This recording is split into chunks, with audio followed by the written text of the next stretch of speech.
Hello, everyone. I'm back. Welcome to my channel. I hope everything is going well with you. Good people of the algorithm. What is up? What is up? What is up? I already have my true ones, my blue ones in the chat, and I'm about to single you out right now. I just want to say, happy 4th of July. It was yesterday. Anyone who celebrates the 4th of July, I hope you had fun with your family. I hope you got to see some great fireworks. Hope the kiddies loved it. I hope everything is just going well with you. Okay.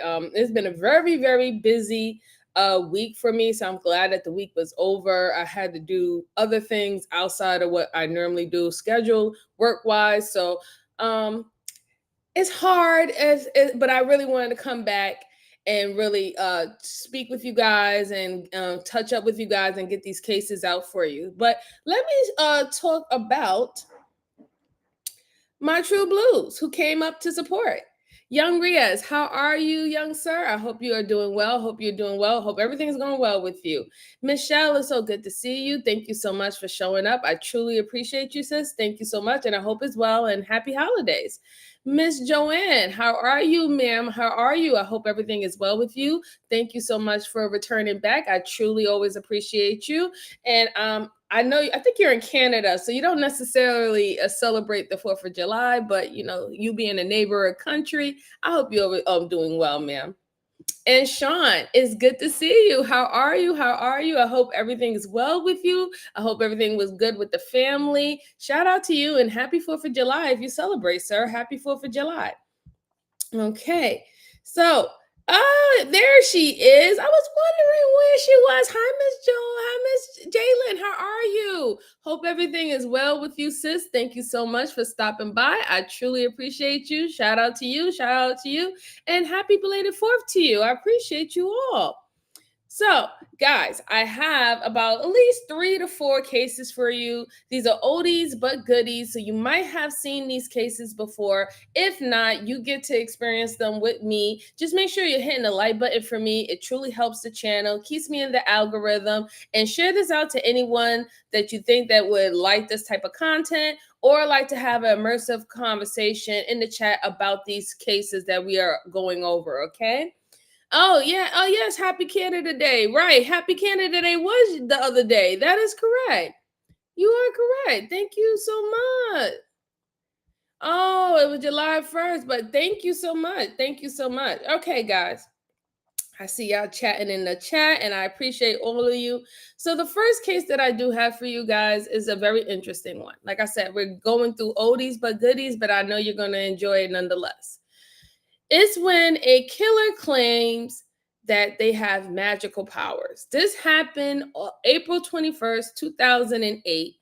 I think this guy was unaliving individuals, and when he was having his interrogation with the detectives, he literally stated that he only I guess unalive evildoers, right? Like if that, and that was his power that was ordained to him by God to take out and smite all the evildoers, right? So I wanted to take a look at this because it kind of gives me a little of the Dexter type of vibes, if you know what I'm saying, if you picking up what I'm putting down. So we're gonna review this, guys. So make sure you're just hitting the like button for me. Truly appreciate it. Hey, Lana, how are you? I hope everything is well. Hope everything's well. Happy 4th of July, ma'am. Happy 4th of July. Let's see. Hi, Michael. How are you? How are you? Good to see you. Good to see you. Hope everything is well with you, sir. Happy 4th of July to you. Happy 4th of July to you. If you celebrate. All right. So let me go ahead and pull this one up and we can get it going. Hope my screen is going well. And just remember, guys, if we have any problems, technical problems like we had last time, just go ahead and put it in the chat. Let me know and I'll try to fix it while we're going on. Okay. Here we go. On April 21st, 2008, police searched the home of Jerry Jensen after his wife, Kristen, called 911, claiming that her husband had gone missing.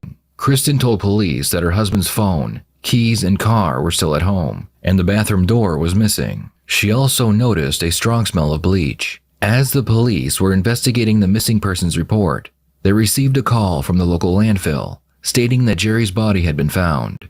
The cause of death appeared to be multiple stab wounds with a very long blade. Jerry's wife was brought in for an interview and told what had happened to her husband. As I understand it, you were down at the VA hospital for the past week. Mm-hmm. What were you in the hospital for? Depression and...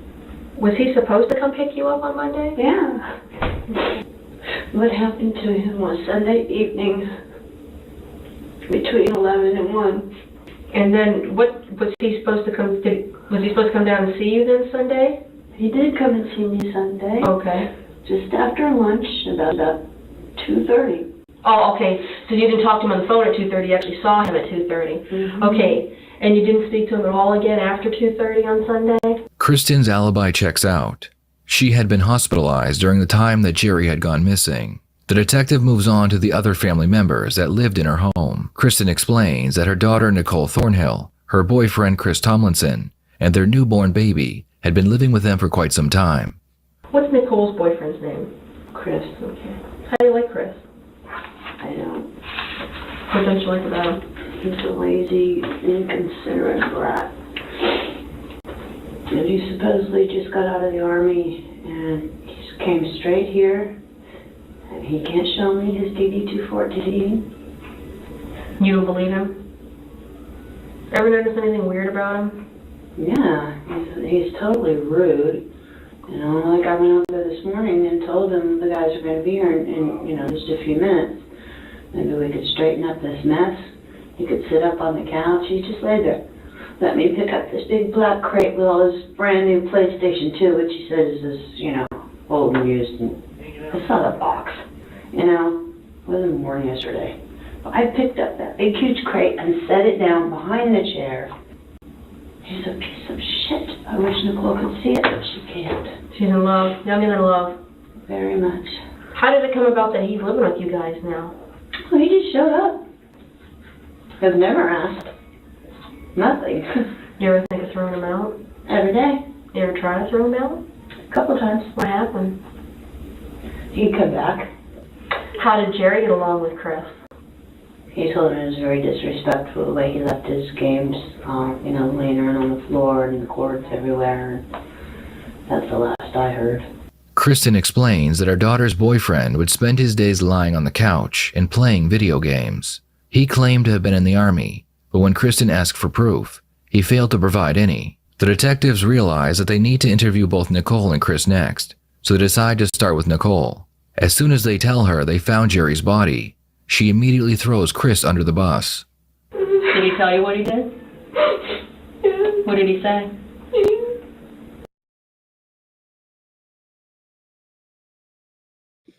Okay, so that's kind of weird. I wanted to let it play out a little bit because I wanted to hear what the mother had to say, but she wasn't really feeling her daughter's boyfriend to begin with, and I guess it's because he wasn't helping her out around the house. They have him in the house living with the daughter and the child, and I guess she was kind of wondering what happened with the DD-214 or something like that. To me, we see a picture of him, so he could have enlisted. That doesn't mean he actually served a full term.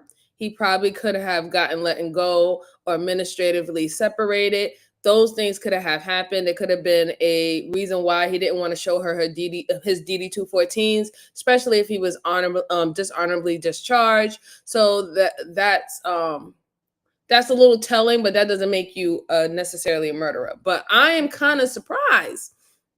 I'm kind of surprised that now the daughter just came out of nowhere and just threw her whole boyfriend, father of her child, right under the bus and said, no, he did it. He stabbed him and all the stuff like that. I'm just really surprised that she came out and said that when asked, and well, why you didn't call the police once he told you that? Like, how long have it been? Have it been like 12 hours that you knew this information and you didn't go down there? You had to wait until the police to come get you. I hope it's not because she feared for her life or she had some involvement with it. But we'll find out as we go along a little bit more with this video and see what else details that she has to say about her father of her child. He stabbed Jerry. Did he tell you how many times he stabbed him? I think he said 3. Okay. Did you ever see him? Did you see Jerry? For a split second, but Where was he? in the bathroom. Okay, it happened in the bathroom? Floor. In the bathroom? Okay. Yes, it was the bathroom door that was really broken. Okay. Would you need to switch the doors? Yes. Look at me. You put him in a dumpster, the one out by the house on this side? Yes. You didn't put him in the truck? I put him in the truck to move him from the dumpster. So you brought the truck to the back of the house? Yes. And then you drove him into the dumpster? Yes. Okay. So you didn't, that's where you put him? That's where Chris put him. Okay, you did not drive to West Palm Beach, you didn't drive to another dumpster? No. He was put in that dumpster? Yes. Look at me. There's a floor mat in the back of that pickup truck. And it looks like it's got blood on it. Does that possibly come from the bathroom? No. You cleaned everything up? Yes. I'm the one that had to clean everything up. How much blood was there? Oh, God.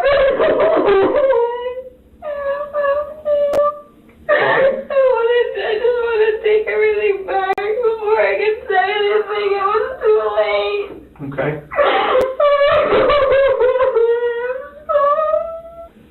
How long did it take you to clean up? For almost all day. Okay, where'd you put all the stuff you used to clean? On the garbage. In the dumpster? All Okay. the rags and everything.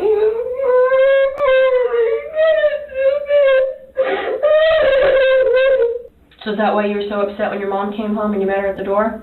Is that what you were apologizing for to your mom? She said you kept telling her you were so sorry. You were very upset when she got home from the hospital. Okay. All right, so you didn't tell her what really happened then? No. Okay. See, where's the knife that Chris used? Under the bed. Whose bed? Ours. Your bedroom? It's under the bed. What kind of knife is it? It's a two-handed sword. It's a two-handed, it's a what? A two-handed sword. A sword? Yes. Okay. How big is it, Nicole? I don't know. I mean, is it like, we're talking 3 feet long? Can you kind of guesstimate for me?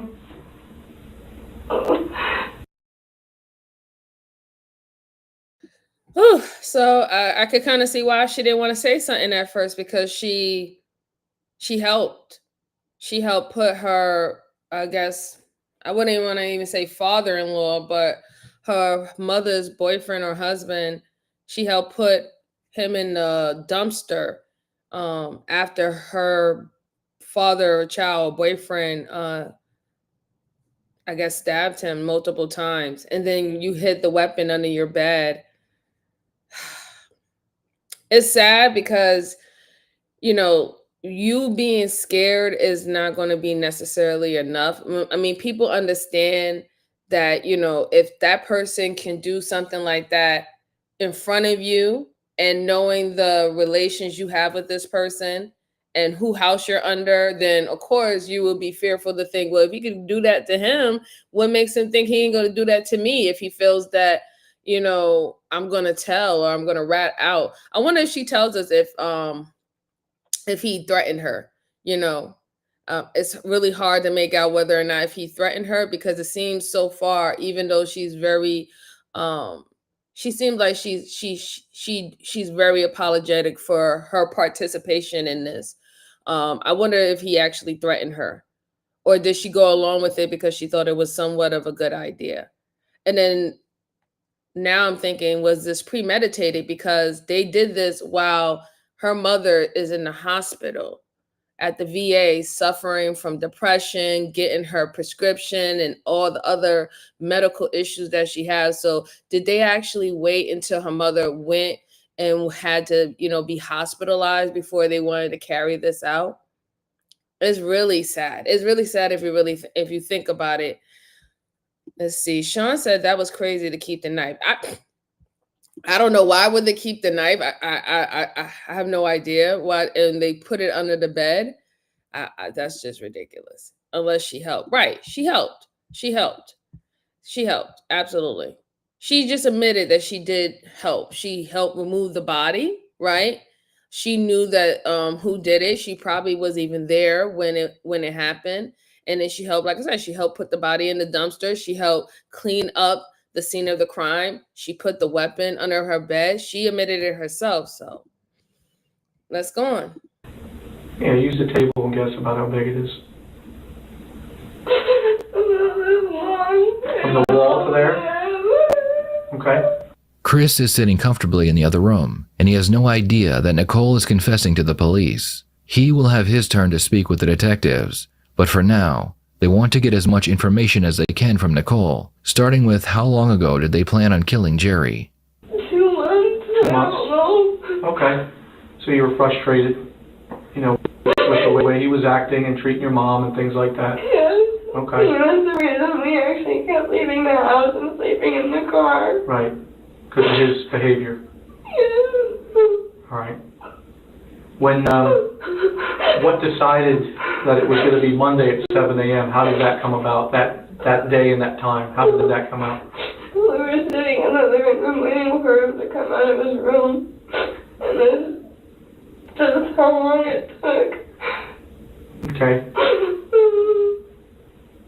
What's going to happen to me? Oh, we don't know yet. Now, you said you were sitting in the living room waiting for him to come out. A minute ago, you said you were for a walk. Oh, that's what we were sitting there all night, waiting for Terry to come out of his room. He had the sword with him at that time? Okay. So you probably knew. Now, I'm not understanding this, because if she's very concerned and worried about her fate involved with this murder, why are you telling them? Why are you telling the detectives that y'all literally waited in the cut to wait until he come out of his room? You just automatically just proved that it was premeditated. So I don't understand. Why are you worried about anything at this point? Obviously, you're telling everything because you don't care. Now, if you was really concerned about how much you would get charged for this involvement, you would have kept your mouth closed and you would have gotten a lawyer. But you didn't do that. You're telling him that y'all literally sat in the cut. You sat in the cut and waited to this guy to come out, and he had already had a sword. Then you try to switch it up and say, no, I went for a walk. Because the difference is, if she actually went for a walk, and let's say she wanted to pretty much save herself, right? And this is a horrible, horrible attempt on her part to save herself. if she wanted to save herself, she could have said that me and my boyfriend was in the house. We was just watching TV. I had to get up and stretch my legs, and I went around and walk around the corner. And when I came back, I seen that my mom's husband and my mom's boyfriend was dead and stabbed, and it was Jerry who did it. And he asked me to help him and everything else that transpired. But you didn't say that. Right? You said literally that you went, y'all was sitting there waiting for him to come out his house, come out his room. That means he was sleeping, resting, doing whatever, and y'all was literally sitting there waiting for him to come out. You was kind of like hunting him, right? Hunting him down.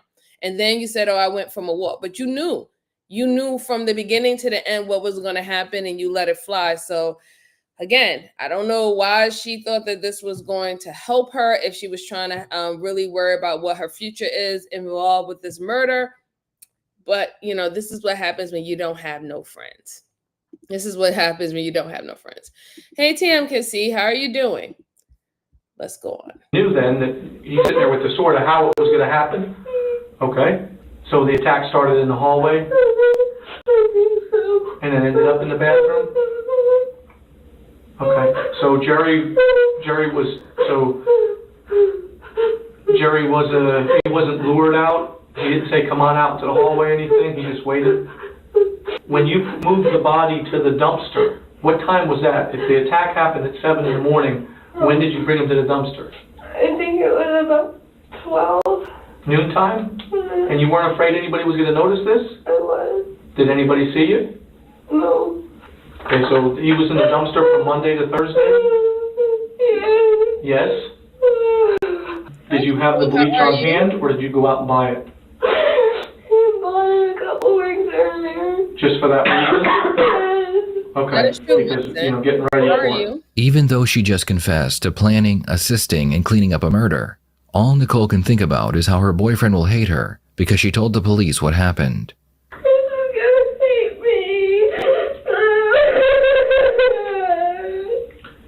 Chris brought this on himself, Nicole. You didn't do anything. I told you when I came in here,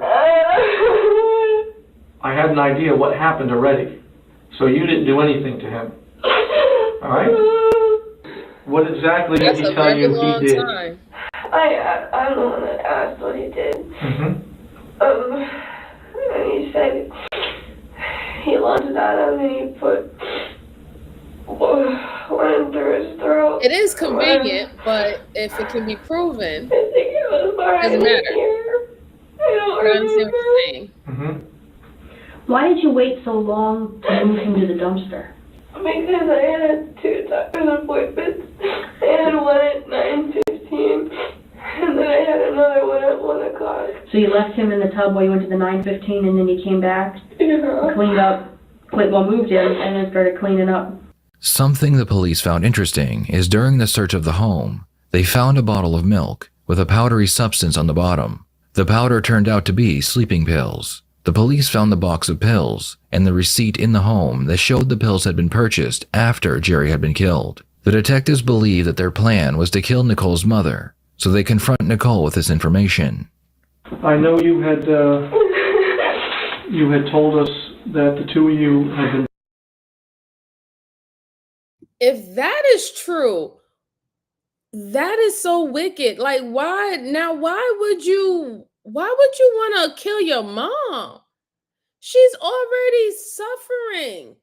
She has to get medication and go to the VA for depression and everything under the sun. And you sitting up there trying to kill your mom, you're going to put sleeping pills in milk?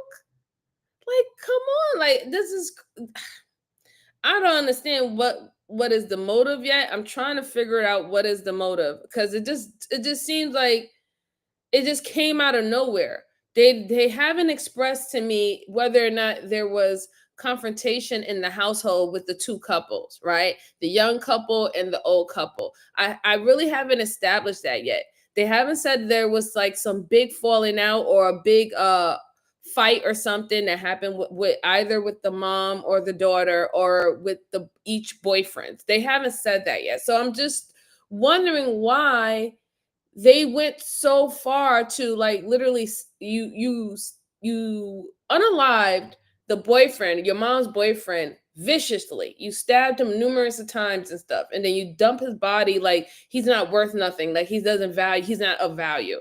But then with your mom, you're gonna let her be Sleeping Beauty. You're gonna take her out like Sleeping Beauty. Like, it's just weird. I'm really trying to figure out what is the motive. It's not catching up to me yet. But hopefully, if a little bit more information, I can understand what was the motive behind this. Sean said in the tub, that's crazy. Right. And then had the audacity to go to your doctor's appointment like nothing never happened, but you have a whole body in your tub that you have to literally get rid of. But you went to 2 appointments. Like, it's nothing. I bet you fed your daughter or your son. Could they have a child with each other? I bet y'all fed them like it was nothing, right? Did you feed your child near the corpse? I'm just saying, right? Did you feed him near the bloodstained location where the act happened? Like, come on now. Like, I don't know what's going on. Roger said that's nuts. Yeah, it is. She wanted her house and money. It does seem like that. It does seem like that. Sean said they said that the mom's boyfriend was disrespectful to the mom. Right. So I'm thinking that also leads into the aspect of the guy believing that he was ordained by God to get rid of evildoers, right? He has to smite them. God gave him the right to do that. So I'm thinking that that's what it is. They should be in jail. I agree. They should be in jail. Yeah. I think it was the daughter's boyfriend's idea to unalive them both. Could be, but I think that is even though it might be the boyfriend's idea to do that, that does not excuse her any bit of being a part of it. Like, this was her mom. I ain't go unalive his mom. This is your mom. This is your mom's boyfriend. You're staying in her house, right? Living off of her, right? Living rent-free, probably eating free. The only thing that you have to worry about is making sure that your baby is okay. So this is a woman who literally gave you a fresh start, or a way that you can better your immediate family with your boyfriend. And this is what you do. This is what you do. It's sad. It's really sad. Planning something for Jerry. Had you ever planned something for your mom? Yeah. What was that? Pretty much the same thing. The same thing how? To get rid of her. Okay, why'd you want to get rid of her? I can't stand her anymore. He bought them, and I don't know if he put them in anything yet or not. When did he buy them? 2 nights ago, I think. I don't remember. 2 nights ago? But the incident happened on Monday. Yeah. So in the last couple of days, he's tried. Okay. But and how did you guys go about doing that? So that makes it even worse, because the mom, during the time the actual stabbing of the mom's boyfriend happened, that whole entire time, the mom been hospitalized at the VA, saying that she was very sick, ill, dealing with depression and all that stuff. Now she's saying that her boyfriend bought those sleeping pills and a long time ago. So that means that ingredient was literally marinating in that milk. And you saw the milk, guys. The milk was like half empty. What if the reason why the mom was hospitalized is because they were drugging and trying to kill the mom before they even decided to physically, unalive the boyfriend? What if the mom was the first person that they were attempting to do this attack? And then now you have to question, as a detective, you have to question, when did this actually really start? Did this start within weeks, or have this been leading up for months? Like, were you doing this for months and then it started to take a toll on your mom's body, and that's when she had to get hospitalized? And then now y'all figured out, oh, she's not coming out, or she's not going to make it out. She seemed like she's really sick. Now we can just take out the boyfriend because she's not in the house anymore, right? It's crazy. It's crazy, but that is definitely premeditated for both. The least, thank God the mother is still alive, right? But she's going to be dealing with ailments and things that she doesn't understand, and probably wasn't for her own doing, from her own doing, because these two was sitting in her house trying to literally drug her to death. Like, that's just, what is going on? I just don't understand.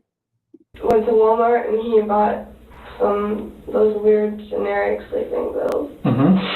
What did he put it into? What kind of drink? Right. I don't know, he mentioned something about either putting it in her milk because she drinks a different milk, or her soda because she drinks Coke. The 2% milk? You guys don't drink that? No. So it might be in it right now. It might. I don't know if he put it in or not. What's going to happen to me? You're going to go to jail. Okay? You're being charged with first-degree murder.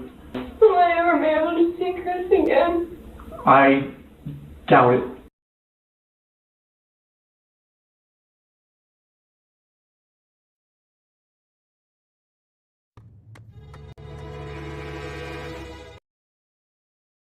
Excuse me? Excuse me. Hold on. I got to put this up again. Wait a minute. Hold on.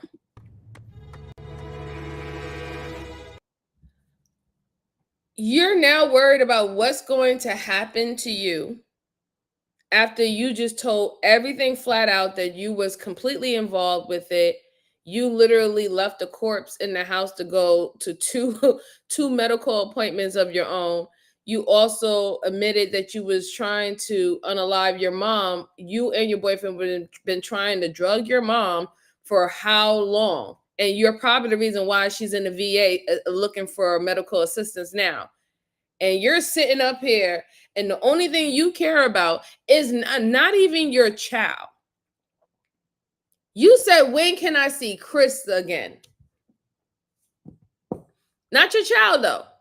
Y'all just had a baby. You don't even care about the child. When can I see Chris again?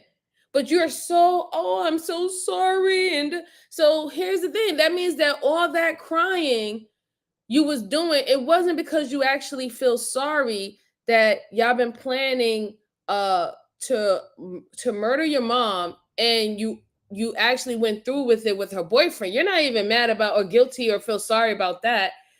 You was doing all that crying and whining is because now that you spill the beans, Chris might not ever want to deal with you ever again in life, or he probably wants you to be his next target, right? That's the only reason why you're crying. You don't even care about your own kid. You have an infant. And the first thing you come out is like, I wonder if I can see Chris again. You don't care to see your child again? Oh, I just can't believe it. That's just ridiculous right there. That is ridiculous. She says she gives a bit of a whole other, yeah. Joanne says she is messed up. She is.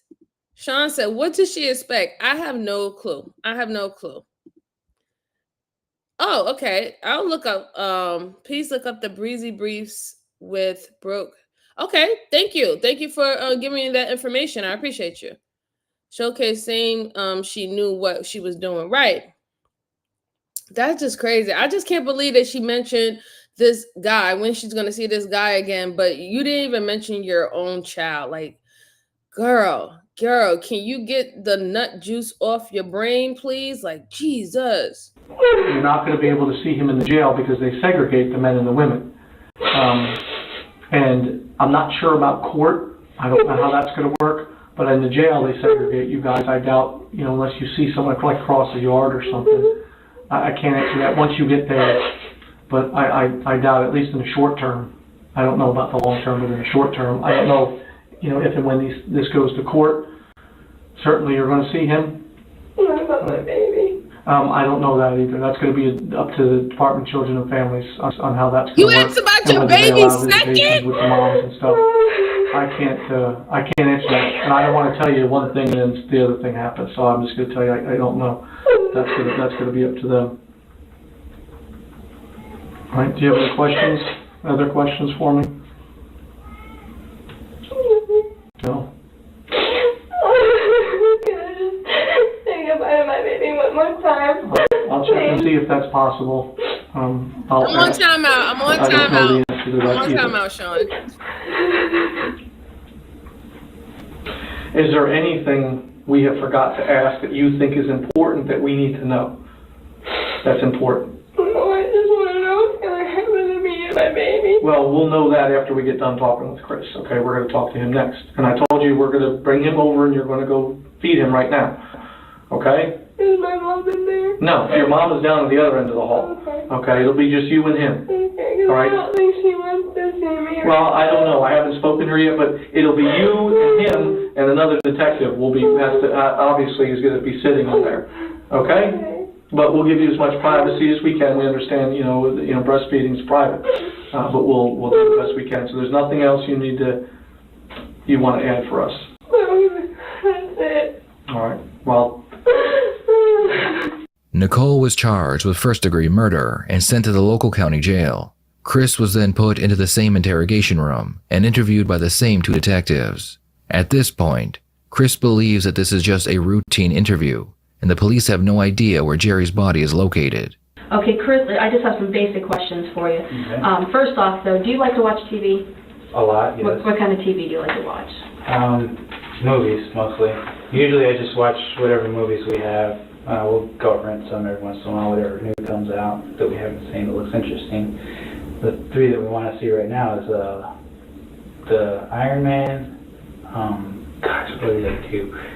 The Speed Racer, and then there's another brand new one just coming out. New Indiana Jones. Yeah, that one. Yeah, he does seem quite comfortable. He thinks that this is just like a routine interview since the simple fact that another family member in the household was unalive in the same household that they reside in. So that's what he's coming into thinking, that this is just like a questioning. He's also trying to like kind of keep it calm as well. This is why he's letting them know what type of movies that he will want to see and what he's into. But there was a reason why they asked him that question, because sometimes, when you're dealing with the psyche and you're dealing with people who's on the spectrum of having a social personality disorder or even a psychopath or psychopathy, right? You tend to start to look at the things that they're interested in. Like, for example, are they always interested in blood and gore, those type of movies? Or do they watch Criminal Minds? Do they watch Damages, 48 hours and stuff like that? But even that doesn't necessarily mean that you're looking at these things because you want to be a criminal, you want to get away with it, and you're studying what is being shown on TV. But it do give you a kind of idea about the person's character and things that they're interested in. But I do want to talk about the shape of the room. This room seems very, very small, very small. And I think the reason why they picked a small room because it's a way for them to deliver pressure without actually vocally delivering pressure at this point. They don't really necessarily have to do that. I mean, the girlfriend, she sung like a canary and pretty much told everything. They didn't even have to even force her in any form of fashion, or even, I guess, I don't want to say the word threaten, because they're not threatening her, but just to put a fear in her that, hey, listen, this is what's going to happen to you if you don't tell me what's going on. She told everything. So now they don't really even necessarily have to, I guess, vocally get, harsh with him in any form or fashion. They have all the evidence that they need. They have the location of the body. She also told them where the napkins, the cleanup stuff was at, where the knife was at. All of that is gonna, have their DNA on it. So they're pretty solid that they can, they can get charged, that they can actually convict them on. It's just right now they want to pretty much deep dive into his mind to see what was his mind, what's his mindset when he committed these acts. Was did he do it because he has some type of vendetta, vengeance, or something? Did you get paid? These are the things that they want to know. Why did he decide to do it? The intent behind this particular case. But let's go on. That one right there. Because I'm just Indiana Jones. My hero growing up. He's a cool one. Yeah. He's a cool guy, no matter how old he gets. He's just like Batman. He makes all his own stuff. There you go. Do you, Chris, do you have ID with you? I already spoke to Kristen, and she told me that she'd been in the hospital. Mm-hmm. So really, I only want you to walk me through the last day that you guys saw Jerry, which would be Sunday, correct? Yes. Okay. Sunday. Chris calmly Oh my goodness. Shout out to Mr. Sharon Bracy with the $10 super chat. How are you, bro? How are you? Happy holidays to you too. Happy 4th. Happy belated 4th to you. How are you? How you been? How's the family? Give everybody my love. Give everybody my love. Listen, you gotta come back. We gotta talk. We gotta talk online. You gotta talk. But thank you so much, bro. I truly appreciate you for the $10 super chat. Truly, truly appreciate you. Thank you so much. explains that he has no idea what happened to Jerry. All he knows is that he heard Jerry arguing with someone on the phone at 11 p.m., and that was it.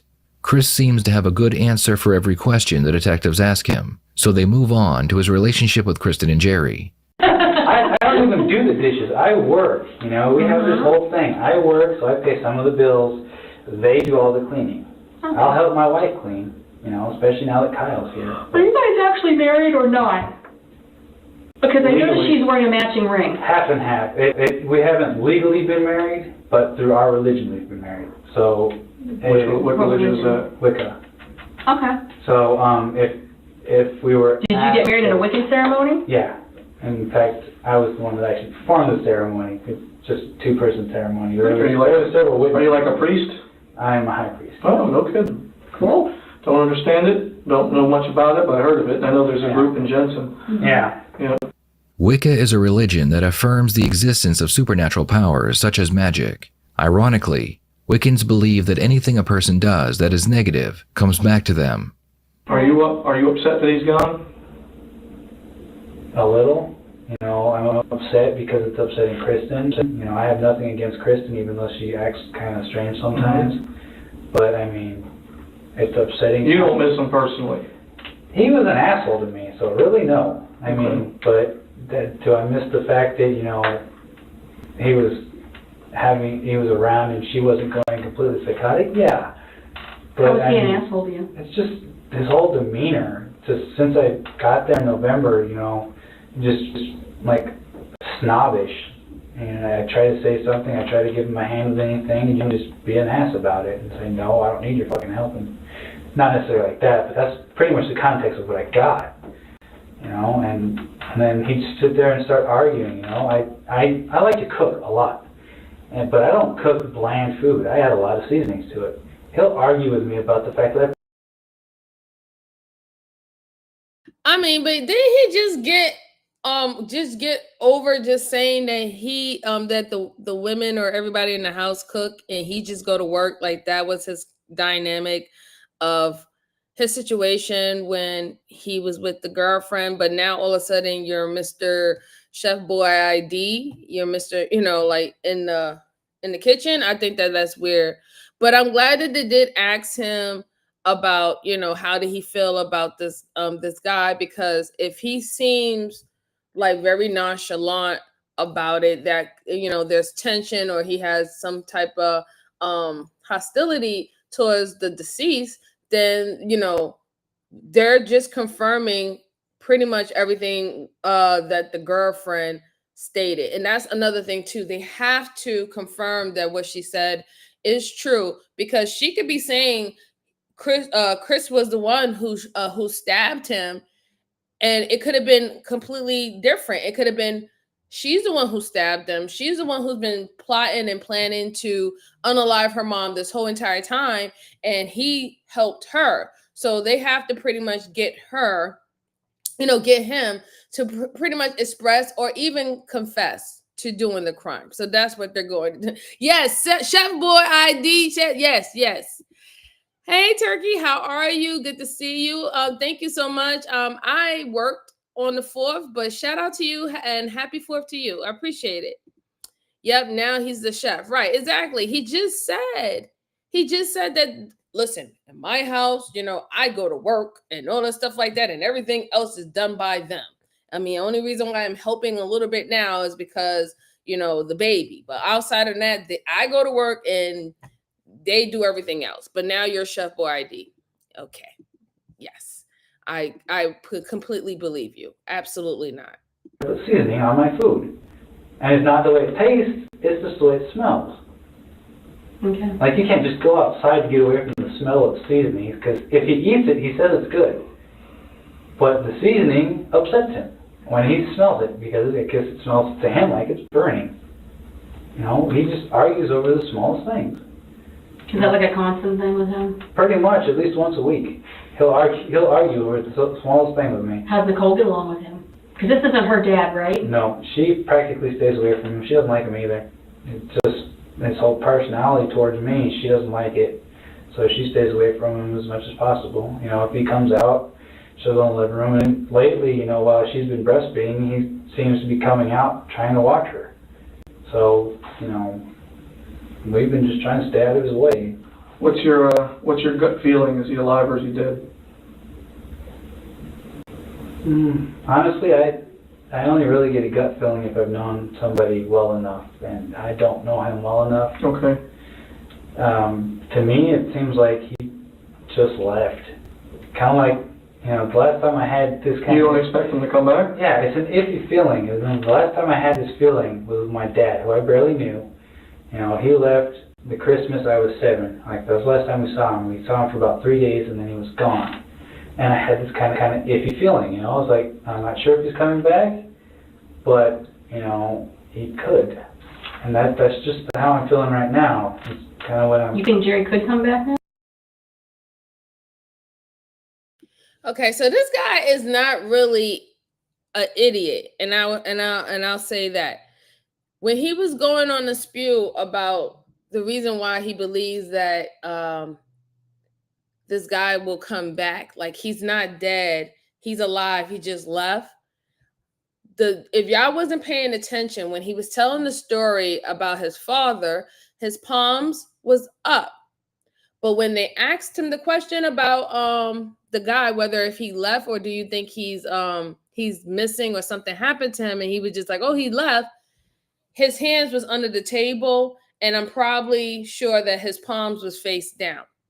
So a lot of the things, the reason why he's giving so much other details about other things and not really even focusing on why would they actually bring him here to question him about the boyfriend, is because it's a tactic that he's using. He wants to make him seem like he has a reason, or he had a reason to dislike this guy. This guy wasn't a good guy in his mind. This guy wasn't a good guy. He gave him a hard time. He wasn't friendly to him. Apparently, he didn't like his cooking, right? He didn't like his cooking. He didn't like the seasons that he used for his cooking when he supposedly cooked. So he's trying to make him seem like, listen, I'm reasonable. Like, this is what happens when we're in a household with people that we tend to not necessarily like, but we're still in the household with them and we're trying to make it work and pay bills. My question thing is, if you're working and you're working full time and you stated that you're working this whole entire time, and I guess, the girlfriend is dealing with the baby, that's quite understandable, then why didn't you just get a place for you and your girlfriend and the baby? Y'all could have started off on a nice studio or a 1-bedroom apartment, and you wouldn't even have to worry about this boyfriend and I guess the mom. You wouldn't have to, because you had an issue with the mom too. Y'all wouldn't have to worry about these individuals if you would have left their house. So I don't understand, like, if you're working all this whole entire time and you're a worker, you're bringing home the bacon, and everybody else got to do everything else, then at least you should be able to get a studio, maybe a 1-bedroom apartment. I'm just saying. But, you know, that didn't seem like it came to mind either. I think that you enjoy, you know, I guess saving, you know, and not having to worry about actually really paying bills like rent and stuff like that. And that's probably why you stayed. But let's hear what else he has to say. But I just find that that's very convincing, because if you just think that this is like a regular, hey, what's going on? Like, truly, when it's a missing person case, they don't most of the time that can be done on a phone. They don't really usually tell you to come down and question you in that way. And he's, you know, he doesn't even show any kind of feelings about it, really. That's why it was quite alarming when he just said, oh yeah, I just think he just left. And when he wants to come back, he will come back. So you're in your mind, you just think that he just left. Is this a habit that this guy have done while you've been living in the household with them? Did he get angry or get in a fight with you, the daughter or the mom, and he would leave for a certain amount of time and come back? Because if you're saying if you don't know him well enough, then how can you really be confident to just believe that he just left? That is what I'm trying to state. You said that you don't know him well enough to say whether he's alive or dead, but you're confident enough to say that he left. But let's go on. Let's go on. Maybe, I mean, if he's finally done being pissed off about everything. The detectives decide it's time to tell Chris that they already know what happened. What would you say if we tell you he's dead? I'm verifying he's dead. He was found in a landfill in Palm Beach County. How does that make you feel? Horrible. I don't like it when people die, especially if I know them. He's dead in the landfill. Yep. So this investigation is not a missing person investigation anymore. It's a homicide investigation. That really sucks. I would Yep, too. it does. I would too, Sean. So remember I told you at the house, and I told you and Nicole and Kristen that we're going to look at the family members first, because that's what we do, and then we back up and we go to the outside. So that's why Kristen, Nicole, and you were here being interviewed first, and then we go looking outside. All right? That really sucks. I don't wish anybody dead, even if they're the biggest assholes in the world. Okay. Hey, Brucey, how are you? Did you do anything to him? Oh, and happy 4th of July All to right. you, sir. The only thing I'd ever done to him was argue. I mean, we've gotten Hi, lover. How are pretty you? intense in arguments Happy 4th of before, to July. the point where I felt like I wanted to hit him, but I never did. Okay. It is No idea how he got in that landfill? Hi, September. It's definitely not. This is his cell phone records. We've already subpoenaed them. We already have them. He was last on his phone Sunday at 6:30 in the evening. He was not on his cell phone at 11 o'clock at night, like you said he was. And like Nicole said he was. He's not. We know he's not. Okay? We suspect you and Nicole. The mother's not there. Do you understand where I'm coming from? How it looks from my seat looking in? Yeah. You look guilty. I know, we know, something happened to him in that house. Right? Mm-hmm. So now you know as much as we do. You and Nicole are there. Your story isn't matching up. So either you're going to change your story, or you're going to continue to tell me you don't know what happened. But tell her you gotta know fly back something. for me, LeVar. I know he Thank was you. talking to somebody. Not at 11 o'clock at night he wasn't. That's there. We verified that. Okay? We found a sword under your bed. There's blood trace on your sword. Okay? I don't have a sword. There's a sword under your bed. All I collect is daggers. Okay, well, I'm just going by what they told me from the scene.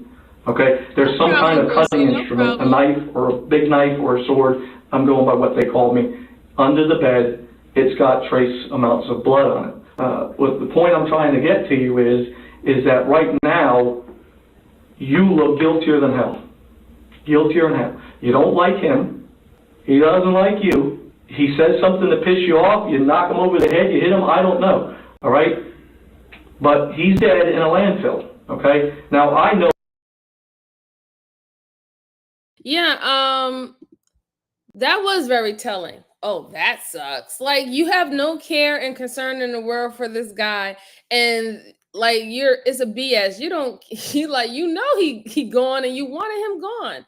And The funny thing that I want you to pay attention, guys, look at his body language while the detectives is laying down all the evidence that he have. I don't know if you can see it very clearly from, where, by just looking at the video. But when I'm looking at it, when the detective is drilling him in with all the evidence that they have on this guy and all that they know, he's starting to rock back and forth. It's a slight rock back and forth. So he's starting to get fidgety, right? Because now he's starting to be scared. He's not as cool, calm, and collective as he was before when he was telling them about the movies that he wanted to go see, like Iron Man. No, now he's rocking kind of back and forth. He's trying to self-soothe himself. He's trying to stay calm.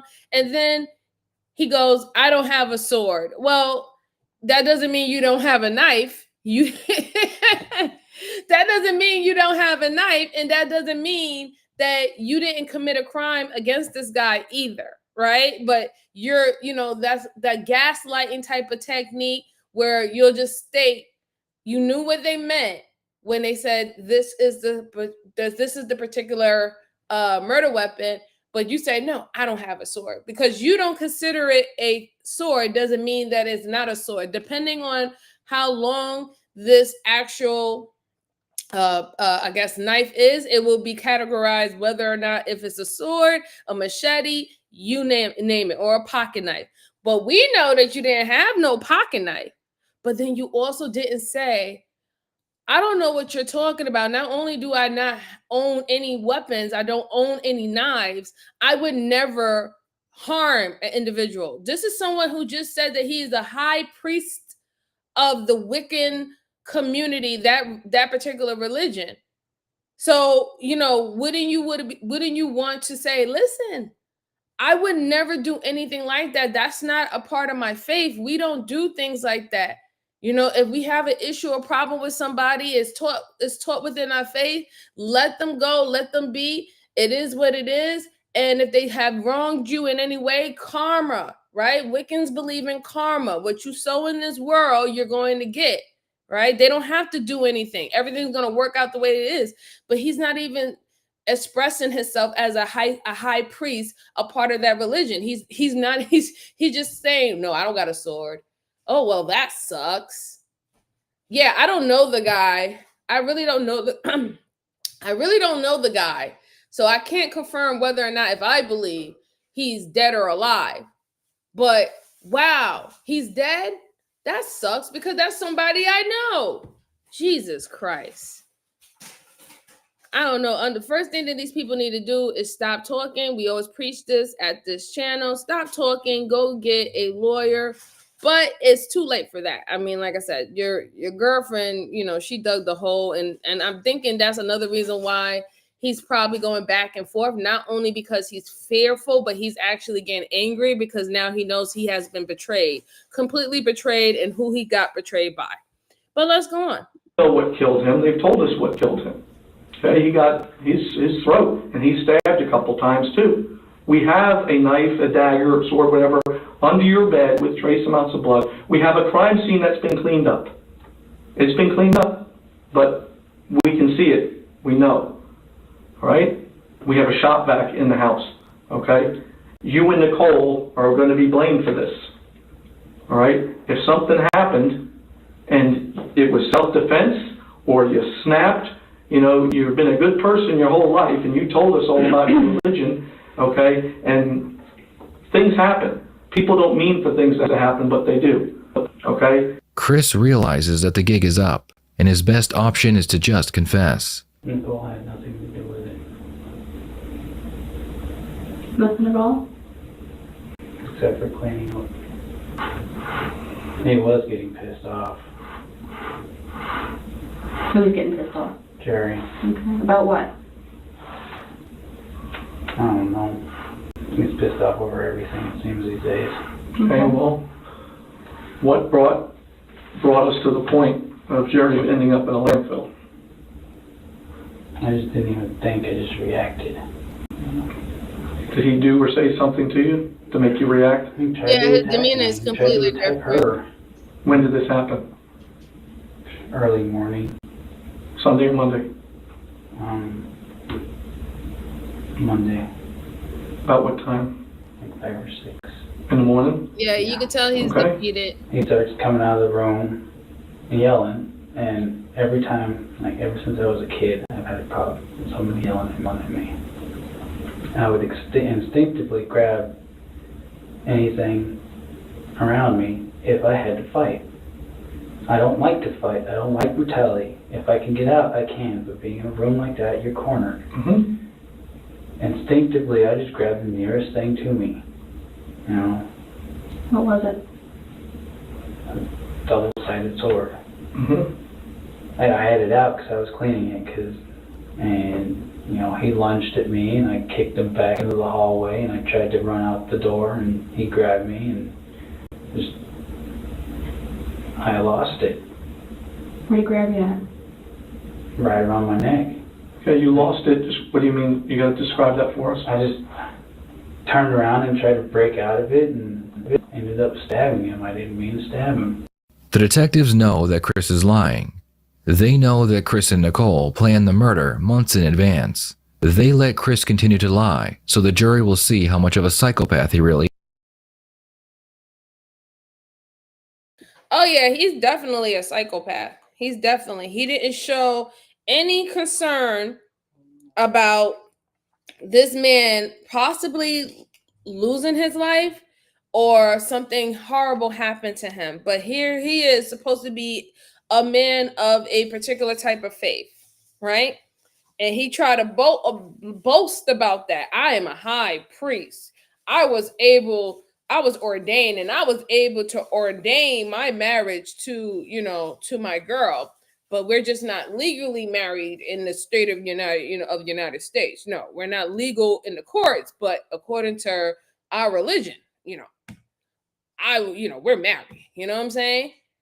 Now, he's completely lying about, oh, I just lost it, and this guy just went and put his hands around my neck, and I was like, or even at the end when you're coming clear, you still gonna try to find a way to try to, I guess, self-preservation. So his last chance of trying to, I guess, minimize what he did is to try to frame it as this was a self-defense type of situation. But like I said, the girlfriend had already told you that y'all was sitting there for hours waiting for this man to get up out of his sleep, and get out of his room just so you can stab him. So this was not self-defense. It wasn't self-defense at all. It's crazy. It's just absolutely crazy. Let's see. Sean said, I love this channel and the conversations we indulge in. I just love it. Thank you, everyone. Oh, thanks, Sean. I appreciate you. Truly, truly appreciate you. Thank you so much. You are a great member to have here. Let's go on. Is. When they've heard enough, the detectives will confront him again. All right, this was a spur of the moment self-defense thing. Yeah. Okay, you didn't plan this? No. I don't plan on killing people. I really don't like brutality. If I see in cops, I'll change the channel. I like watching cops. I like the car chases. Mm-hmm. Car chases are cool. I like watching cars going fast and stuff like that. But again, he's trying to deflect. I'm a good person. I don't like harming people. I wouldn't do this unless I was in a situation that someone else had to put me in for me to defend myself. All a load of crap. And I told you, he was going to go for the self-defense. That was his only way. That he was going to try to play it out in that way.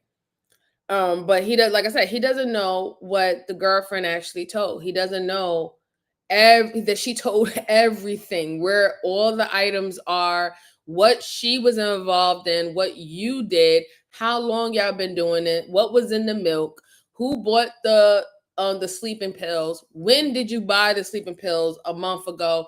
She told everything in detail.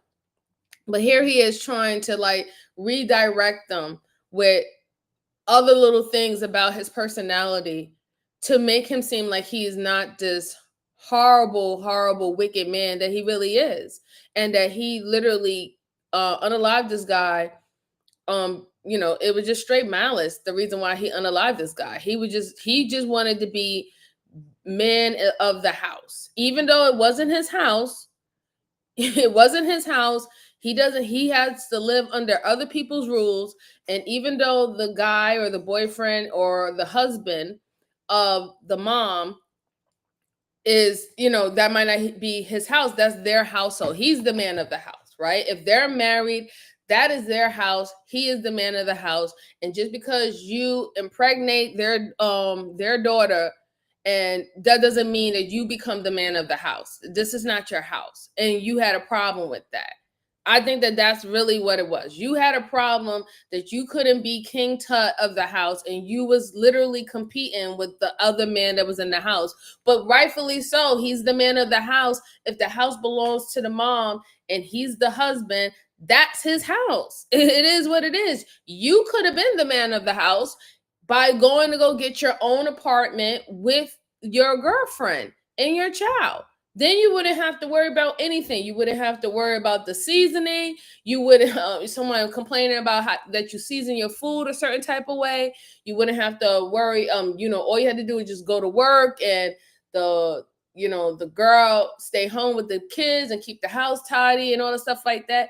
You could have had it however you wanted it set up. But when you're in somebody else's household, you have to follow their rules in that household. That's the whole point. You're not there for a long time, right?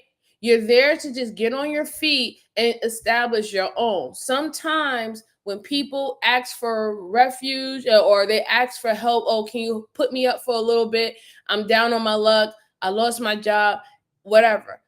In those situations, sometimes people get too comfortable. They get too comfortable and used to the lifestyle of not having to pay rent, not having to worry about the electricity bill, not having to worry about cooking every day because that's somebody cooking. You might clean up around your space, but you don't have to worry about cleaning up an entire house or whatever not. Y'all get comfortable with that situation, and it doesn't fly. You're not supposed to be comfortable. You're supposed to be uncomfortable enough that you want to have your own, okay?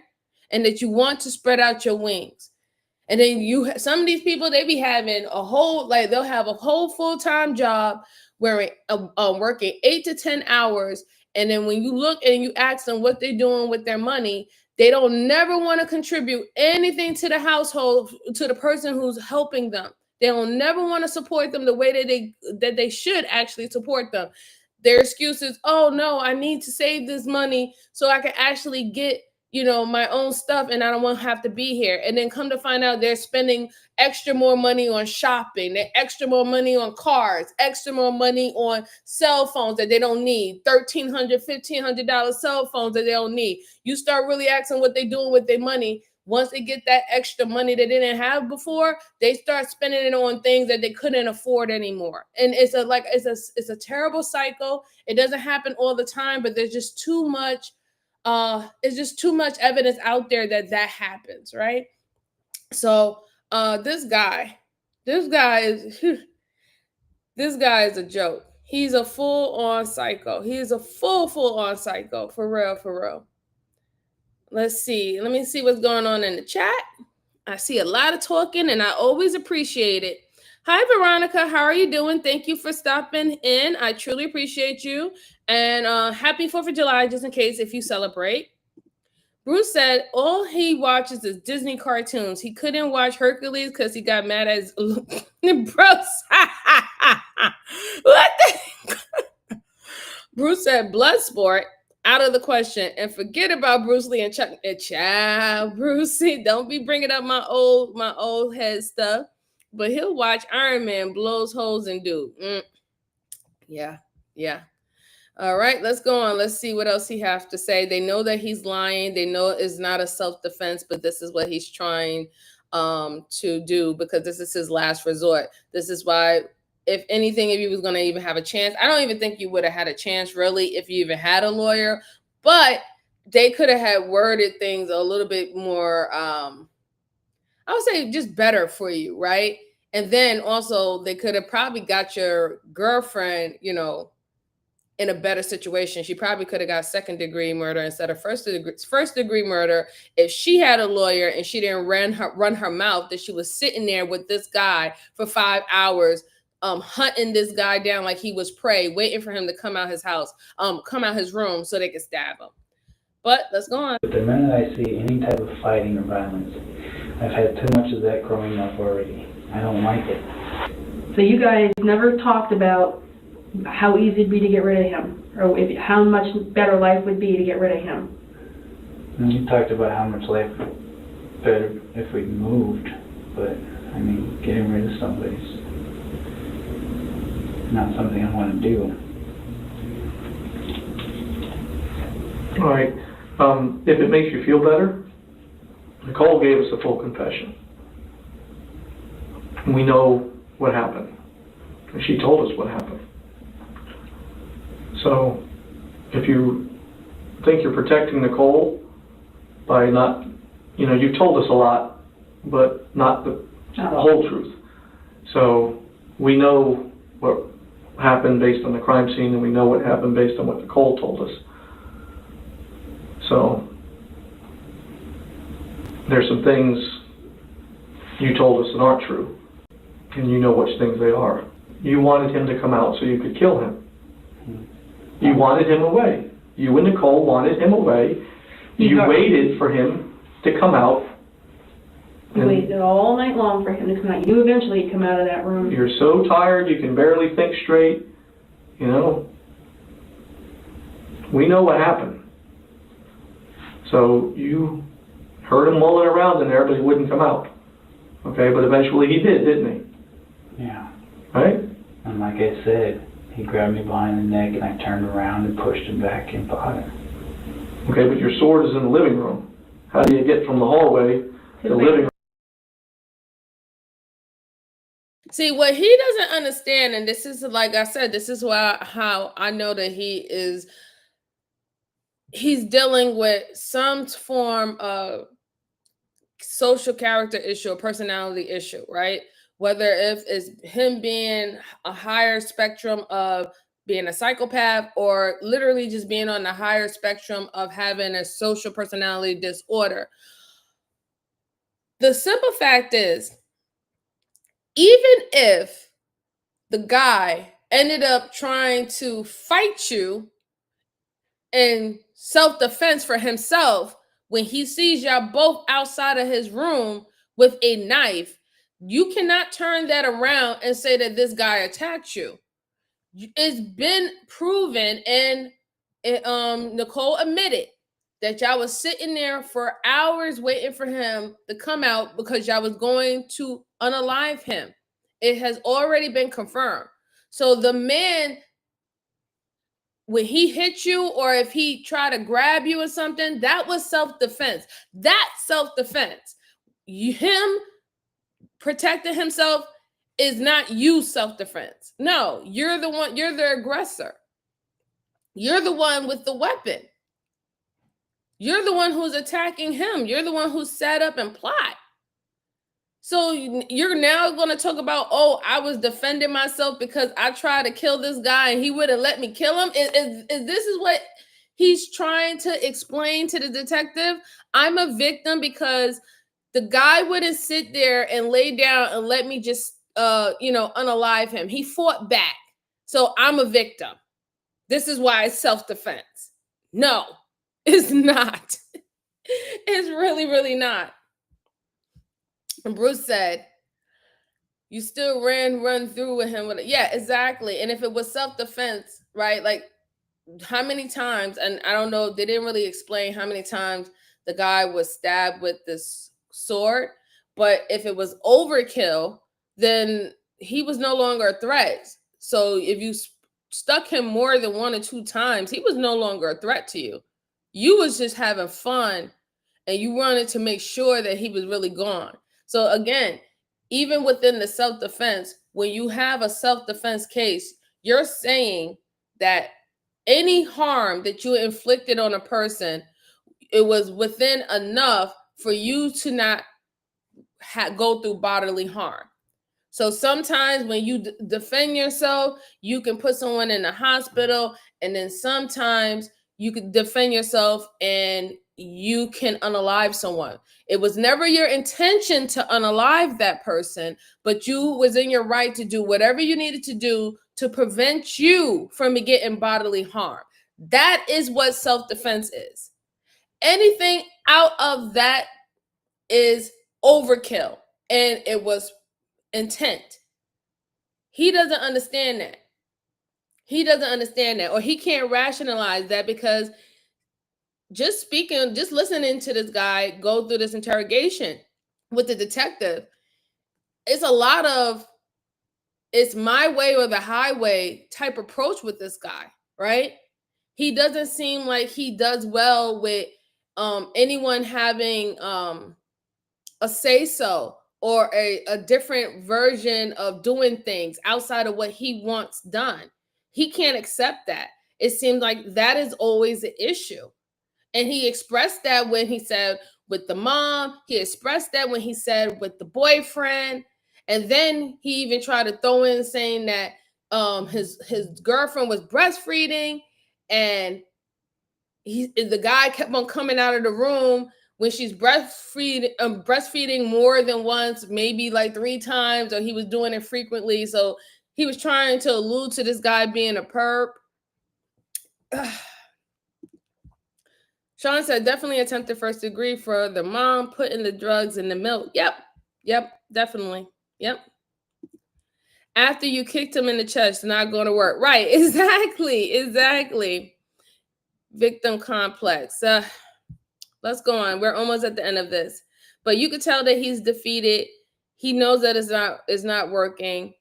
And you could just look at him right now. Like, look at his hands. He's fiddling with the bottle. He has his head down.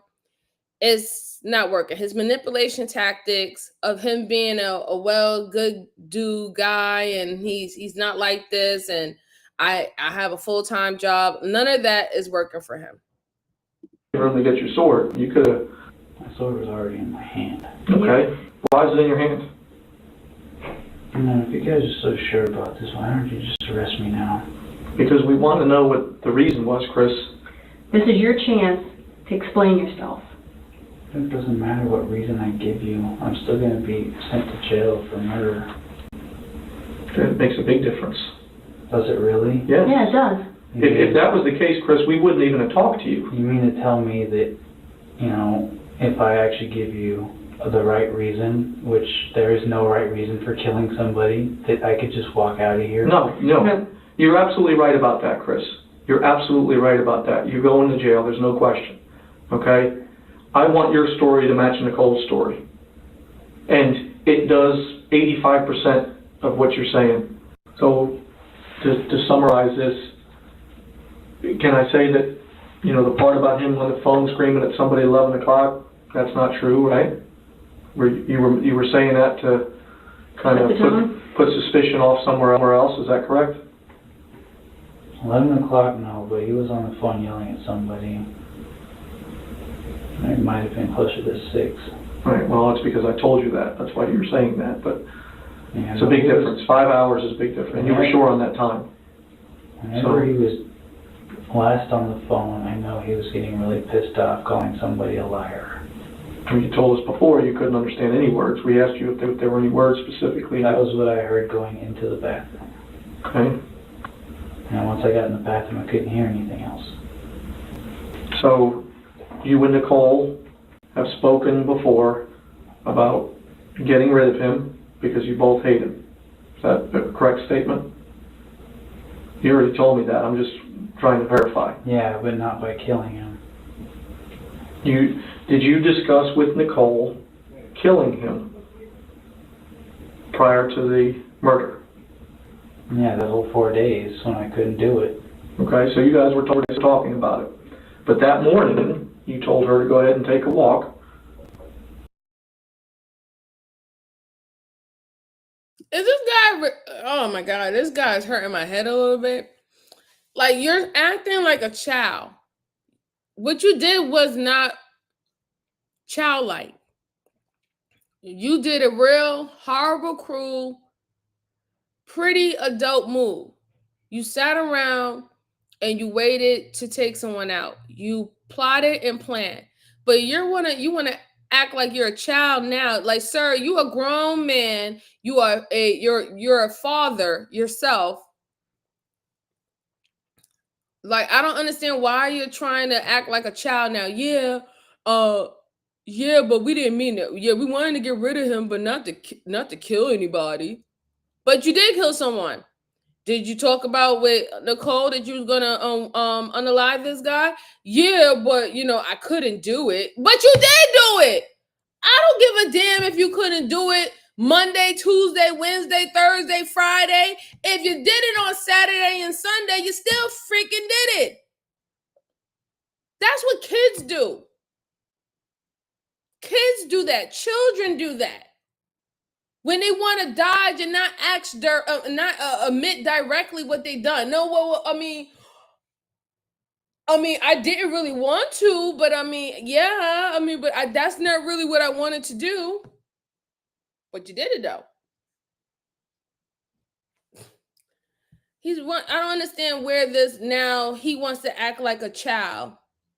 And this is why I think he do, like, I don't know, when he's locked up, hopefully they do evaluation on him.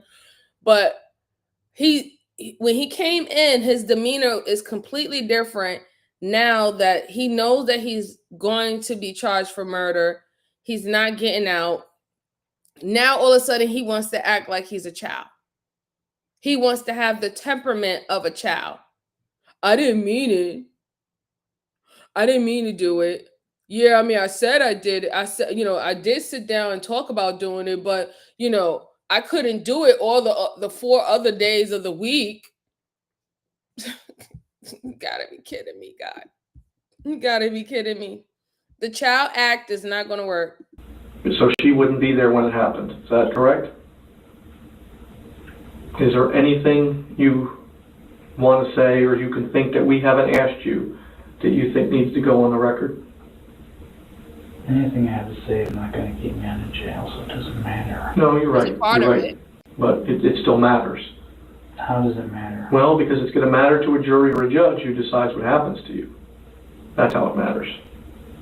In my heart, I feel he was You're welcome, honey bunny. Thank you. Thank you for What being makes him here. an evil person? He beat his wife. I'm asking your opinion, that's He it. would constantly come out whenever my wife was sitting there trying to breastfeed our son. Like he was trying to be a peeping Tom about it. Okay. He cheated on his wife. That's not something a human being should be doing. A good human being. Any human being, it doesn't matter. You should.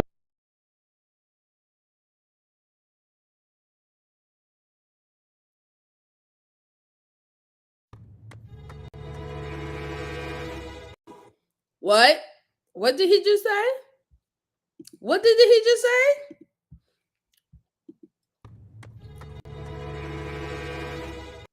Sir, you are a whole killer. You literally stabbed a man. Waited for him like you was hunting out in the woods. Waited for him to come out of his room and stabbed him multiple times. Do you not think that killing is something that you shouldn't be doing? Of course, I would never advocate for someone cheating on their significant other. I would never advocate for someone putting their hands on a significant other. But how can you fix up your face and say that that is what a human being is not supposed to do, but you think that you unaliving another human being is okay? You don't think that falls into that same list, that's what human beings should not be doing?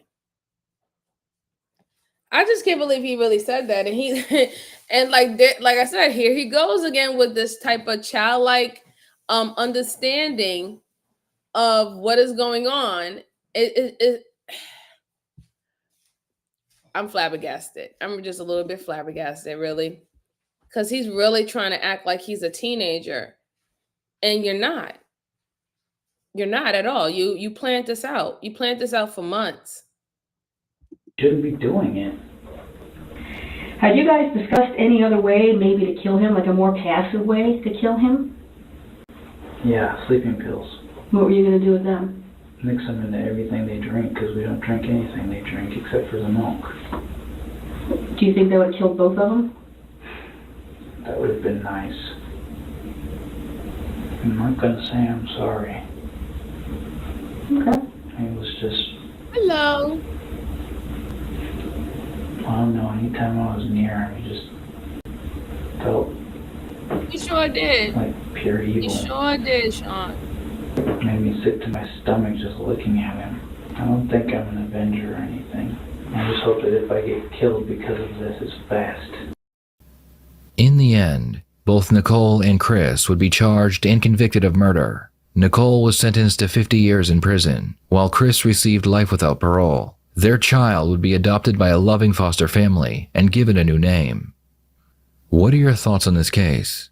Do you think Jerry would still be alive if Nicole had never met Chris? Please share your thoughts in the comments below.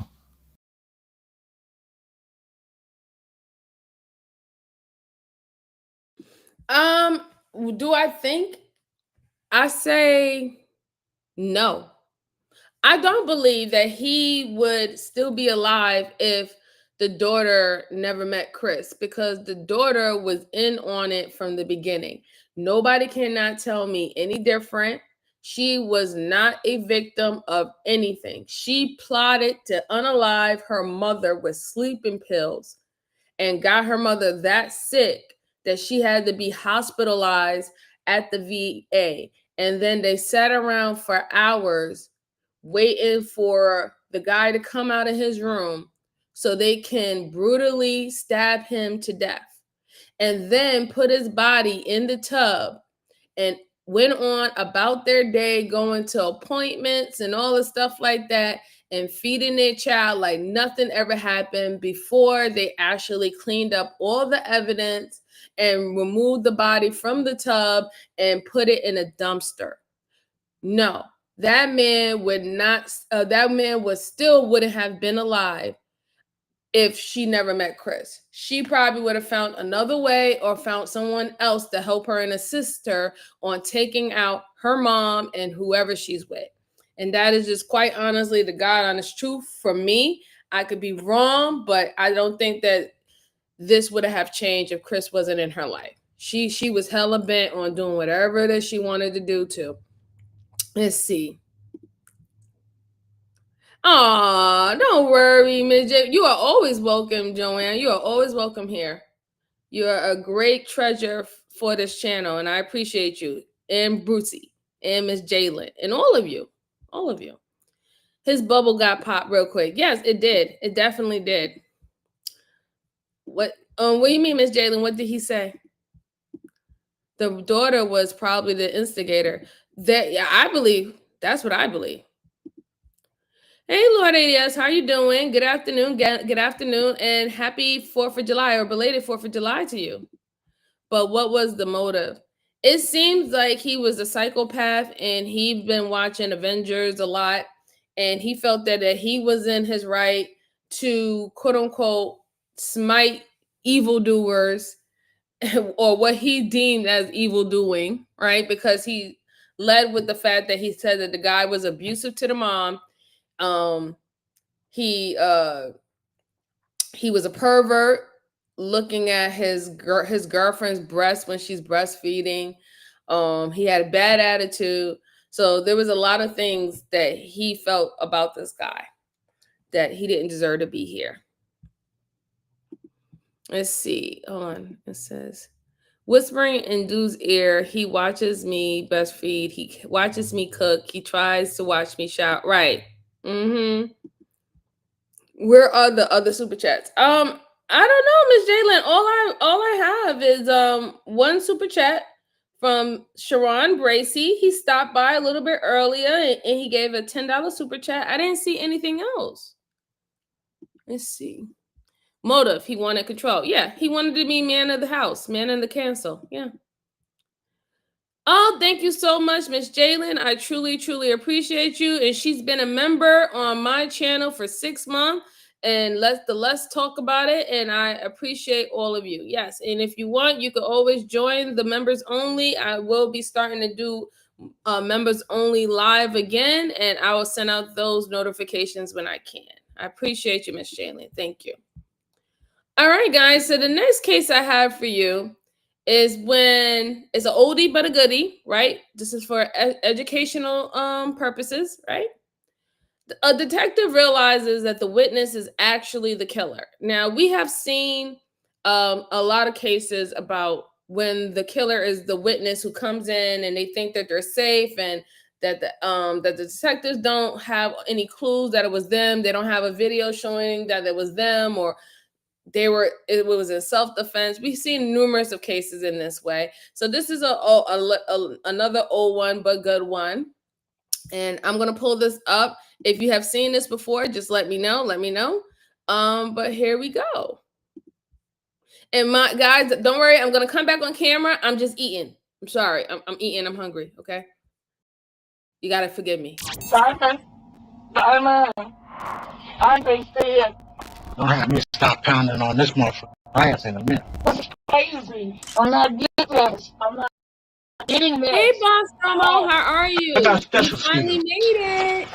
Happy 4th of Hope your July kids to you. die from thirst. I can see the stuff on TV, but not Hey, like Chief, how are you? Hope everything is well. It was January 2nd, You can't 2017, see me? and what started as a day of New Year celebration took a sudden turn when a brutal attack left Marine Andre Brown clinging to life in his own doorway. Andre, his girlfriend, Helen, was in the kitchen, busy Oh, my God. preparing a meal to celebrate the new year with her boyfriend Hold on 1 second, guys. I and don't her know why family. it's But the couple's plans are cut short when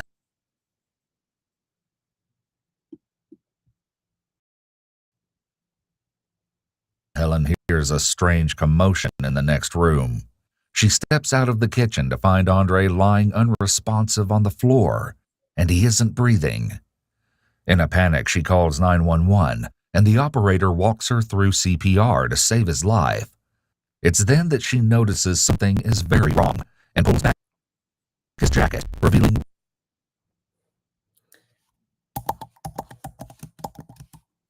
red fixing it, guys. a stab wound in his Fixing it. chest. Police Hold on arrive 1 within minutes, and Andre is transported. Give me 1 second, guys. I'm going to go ahead and refresh, okay?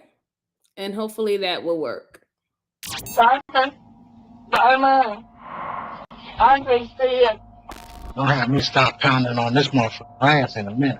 This is crazy. I'm not getting this. I'm not getting this.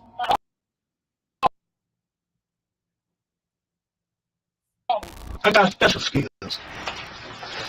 Hope your kids die from thirst. I can see this stuff on TV, but not like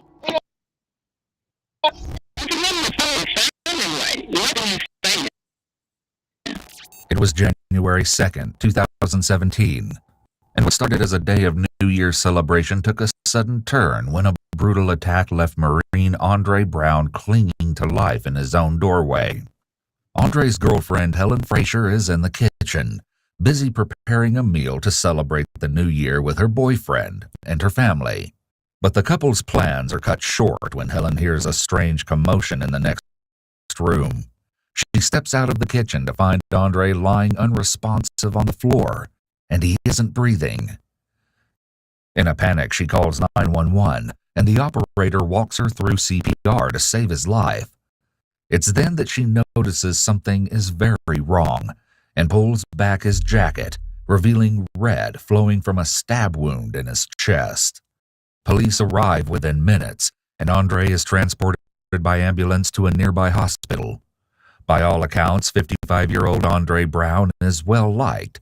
He's a veteran, specifically a Marine, and he's known in his friend group as someone who goes above and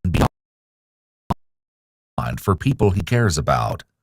Little did he know his trademark kindness and generosity might cost him more than he could ever imagine.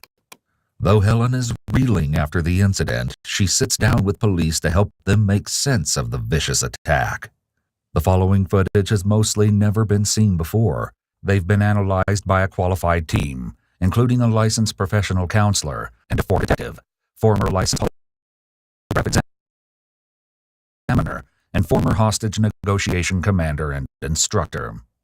Obviously, we're about what happened at your home this afternoon. Okay, so far from what I'm getting is this veteran was brutally stabbed in the home. There was 2 people that was in the house. It seemed like he was helping these people out, and one of them betrayed him. One of them betrayed his trust and unalived him. Now, I don't know if it was because it was like a argument, somebody was cheating, did it have anything to do with drugs or anything of that sort? We don't know, but it does seem like it's he was definitely being taken advantage of. So now they're going to interrogate, I guess, the girlfriend who found him in that way, supposedly, right? We're using air quotation marks over here. Supposedly, she found him laying on the floor, and she opened up the jacket, and she's just seen all this blood and a stab wound. So let's hear what she has to say.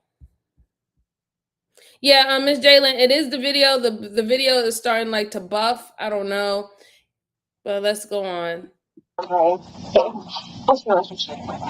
He's living with his wife, but fiance or whatever. But okay. Yeah, how long have you guys been together? I've known him for like 10 years, but we've actually lived together since October. You said you've known him for 10 years. Was it a French that time? Were you romantic that whole time? No, it was actually it was a friendship, but like a deep friendship, but not wise and nothing like that. Okay.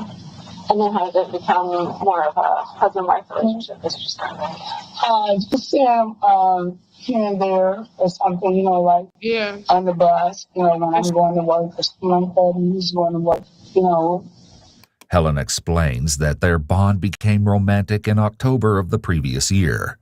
They reconnected through Andre's uncle Tyrone, who was also a friend of Helen's, and sparks flew.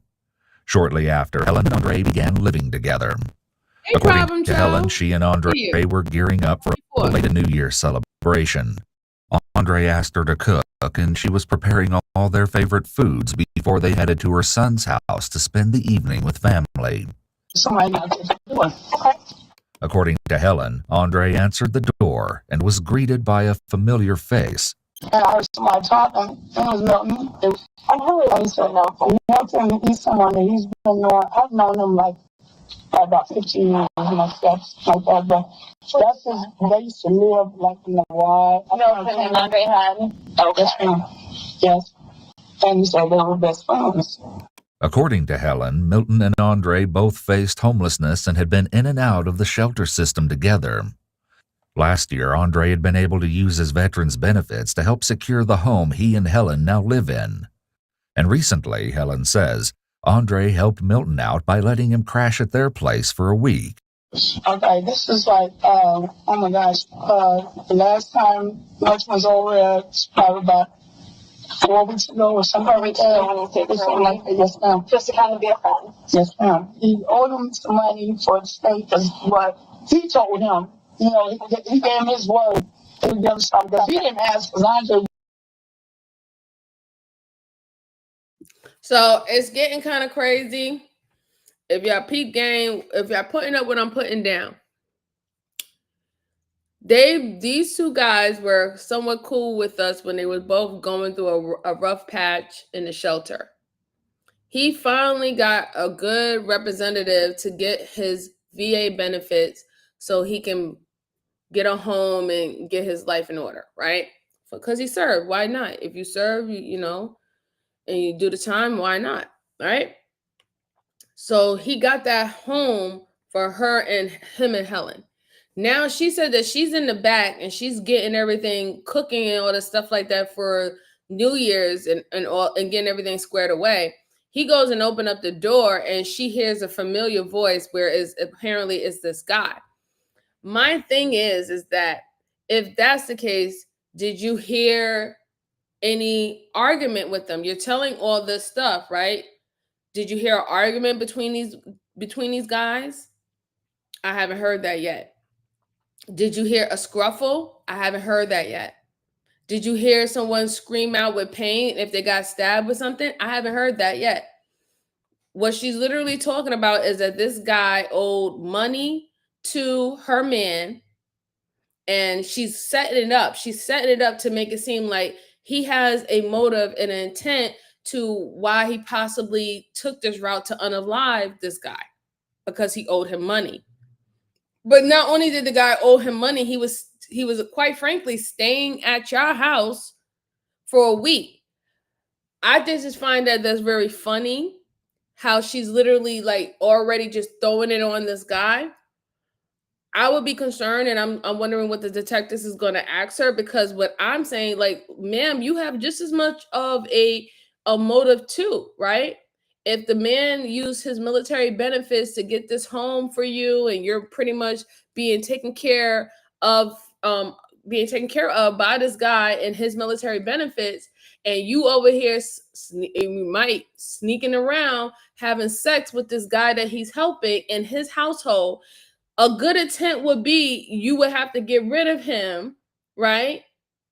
Because he's no longer gonna help you or fund your life, or you're not gonna be able to stay in his home if he understand or he found out that you was messing with his boy. I mean, in that situation, it's really hard. It's really hard. You know, you want to be helpful, you want to help people out and stuff like that, but you're literally playing on thin ice. In some situations, you're playing on thin ice when you bring someone in your home and you know about your significant other and partner. If you know that your significant other and partner, it doesn't matter if she's a woman or a man, if you know that they are flirtatious, right, in nature, maybe even a little, then you have to take that into consideration. But let's go on. But not as he give you his heart if he can, you know. Yeah. But allegedly, Milton was still hard up for cash in the meantime, so he asked Andre for a small loan to tide him over until he got more money. Well, he never came back. He never paid him that. It's then, Helen says, that Milton vanished into thin air, and over time, Andre grew a bit resentful. Helen was also bothered by the situation, as she said her favorite winter coat had mysteriously disappeared around the time that Milton had been there. It wasn't until the week prior to the attack on Andre that the couple heard from Milton again. Andre had suddenly spotted him at the bus stop, but Milton apparently ducked away, and the couple thought it might be to avoid paying him back. While Helen said Andre wasn't thrilled with this, he decided to let it go, at least for the time being. While police might begin to suspect that they have a cut-and-dry case about money on their hands, they have no idea the crazy twists and turns that they will soon uncover, as nothing about this case is quite as it seems. And so it was surprising that he showed up in the door today. Is that right? We really want. Okay. Did you pick up from the conversation you were overhearing while you're busy doing the kitchen stuff? What Milton wanted, why he was there? Because he came by, he said say Happy New Year's. They were talking at first and it escalated. Okay, so he said, well, you owe me $8, okay? Okay, then he left with my girl's coat, okay? Right. And he was like, what are you talking about? And I hate to cuss, I really do. No, but that's what I want to hear it for real. Okay. And he was like, he said, so it's not even about that, but it's just the principle of it. Right. Okay? Like a trust thing. Right. And they stepped outside, they was talking, they came back in, and it like calmed down. Okay. And stuff. So I just went back to doing what I was doing, right? Where were you at because the time? I was in the kitchen. In the kitchen? Yes, okay. I was in the kitchen. And stuff. And then I heard, like, at the top. And I turned, then I heard the door, like, slam. And I looked, and Andre was laying on his back. And I was like, Andre. And he was just laying back like this. And his eyes, nothing was moving. And his mouth was open. Yeah. And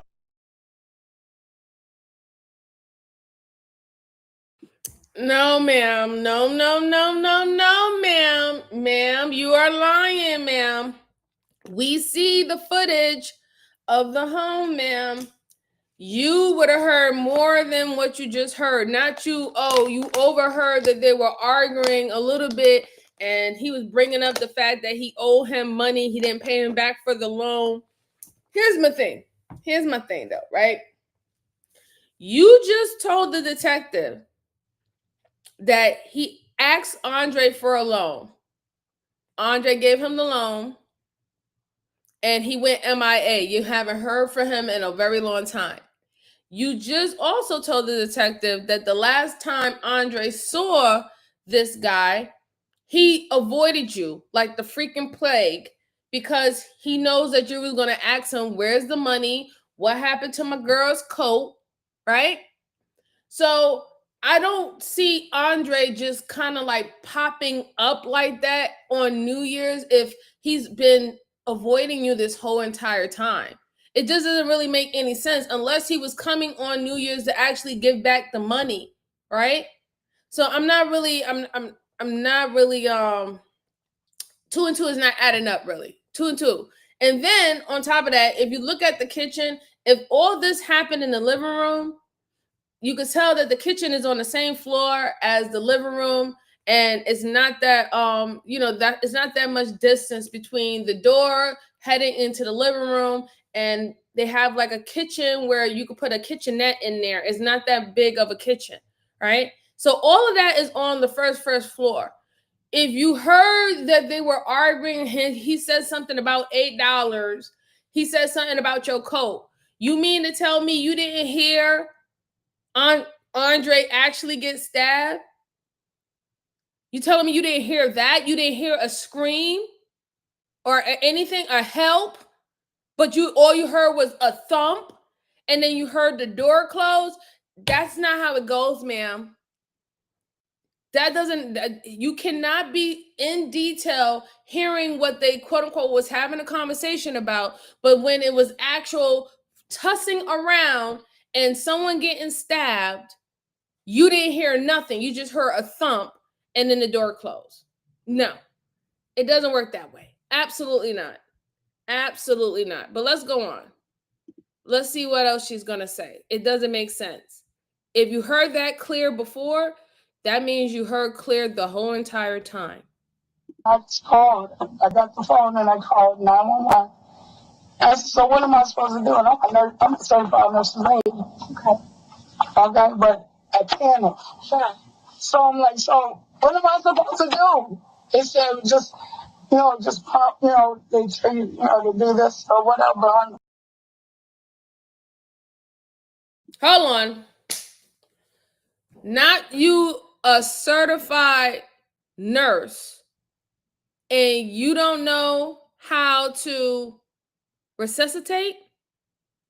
You don't know how to do CPR and call 911 to get the EMT there and try to, at least give him a fighting chance? That was literally your man, your quote unquote husband, right? So what happened? Why are you on the phone calling 911, asking them, telling them what to do? That I think someone needs to question, how did you get your cert? How did you get a cert? How did you get certified as a nurse if you don't even know how to do the basics? And I understand people freak out when situations happen to them. I get it. But you should at least know to try to stop the bleeding, right? You should at least know how to put clots, or even if you have to use a sheet or a cloth, you would know how to try to put pressure on the stab wound to stop the bleeding, because you should know as a nurse how fast it takes for you to bleed out. So I'm just not understanding. You're on the phone screaming at the EMT to tell you how to do your job?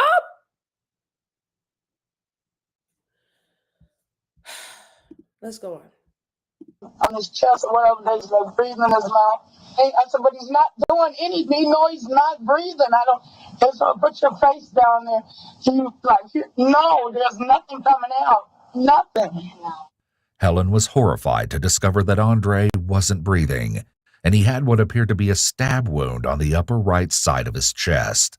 But she tells police that she continued CPR until authorities arrived a few minutes later. So asking, what is he okay? Is he all right or what? And it was like, she was telling, she said, well, I don't know, but somebody's got to know something. First responders continued Helen's life-saving measures, but Andre was being raced to the hospital. Police couldn't offer her much information about his prognosis just yet. Anybody else out by the house today? Was just you and No, ma'am, that was it. Okay. Police asked Helen to describe what Milton was wearing that morning, and it's seared in her memory. A black jacket, blue jeans, and black tennis shoes. When the detective stepped out of the room briefly, the reality of the situation is crushing for Helen. Hey, man, you guys, tell me something, let me know something about it.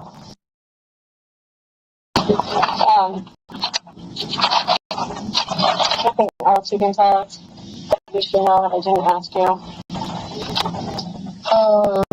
I just said what I can tell you all, because I'm like, have you already anything about my actor? We have. I'm sorry to tell you, honey. No, you didn't.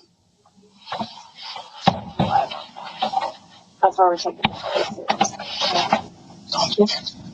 I'm not lying. I wouldn't lie though.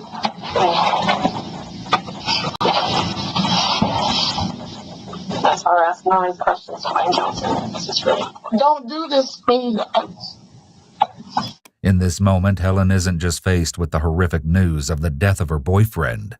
Her home is now an active crime scene, so she'll also need to scramble to find a place to stay that night. Police offer Helen a phone to reach out to loved ones, and she delivers the difficult news to family and friends.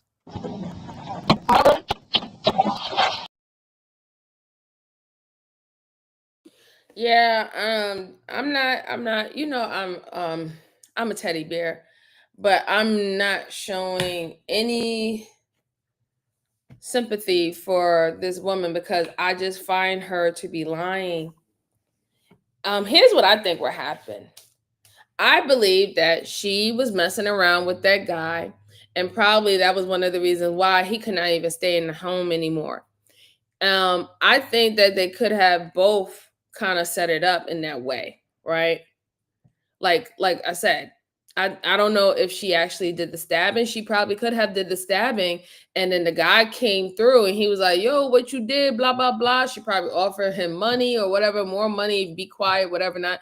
Or she probably linked up with him and said, hey, maybe we can like take him out and then we can have, we can have money, we can have money. You can have the money that you need if you need extra money or something. I just don't.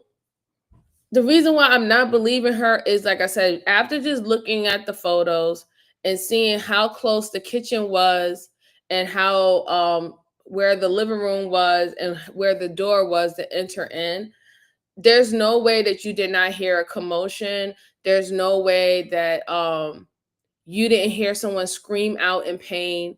There's no way.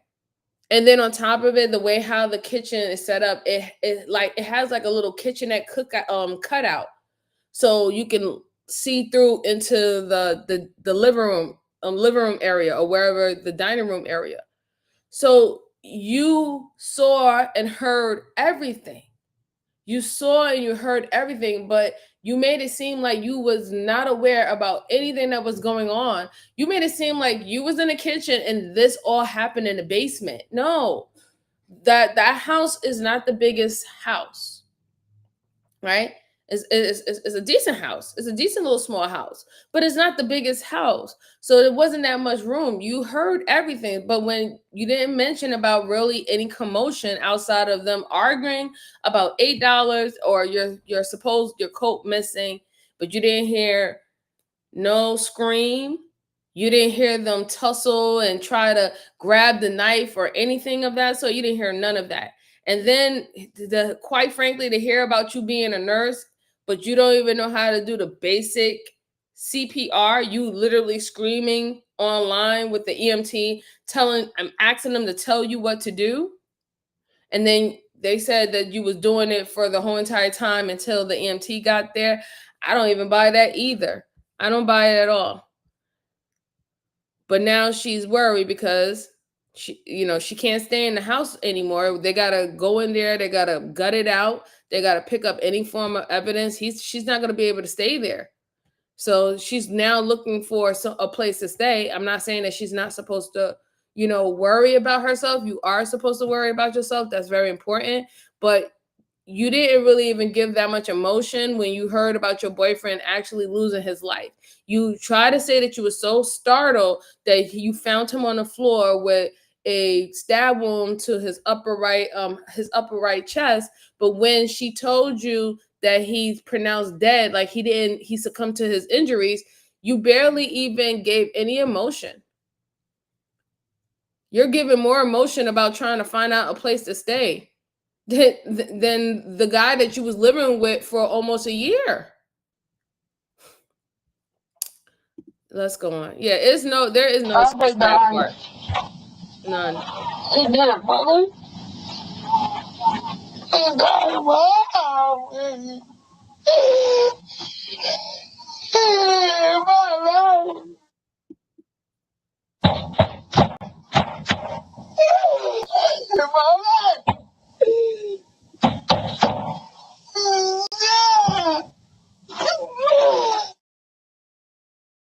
This is crazy. I'm not getting this. I'm not getting this at all. You see this stuff on TV, but not like this. Oh, I need you, mother.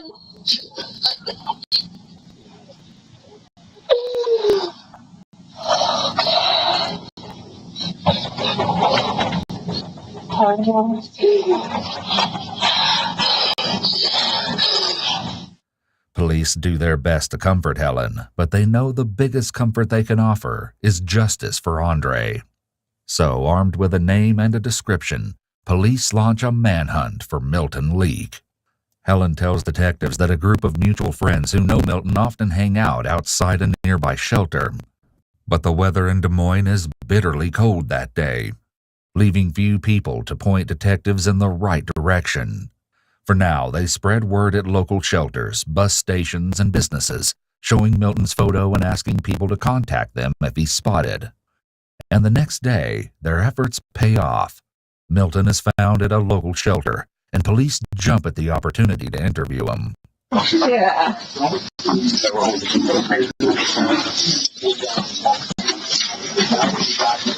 As Milton's story unfolds, the detectives hear a very different account of the previous day. Well, I want to talk about what you were up to yesterday. Nothing. Can you Stayed in bed. Okay, kind of run through your day. Can you start maybe in the morning? Stayed in bed at the hotel, Village Inn, all day long. Except for when I went out and got me a ramen noodle, and then at 12 o'clock, my money came on my card. I went over to Casey's and got me a slice of pizza and a Dr. Pepper. How long have you been staying at the Village Inn? 5 days. 5 days.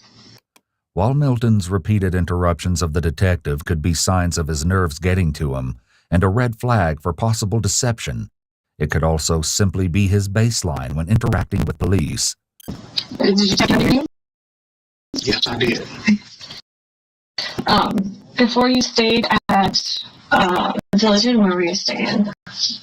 Down at the shelter. Why'd you leave there?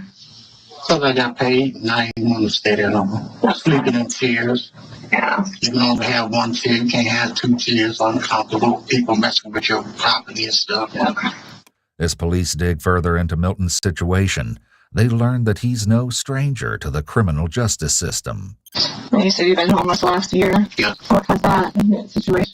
Well, I didn't disclose that I had a criminal record 23 years ago. Oh. Back in Wisconsin. Oh, your job name? No. Oh. I was on low income. Okay. Through, and then they dropped you from that? Yeah, through Hub. Okay. Down in Fairway. And I was there 2 years before they did some kind of international check or something. Mm-hmm. And they said that Hub don't allow nobody with felonies. Oh, so they got dropped in most of your housing. Okay. I want to talk to you about Some sort of friend of yours, Andre Brown. Oh, I heard about that. Okay. What'd you hear?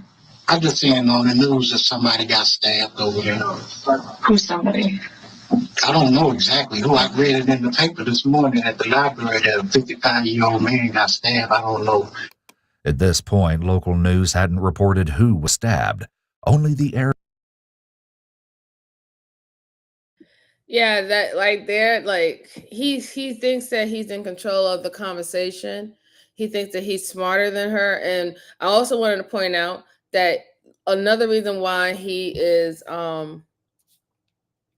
I guess interrupting her or not letting her actually finish her statement, or he's finishing it, is a part of people's character and personality, really. If they don't feel like anything that you're saying is more important than what they have to address, then they will actually cut you off.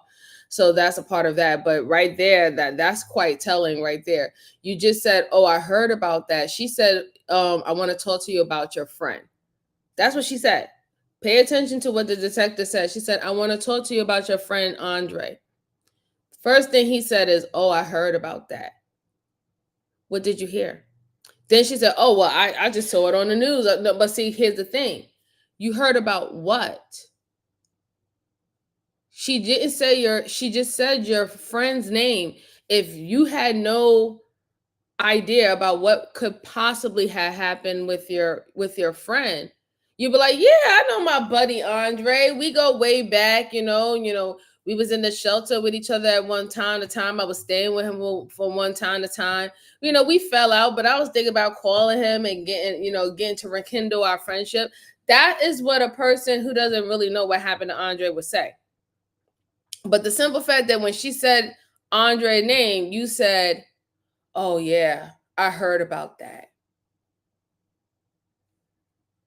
Heard about what? What did you hear? What if she said, Andre, he won the Nobel Peace Prize. Did you hear that too? Yeah, talking too much. Absolutely. Talking way too much. Literally told on himself that he already had an idea about what happened to Andre even before the news and anybody else know exactly what happened to Andre. Let's go on. Area that the murder took place. So why did you know it was Andre that got stabbed? Because I remember that address, 1925. Well, they had in the newspaper 925, but yeah. And then I seen the house, because I know the house got that little X thing and got to go up on the side porch. Okay, can you have a picture of the house? Yeah. Okay. Milton's response piqued detectives' curiosity. Did he know more than he was revealing, or had he simply made an assumption? For now, they move on. Tell me about Andre. He's a nice fella. Is he a friend of yours? Well, yeah, we used to live together down at the YMCA when I first got here.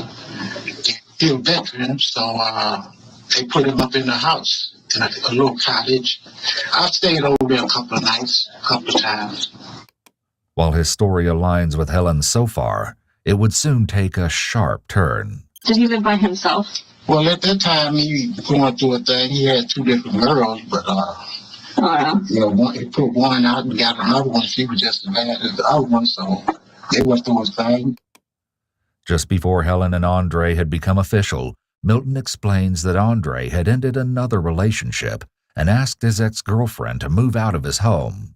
And according to Milton, this breakup caused a bit of tension between Andre and Helen at first.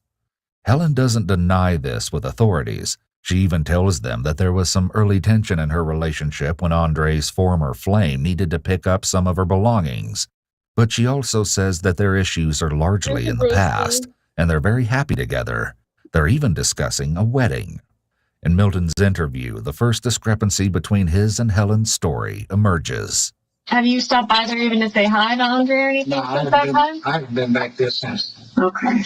Have you seen him at dark recently, or when maybe the last time you even caught a glimpse of him? The last time I caught a glimpse of him, I think I seen him and Spooky Juice getting off of the bus going to Walmart.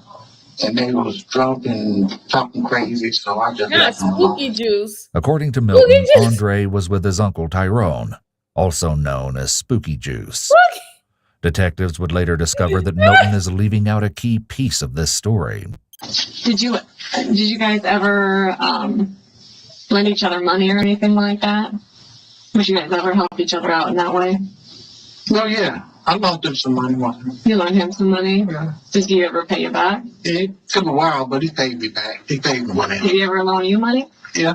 Okay. Yeah. Did you pay him back? Yeah. When was the last time that he loaned you money? That was a long time ago. For detectives, Milton's story seems shifty, and with an eyewitness account of his whereabouts, things aren't looking good for him. Even so, they give him an opportunity to establish an alibi.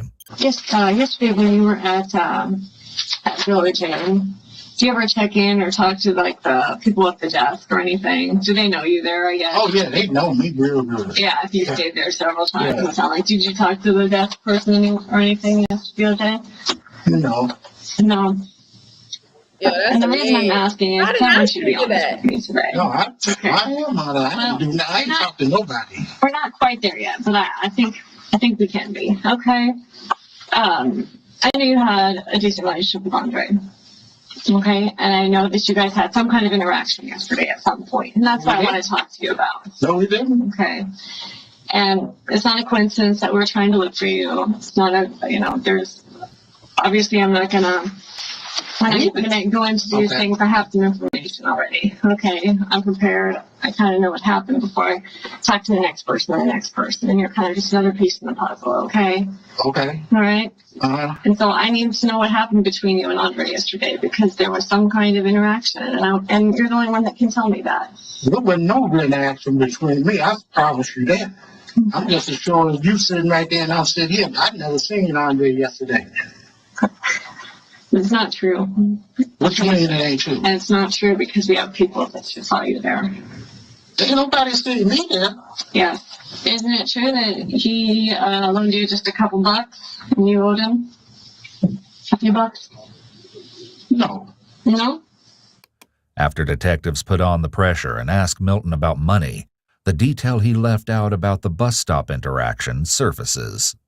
If anything, he probably said that I owe him because I stayed over there. He would want some money from that. He did? Yeah. Oh.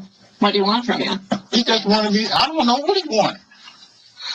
Did he tell you what he wanted? No, he just said, "Where's my money at?" When did he tell you that? The day that I seen him getting off the bus with Spooky Juice. Okay, about a month ago? Yeah. He wanted your money from you staying there? Well, I don't know what he wanted it for. That's kind of question anyway. Like he felt that you owed him because he was nice enough just to let you. When you thought he was doing out the kindness of your Well, at the time he said I could stay over there. I don't have to pay him nothing because I did have money then. And I said, let me.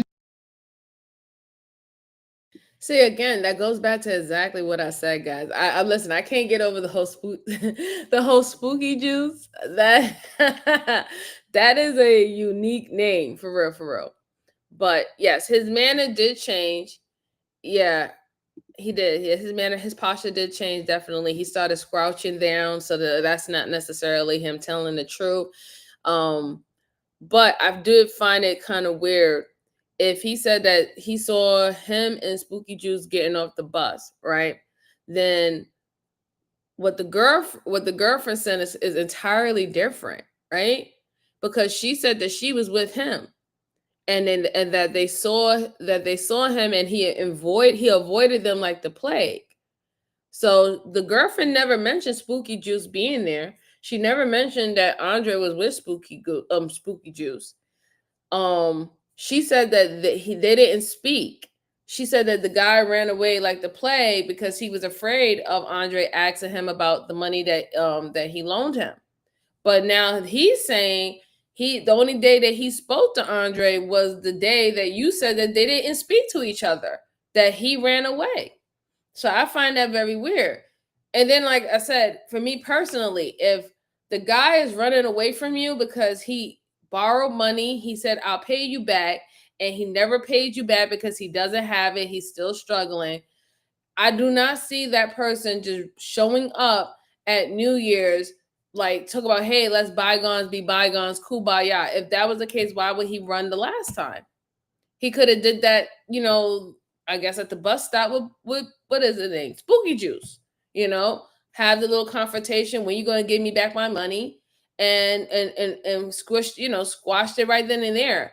But if he ran from you and you said that Andre was a little upset about that, why would he show up at his house on New Year's? Y'all don't got cell phones. You can't call and say happy New Year's. You can't text and say Happy New Year's. You're gonna just show up at his house knowing that you owe this person money. Listen, when people owe you money, you gave them a lot of money, and they know that they have not paid you back the money. They are MIA 1000. They all of a sudden they don't know your number. They don't know where you live. They don't know nothing about nothing once they owe you money, and they know that you're going to be looking for it. They now all of a sudden they used to call you every day, want to have small talk conversation that leads to the point where they need to ask you for some change. And then as soon as you give them the change and they know that they said, oh, when I get paid, I'm going to pay you back, or when I get my income tax, I'm going to pay you back. And all of a sudden, you calling them, they're not picking up the phone. You texting them, they're not doing nothing. Like, people know that that's what a lot of people do when they owe somebody money and they don't have it. They're going to avoid these people. So I don't see this guy owing this guy so much money and him showing up on New Year's. I don't really believe that's true unless they actually have some form of camera or surveillance that showed that he did show up to where the house is and then he was there. Outside of that, I'm just going to take it as hearsay that the girlfriend said that the guy showed up, she heard talking, and she thought it was this individual. She doesn't even know if it was this individual. What if it was Spooky Juice? Let's go on. We pay you, man. No, man, you just keep your money. Okay. And then after he let that other lady stay in there a couple times, I don't know what they talked about, but anyway, one day he came over, I seen him downtown, he said, where my money at? Mm-hmm. I'm like, wait a minute, you said I didn't have to give you nothing when I had some money. Right. Now you wanna embezzle me or something? I wouldn't understand because he was pissed off. He put it in his mind that you owed money. Just like you just said. Okay, that makes sense to me. That's something that makes sense to me. Okay? Like he's playing a game with you, it almost sounds like. Oh, you're cool, bro. Like you don't owe me any money. And then last time you see him, he thinks you owe him. And you're like, what's up? It's either one or the other. For me, that would piss me off because well, that would piss me off. All I did was just walk away. You want someone to be straight with you and you think he's a friend, but then all of a sudden you want something from him when you said, oh, I don't need you. It's cool or whatever. Okay. Now, I think that there might be something to that. I think that maybe he was still pissed off at you. I think that maybe when you talked to him yesterday. I didn't talk to him yesterday. I did just a little bit, Sean. Just a little bit. Call Billy Jim. I can call Billy Jim, and if you're in your bed all day, what are they going to say? I'm not pulling loaded eyes. I'm not lying to you. Okay? You're lying to me. No, I'm not. You lying to me? It's interesting to note that his concern is not how he's coming across, but more about the fact that he's being accused of a terrible crime. This type of reaction would be more consistent with a person who isn't guilty. I wasn't there, lady. Okay. Can you get that? No, I can't, because that's not the truth. Why not? What are you telling me then? Now I'm a liar? To my face? Right now you are. Where do I have you identified? Who? You are identified as being at the house yesterday. What were you wearing yesterday? Do you remember? What I got on now. Same exact stuff? Yes. Okay, same series, everything? Yep. At this point, Milton's clothes are key for investigators. And today, as seen here before his interview started, Milton arrived wearing a dark coat, just as Helen had described. They were talking at first and it escalated. Okay, so he said, well, you owe me $8, okay? Okay, then he left with my girl's coat, okay? To keep Milton talking, detectives switch up their approach. Instead of confrontational questions and statements, they try questions that hint his actions may be justified. What was his frame of mind? I don't know. What was he coming at you aggressive? But do you think you owed him money still? Was he pissed off about that? That's relevant to me. That was something that I can work with. I'm not going to tell you something I don't know. You think that we just magically pulled your name out of a hat? I don't know. I don't think so, but you probably got my fingerprints or somewhere over there, or like she said, somebody said that I was there, but didn't nobody see me there. Not physically. Mister, come on, man. I mean, no, you come on. We're not going to come in here and just throw this stuff around if we don't have. But you know what? Like I said, he ain't dumb. Like, don't get me wrong. Like this guy got some, he got some problems, but he ain't dumb. Like, if anything, he knows that the only reason why you are brung up in here is because someone told you that he was there, or you had to find fingerprints. So he's not really dumb. At the end of the day, what is they really going by? They're going on the fact of the girlfriend being the quote unquote victim of seeing or being in the house when her boyfriend gets unalive and had to, do CPR to try to save his life, but unfortunately she couldn't save his life. They're only going off of her story. That's it. Nobody else has confirmed that they saw him there. No one. They haven't confirmed. I don't know if they got in contact with Spooky Juice yet to ask about that day. Maybe they did, maybe they didn't. Who knows? But like I said, he's really not that off. But then here's example two: the coat is a dark coat. If it's cold, guess what? A lot of people wear dark coats in the winter. A lot of people wear dark coats. So, I mean, that's not really something that's going to say, hey, you was actually there, or, that was you. If the girlfriend said that it was him and she said that she recognized the voice and that it was him, they're only going on the basis of the girlfriend identifying that it was him that came to the door. So, I mean, unless they have other evidence to show that he was there, that's just hearsay. That's just hearsay. And then, like I said, it goes back to the basis, the way that they're asking him questions. At first, they kept on saying, you did it. We know you did it. We have this and that. And he didn't budge. And he didn't budge at all. He was like, I don't know what hell you talking about, but it's not working. I wasn't there. I don't care how many times you said I was there. I wasn't there. And a lot of the way how he was reacting to the questions were of someone who is not guilty. Like, they're looking at you crazy. Like, what the hell are you talking about? Like, what? But just because he might not be the one who harmed Andre, that doesn't mean that he doesn't know what's going on, because clearly he knew something was going on, because he told the detective, hey, I heard about that. He said that before she could even address what might have happened to Andre. So let's see. Bruce says he's homeless and he's not got 4 coats to wear. She knows what he has. Hey, Washu, how are you doing? Long time no see. I hope everything is well with you. Hope everything's well. If I always wear a jean jacket, it's pretty easy for someone to know what coat I wear. Yeah, that's true. That is true. Right. She just described the coat, I think. Yeah. Washu said, did you guys hear about the manager at 7-Eleven who brutally beat the employee to brain dead condition when she came late? We need to episode. Oh, okay. That's a crazy one. I gotta look into that. Yeah, I might have to go over that. Thank you, Washu. I gotta definitely look into that. Michael says, so were they both there together or at the same time? Right. That's what I'm thinking. I'm thinking that they were both there. Washer said, even tried to delete the footage. That sick. Even event made me think, oh no. Oh my goodness. Okay. Oh my God. That was a woman too. That was the employee. Oh, thank you, Washu. I got to look into that. I'm going to put that in my notes right now.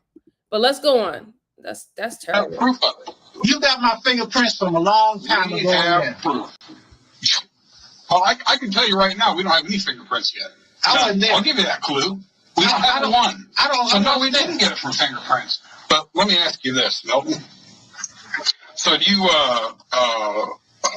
walk around during the day sometimes, like especially in the summer? Do you walk around outside a fair amount of time? Yeah. Okay. Occasionally you might go through a residential neighborhood where there's houses. Yeah. Okay. Well, you notice those cameras are popping up a lot more on houses. Have you noticed that? Not really. I ain't paid that much attention to it. Okay. Yeah, Well, I can tell you as a detective some people got that is very, very helpful to us. But I know. I mean, that's one of the best things to come along besides DNA. Yeah, I know one some of the people best got things, security man. like that. Yeah. Yeah. So that we get videotape right away. It's there. It's right there. The detectives are beginning an interrogation tactic known as planting seeds of doubt. If someone is guilty and they hear that there is other evidence they may not have considered, this tactic will make them extremely nervous. But on the other hand, if someone is innocent, they'll feel confident that there's no evidence that can implicate them. However, these detectives' execution of the tactic is a bit sloppy, as it should be delivered with more unwavering confidence. We don't have to wait for fingerprints to come back and DNA to come back. Police all but say it. They have video footage of Milton on the day of the murder, and they didn't know it yet, but such video footage would become the foundation of their entire case. In the meantime, Milton's already limited patience is wearing ever thinner. Here's what I want you to think about, Milton. I'm not thinking about Jack. You saying that you're not even there makes us feel like, what the hell's going on there? Yeah, you tell me what the hell's going on. I thought we could just have a conversation. Yeah, and there and I Yeah, don't try to put that psychological stuff on I'm not trying to. Arrest me or let me go. You got 72 hours. You're talking like TV talk, right? Too much TV talk. No, that ain't TV talk. It is TV talk. Okay. The 72 hours Milton is referring to is related to the U.S. constitutional right to a speedy trial, which includes filing charges after an arrest within a reasonable amount of time. But the Constitution doesn't spell out what reasonable means, so it's up to the states to decide how long police can hold someone in jail without charges. Often charges are filed within 72 hours of arrest, but there's no hard and fast rule. While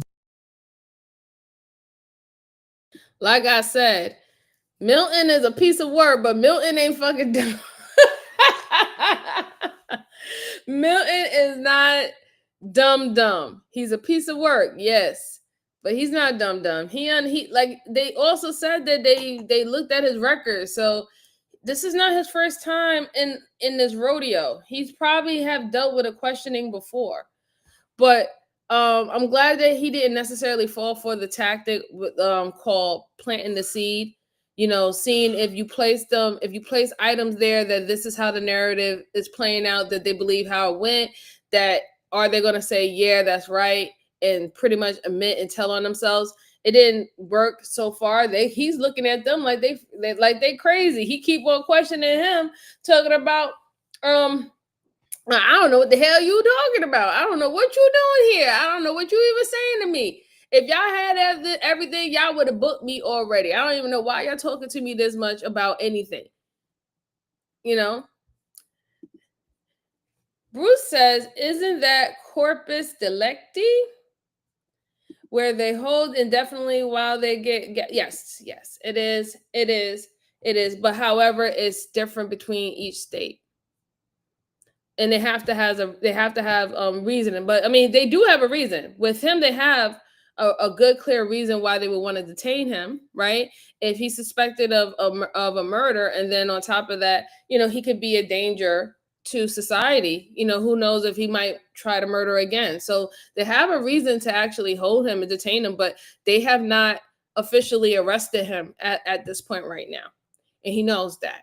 And that's why he's telling them, y'all got 72 hours to go ahead and charge me or arrest me on whatever you want to arrest me. Let's go on. the detective clearly thinks that Milton's misunderstanding is funny, this is a very poor way to maintain rapport, and laughing at him and mocking him will only damage it further. They aren't following normal interview procedures and haven't done much to develop rapport with them before this point either. The detectives back off, shifting their focus to Milton's version of events that day, hoping he'll drop some new details they can use. And he does exactly that. Me and my girl, we broke up New Year's Eve, so that's why I didn't This know. year? Yeah. So just 2 days ago? Yeah. Who's that? Huh? Who's your girl? Or your ex-girl? Ex-girl. Well, she's no longer talking about it. You're not dumb. That's something else. She don't know nothing about Dre or nothing like that. No, what's her name? You don't even know her name. She's innocent. She ain't got nothing to do with this. Red flags go up when Milton refuses to share the name of his recent ex-girlfriend. That's because the recent ex-girlfriend is Andre's girlfriend. I'm telling you. Mark my word. They were messing with each other. Okay? Mark my word. They were messing with each other. They were having some dibble-dabbings, and it wasn't only about no money. It was about pride and ego. And I would say adultery, because according to the girlfriend, they were about to get married and everything. She wanted them benefits. She wanted them VA benefits. I'm telling you.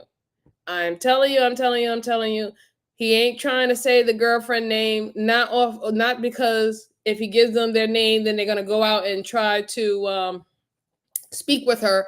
It's because it's probably someone that they have already spoken to. But let's go on. Could she have incriminating information about Milton that he's not keen on sharing? I asked you earlier if this girl that you broke her, this girl that you had just And I said, you don't know nothing about my personal business. And I said, how do you know that? Because it's your personal business between you and Andre, whatever happened to Andre. No, That's exactly what you said. that ain't what I said. It most certainly is. Man, you trying to put words in my mouth. You know with this. I am not. Milton, this is recorded. We can watch all this back. You're getting me frustrated now. Why? I've been trying to be nice to you. You know what I'm saying? Explain all this. Frustrated? Because you up here trying to put words in my mouth and try to make me look like I did something great. Milton is clearly flustered and frustrated. He's doing his best to stick to his story as the detectives continually try to confuse him and poke holes in it. I ain't do nothing to Drake. I love Drake. You understand that? I would never do nothing to Drake. Physically or mentally. Because me and him knew each other. We understood each other. Yeah, we talked about each other like that. But that's all. You ain't gonna do nothing. Yeah, you ain't gonna do nothing. Yeah, we talked like that. But we squashed that shit. Milton's frustration reaches a new level, giving way to some strange behavior.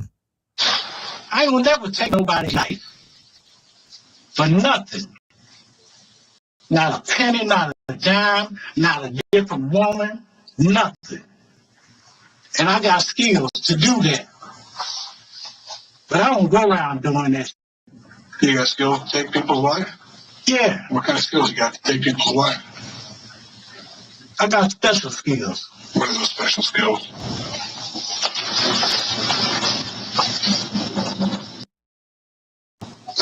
I know it only takes 60 pounds of pressure to break a bone. Yeah, I got all kind of knowledge about doing that. I don't do that. I'm 68 years old. I ain't got time to go around here trying to prove myself to nobody.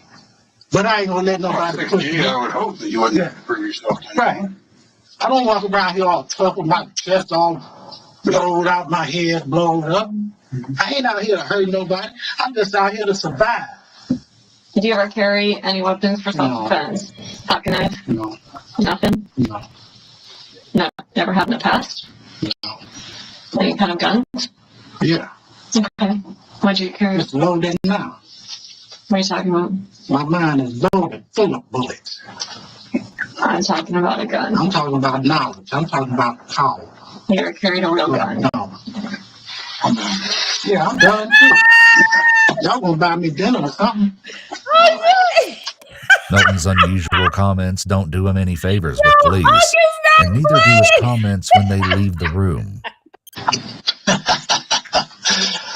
Boy, may you rest in peace, Andre.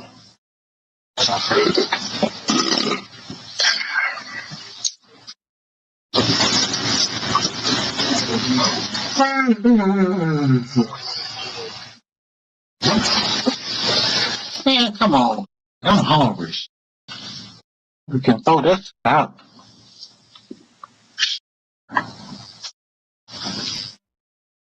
Man, come on with this dummy.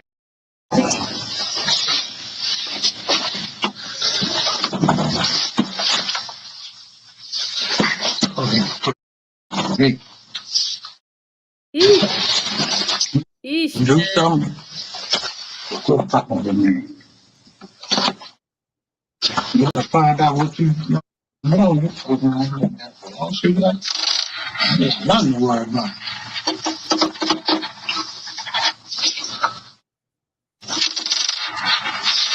You got me and I ain't do my thing.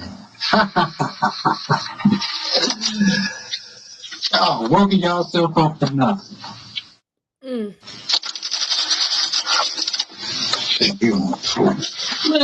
Please.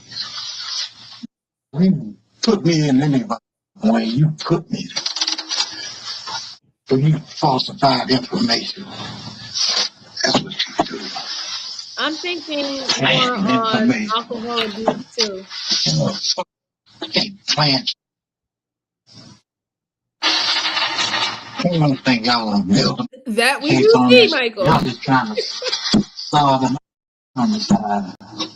You say y'all ain't solving it with me. I ain't the one. I don't mind. I'm trying to put me somewhere where I wasn't even at. Somebody, yeah, I knew you were there. Please. You don't know Jackson. You can't prove nothing. You just think we be dependent on a homeless man. You crazy. $25 million lawsuit. No. $125 million. I'm gonna sue us out too.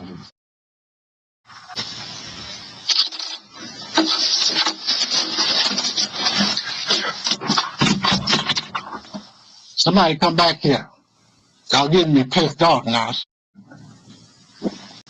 This embarrassing me like this. Despite his protests, Milton is placed in custody and his clothes are taken as evidence. Hope your kids die from thirst. Police let Helen know as soon as they've made an arrest, and she's instantly relieved to hear of his apprehension. With Helen's eyewitness testimony, the detectives are confident they've got their man, but they want their case to be bulletproof, so they don't stop there. While the detective...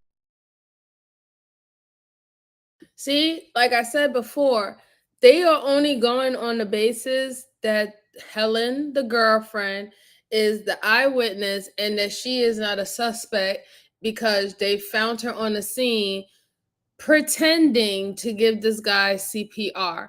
The funny thing about it is that he was stabbed by a knife. Now, we heard this guy said that he doesn't have knives and he doesn't have guns. The bullets that's in his mind. His mind is a gun, right?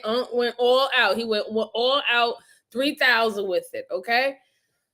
So they took his clothes because they wanted to examine if he had any blood in his clothes, even if he, I don't even know if he washed it. I mean, he's a homeless guy. Some shelters do have washing machines. Who knows, right?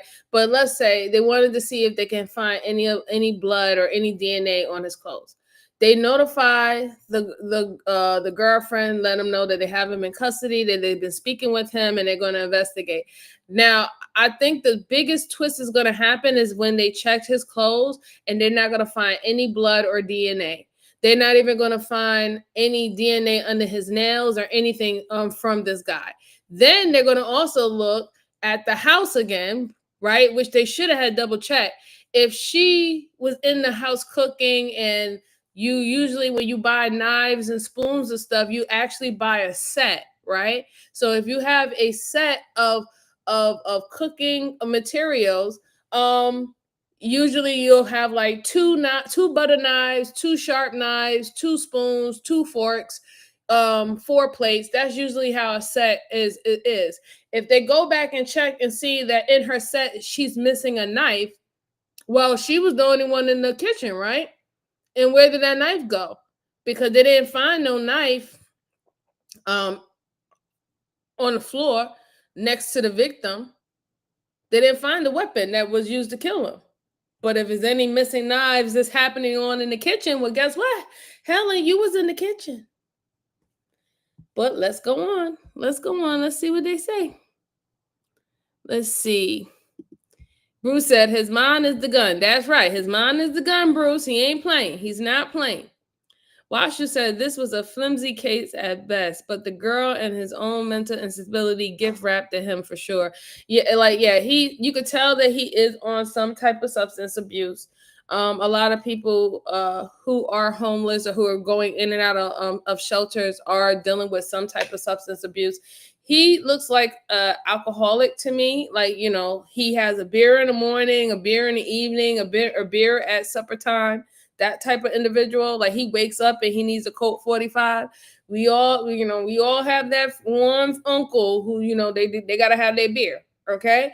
And he looks like that type of person. And even when they're addicted to alcohol like that, they can get very when they're going through withdrawal, or if they feel a little antsy, if they can't have a cold one near them, they start to become very agitated, aggressive, sometimes even violent. We tend to see them start to rail up in that way, which he's showing to me personally that he's starting to get frustrated, aggravated. He really wished that he could have a cold one to calm his nerves, but they're just leaving him in the room to his own, to his own thoughts about the situation. And he's not liking it. He's not liking it at all. Let's see. Hi, Chris. How are you? Hope everything is well. Happy 4th of July. Sean said Colt 45. Billy D. Yeah. Yes, sir. Yes, sir. Let's go on. Detectives do find a record of Milton staying at the Village Inn on the day of the murder. No one can account for his whereabouts. According to cleaning staff, they don't recall actually seeing him that morning, despite having cleaned his room sometime between 9:30 a.m. and 12:15 p.m. Authorities also get a lucky break when they chat with a few acquaintances of Milton's. According to police reports, one friend reported that when she saw Milton on the day of the crime, he seemed off. She recalls that he wasn't his usual happy-go-lucky self. Another acquaintance revealed that at one point Milton had a long-term girlfriend named Sandy, and police immediately suspect this is the mysterious ex-girlfriend. Once they track her down, they ask Sandy to map out her history with Milton. And when Sandy arrives at the station, her adrenaline and anxiety are surging. Police allow her daughter to join them in hopes of keeping her calm and getting as much information as possible. What was the first thing you felt when they came? I saw them. I said, oh my God. Like, what wouldn't you feel? I was on this way.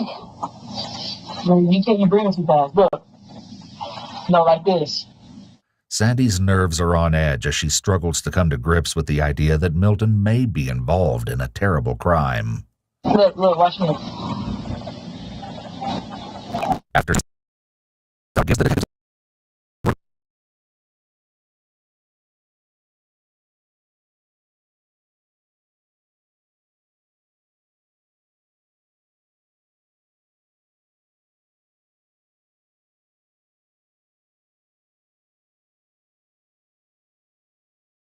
Sorry, guys. It started buffering again. So I have to make sure it catches up. First thing you felt when they came? I saw them. I said, oh my God. Like, what wouldn't you feel? I was on this way. You breathe too fast. Look. No, like this.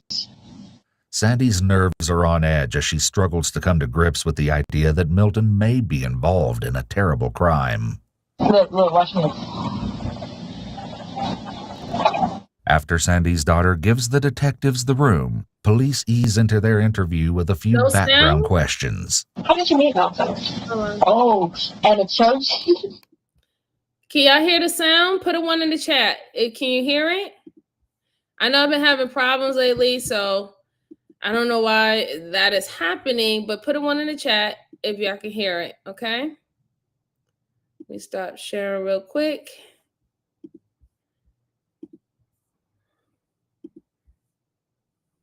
All right, I'm going to refresh, guys. Hopefully that works. Okay.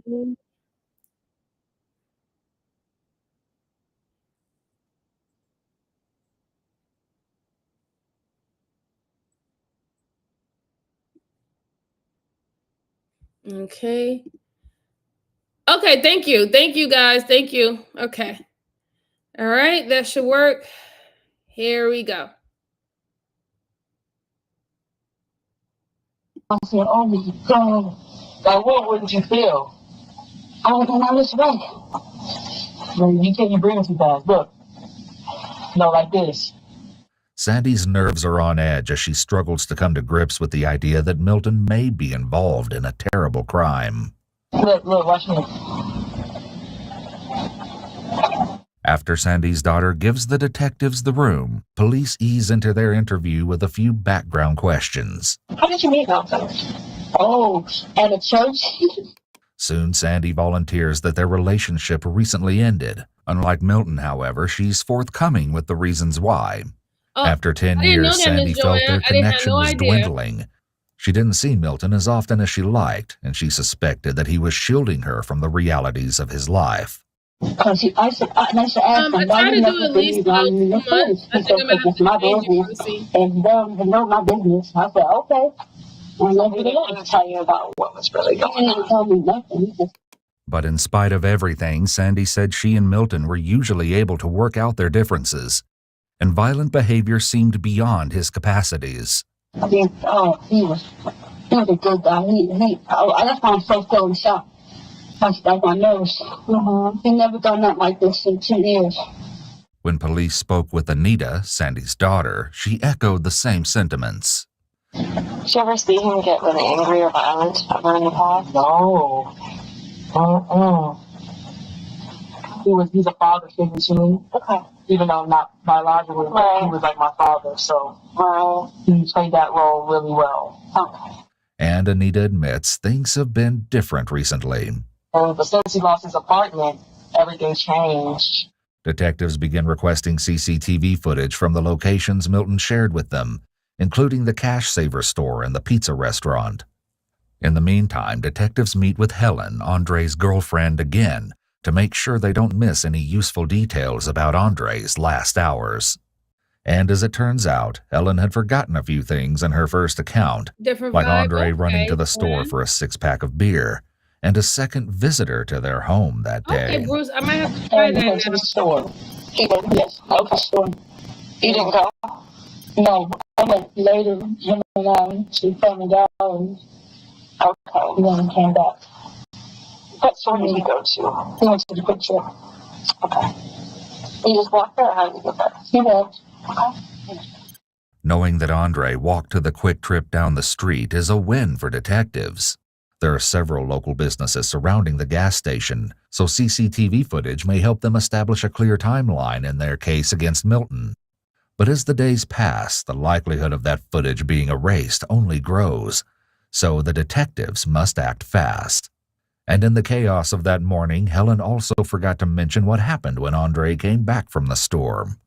While she was in another room preparing for the festivities, there was an earlier knock at their front door, and it wasn't Milton. Helen tells police that Andre answers the door and heads upstairs with another man. After a while, Andre comes to the kitchen to grab a drink, but something wasn't quite right. Yeah, I asked him who was it. That's what I asked him. But he didn't tell me, so it's just a friend. He got another beer. And then a kiss. Yes. Wait, so you're telling me that you're saying that Milton was with some other guy that wasn't Milton that came into the house, went upstairs, and he seemed different, like he had an issue and a problem. So then why did you say that it was Milton's voice that you heard?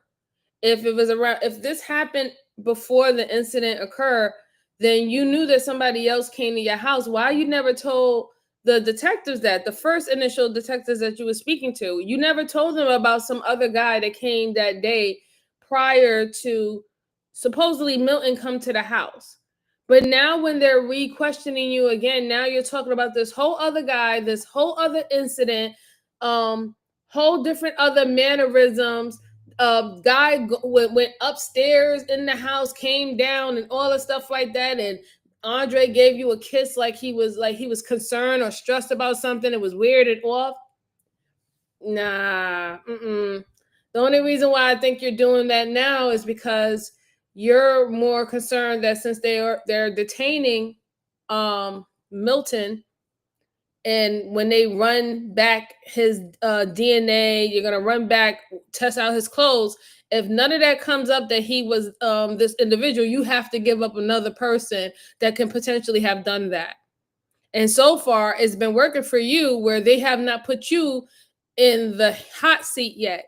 They still deem you as a victim of the situation. They have not put you into the interrogation seat yet.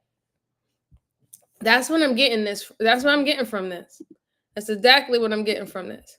Washu said, one has to wonder what Milton's motive is. I can't guess since I found the show in the... Okay, so they're trying to say that his motive was he owed Andre money. Andre was upset with him because he haven't gave his money. He's been kind of like, dodging him.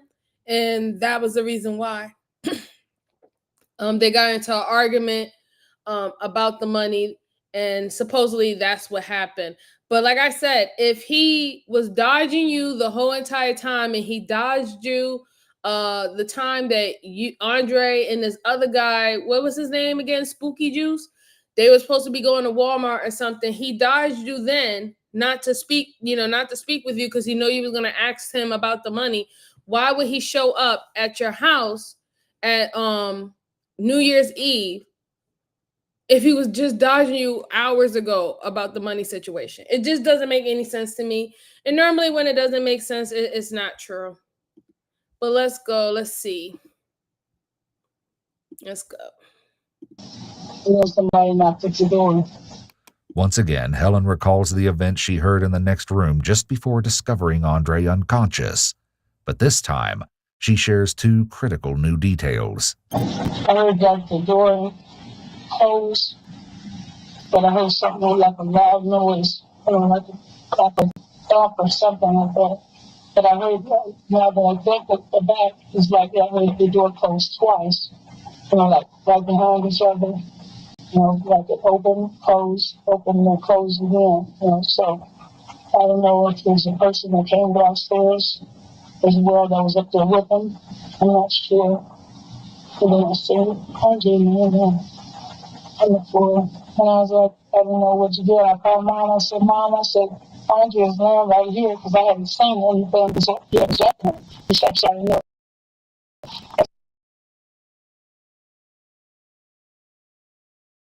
So I said, what's happening? She said, I don't need to call that woman.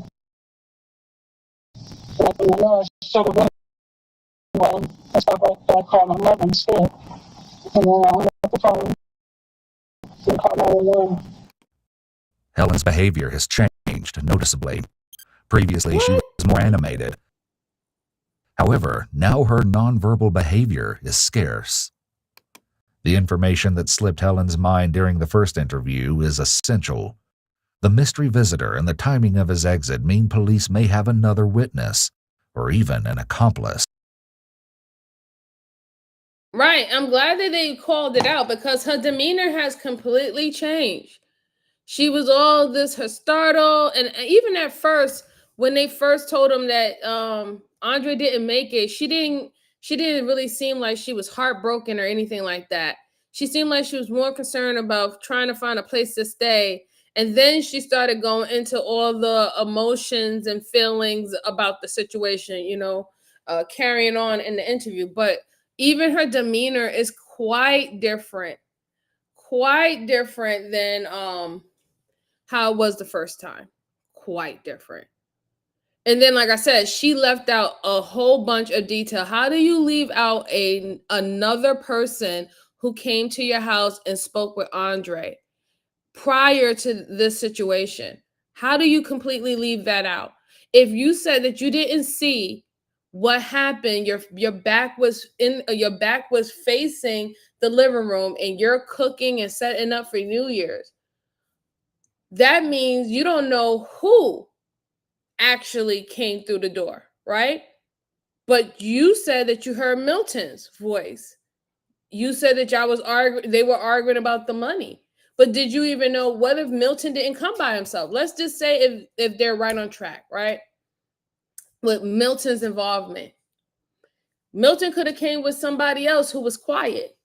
But again, with all that commotion, I'm looking at Andre, and God rest the dead, right? Andre don't look like no small dude. Andre look like a big dude, right? He's not going down without a fight. So you cannot, I'm not going to believe that you didn't hear any commotions. You know what I'm saying? I'm not going to hear that you didn't hear any commotion going on of somebody trying to push someone off, trying to grab the knife, or even hear someone scream when somebody got cut by the knife. Like, you didn't hear any of that. All you heard was a thump, and then the close of the door. But now, this second interrogation or interview, you want to say that you heard the door go close and open twice, not once. This is completely different than what you stated earlier. Like, no, something's off. Something's very, very off. Let's see. Oh, don't worry about it. Don't worry about it. Don't worry about it. So this is the rules of the chat, everyone. As Brucey says, chat, any vulgar comments, racial slurs, innuendos, or disrespect to our awesome host, Brucey's the best, you will be removed. Yes, I'm going to tell you that. You can disagree with me. You can have a different opinion. That is fine. That is well accepted over here, in fact, right? Because I will want us to learn from each other. But if you come up in here with these shenanigans, and you come up here with your trolling and being vulgar and disrespectful, not only will you be removed, you're not coming back to this channel. You will be blocked for this channel indefinitely. And you can come back in any different other troll accounts you have, and I will block every single one of them going forward until you get the hint. This is not accepted here. This is not your house. Go do that dirty shit at your house and stay there. Thank you. Thank you very much, Bruce. That was the PSA for today. Let's go on. Let's go on. Helen's phone call to her mother, Evelyn, could also provide new insights, so authorities make a note to reach out to her. It's possible that Evelyn remembers details that Helen doesn't, like a comment or a background noise. So a few things have changed since we last spoke. Yes. Okay. Why didn't you tell us about this person? Because I wasn't thinking at the time. While Helen's omissions seem odd at first glance, her trouble recalling details may be in part due to the trauma she experienced. It's also possible that the event briefly slipped her mind, as she was likely focused on Andre's prognosis during the last interview. As detectives continue building their case, they request cell phone records for the 3 phones kept in the house, Andre's, Helen's, and another phone belonging to Andre's niece. Authorities also turn to DNA in hopes of sealing Milton's fate. At this point, several kitchen knives found at the scene are undergoing processing at a lab. Perhaps one of them could be the murder weapon. See, this is what I'm talking about, right? So now when they actually go and do their due diligence and search the house, they found numerous of knives stashed in one area. Now, again, who is putting, I don't know, one person or one woman who run their kitchen, you're not putting knives like that, right? You wash your knives and you put them up. You put them on a rack, you put them in their drawers, wherever you need to go, however you do it.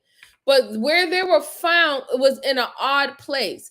Those knives are not tools. Those are not knives that was like pulled in a toolbox. When you can't find your screwdriver, you use a butter knife because you can't find your screwdriver to screw something. That's not what this is.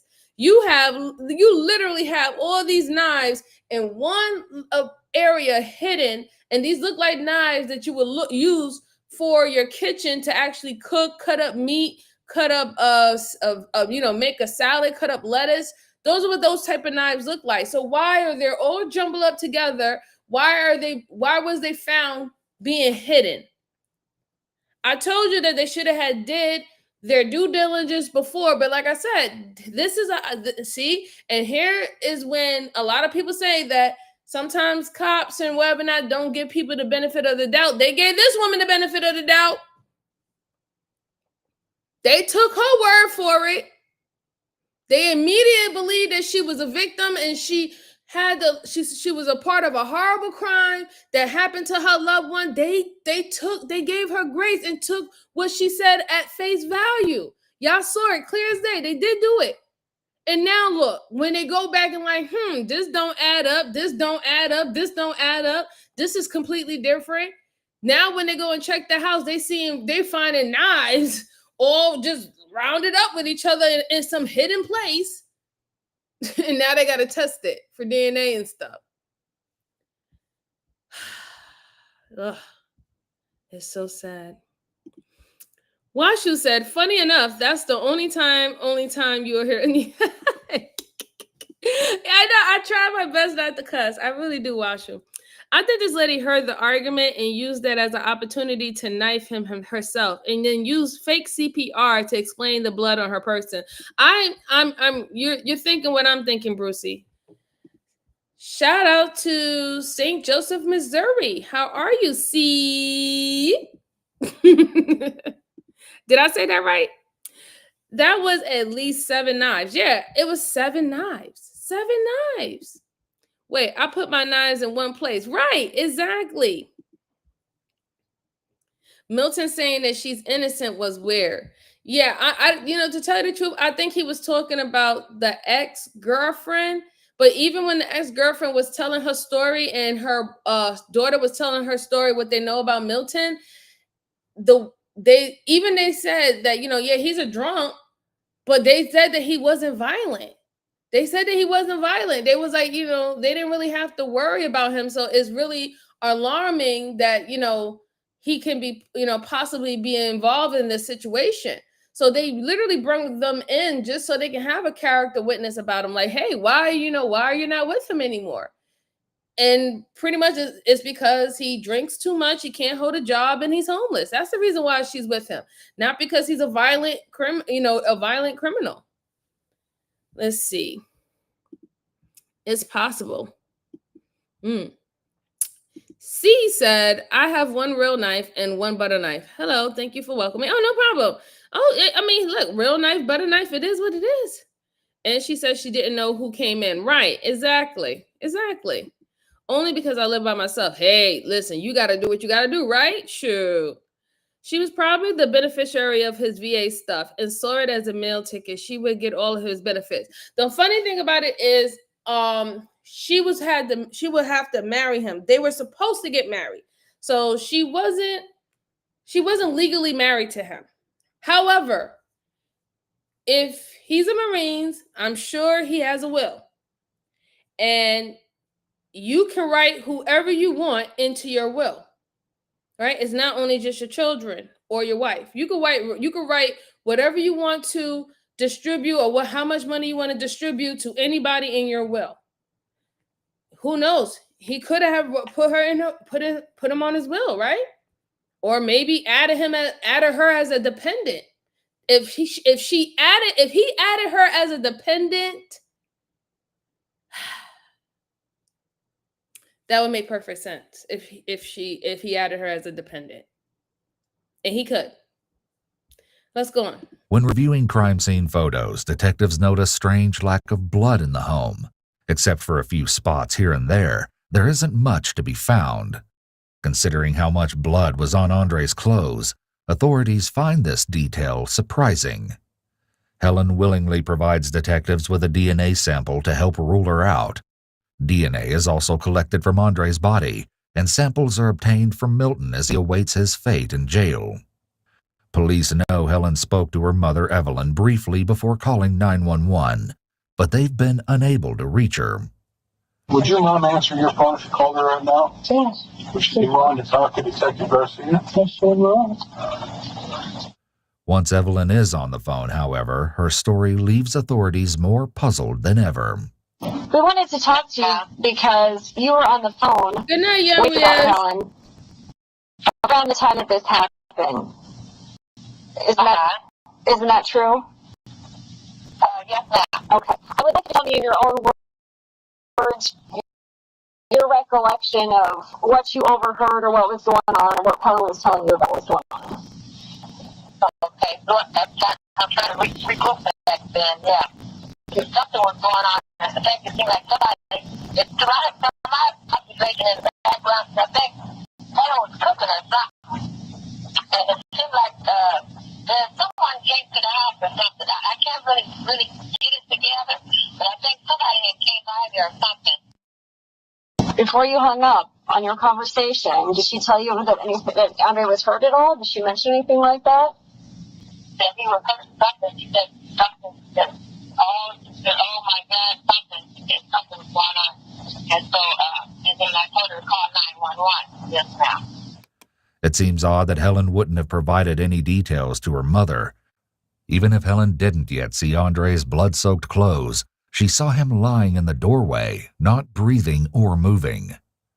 The detectives aren't sure why Evelyn's answers are so vague. You know why they're vague. God, come on now. Y'all know why it's vague. Because she has to keep it that way, because if anything, if she did not actually commit the murder, like really, she's not the person who stabbed them. She knows who did. She know who came to the house. She know who was there earlier. She know who the person was. And she let that man bleed out on the floor before she pretended to give him CPR. She called everybody that she needed to call. She called her mother and let her know what something's going on, but didn't get into too much detail. Then she called the EMT and was like, "Oh, I need help with what do I need to do to stop the bleeding or to do CPR?" But she's a whole freaking nurse. Guys, I want y'all to pay attention. She's a nurse. A nurse. But you're screaming on the phone, asking the EMT, what are you supposed to do? You let that man sit there and bleed out. And then you did all the whole mode, all the movements and things that you think that you're supposed to do to make it seem like, oh my God, I don't know what happened. Oh my God, I tried to save my boyfriend. This is some bull crap.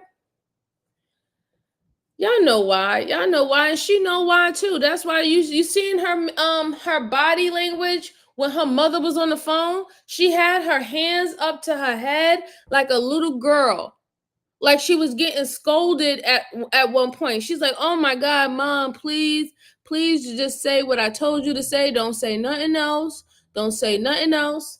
That's how she looked. Everything about her is completely different. If I didn't know that this was the same woman that they were interviewing from the first one, I would think this was a complete different person. Her demeanor is completely different. Even the other, when she was the first interview, you could tell that she was, whether she's putting on a front or not, or whether she realized what she had done was a travesty, and she actually is shocked from it. But she seemed more of a lively person then. Like she had spunk about her, Now she's acting like she's a mouse. Now she's acting like, like she's some timid bird that can't speak. Let's see. Washu said, "Damn, I'll tell my mom to drop that call." Bruce said, "There is no way she didn't see what was happening. She's guilty." Right. Hey, AG Dav, how you doing? Happy belated 4th of July. He says somebody's in trouble. Yeah. Washu said, Helen is like a frog in a boiling water right now. Yes. Yes. Lana says she was saying, Mom, I need you earlier. Right. Exactly. Exactly. She doesn't need him. She doesn't need him coming back to life to tell the tales, but she couldn't get the story straight. Right. I agree. She could have made it a more plausible version of the events had she been consistent. Right. But she's not consistent. Right now, it was all about alluding to someone else. That was her MO from the beginning. Right. She wanted to keep herself in the victim mode. Right. She's looked at as a victim or an eyewitness to the situation. Then she lured them to other people. Literally, they went, 2 states or 1 state or 1 township away to find this guy who's homeless, who is pretty much a vagabond. He's a nomad. He goes from places to places, shelter to shelter. You know, whenever he has money, he might link up with some friends, some family members, but he's always on the go. He's a wanderer, right? So they had to hurry up and try to catch this guy before he went somewhere else where they wouldn't be able to find him. They went through all of this because she told them to go find Milton. Milton, I swore I heard his voice. She's the one who mentioned that Milton owed Andre money. And then now, all of a sudden, it's somebody else. Somebody else came in. You heard a different voice. You heard 2 steps go up the stairs. Andre came back down and he looked different. He looked concerned. He gave you a kiss on the cheek. And it was weary. You felt very startled. She's the one who gave all this information. Nobody forced her at all. In fact, we've seen how they can put the heat on. She has not. She has been able to freely express herself and tell everything that went on. Let's see. Melissa said, living his life like a gypsy. Yeah, absolutely. Let's go on. Perhaps she can't remember or she doesn't understand the questions. Or maybe she's intentionally leaving out information. Well, you wouldn't tell her to call 911 unless you knew something serious. So what did she actually tell you? Not just something. What did she tell you? As far as like, when he got hurt or something like that, or something happened. So she didn't tell you anything was wrong other than he might be hurt? That's all most you knew? Not that he just maybe stubbed his toe or anything? It could have been, how did you know it was serious enough to call 911? I'm confused. He might be hurt, he might be hurt, or something was wrong. And I think he said he heard a bump or something like that. Or heard a bump or something like that. Like a bump or something. And so anyways, the person, whoever the person he was involved with, they must have ran or whatever. I don't know now. And you're her confidant, you're her best friend, as she calls it. So you would know, she would be the one to tell you what happened that day. And that's why I'm calling you, but I feel like I'm not getting any kind of detail. Detectives go in circles with Evelyn for several more minutes before calling it quits. Even though their conversation with Evelyn doesn't reveal any new information directly, they have a strange feeling about the way questions were answered. Evelyn's cluster of behavior seemingly point toward deception. She frequently uses filler words in her responses, like as well as unsure language like I don't know and I think. The person he was involved with, they must have ran or whatever. I don't know now. I think Helen was cooking or something. But I think somebody came by here or something. She also seems to stall as she answers, perhaps buying time to think of what to say next.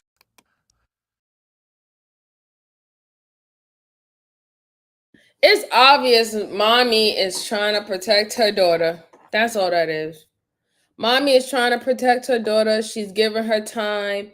She's giving her a chance to hear what she says. And if after they get off the phone with the mom, she can correct whatever her mom was stating that made her look like she's involved. But what the detective asked her was a very good thing. How would the mom on the phone know that whatever has happened, that it was serious enough to call the EMT or to call 911 if the daughter just didn't tell you in detail what was going on? If she just told you that she heard a thump and then she heard the door close and then you see him on the floor, right? Did Did you not examine him? Did you not, like, you're a nurse. You telling me that you did not examine that man? You didn't see any blood spilling out? Did you see him, did you even check to see if he was breathing? Huh? Did you even check to see if he was conscious? Did you do any of that? You didn't tell the detectives the first time that you did any of that. You said that you was just literally on the phone calling 911 and that you had to ask them or scream at them to tell you what you need to do to do CPR. That's what you said. So how does the mom know? How does the mom know that whatever happened to Andre, oh my God, you need to call 911? I mean, it wasn't like he was choking, because then you could have told her, well, girl, you better go ahead and do the what is it called? The Heimer movement, try to help him get it out if he was choking. You would have probably, if you didn't see that he was breathing, you would have started pressing on his chest. Like, how did she know that he needed to be called? Because you told her. And that's what the detectives know. The detectives know that you told her. You told her what was really happening and what was really going on, and that he was actually bleeding. And then your mom said, girl, you better go call 911. And that's when you called 911 and you did all of that.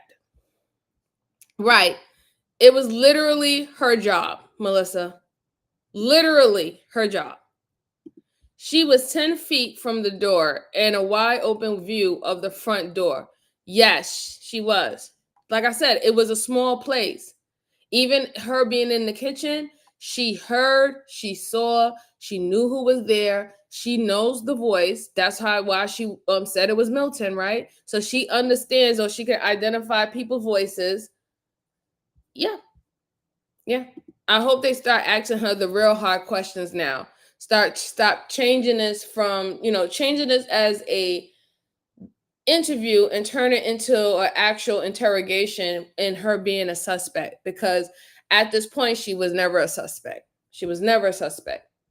Sensing something is amiss, authorities walk Helen back through the day of Andre's death in case any new information surfaces. The Heimlich maneuver. And as they've come to expect, there are indeed more details to be found. When you heard the knock on the door the second time, Yes. did you hear a voice at that time? Yes, I did. Whose voice was it? It sounded like Milton to me. Did you ever see Milton with your own eyes? No, I did not. No, I did not. How were you able to provide a description of his clothing the first time you talked to him? That's because I saw a coat. I didn't see his face when I opened, but I saw his coat and stuff because it blew up by the door.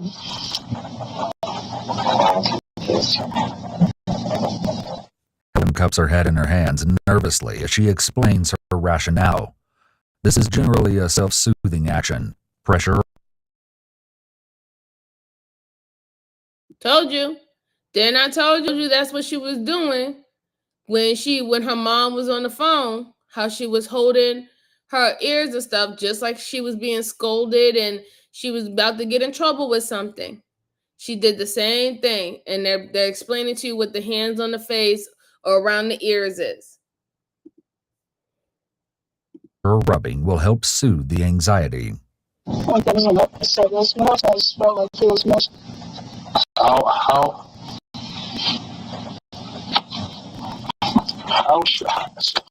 really didn't see.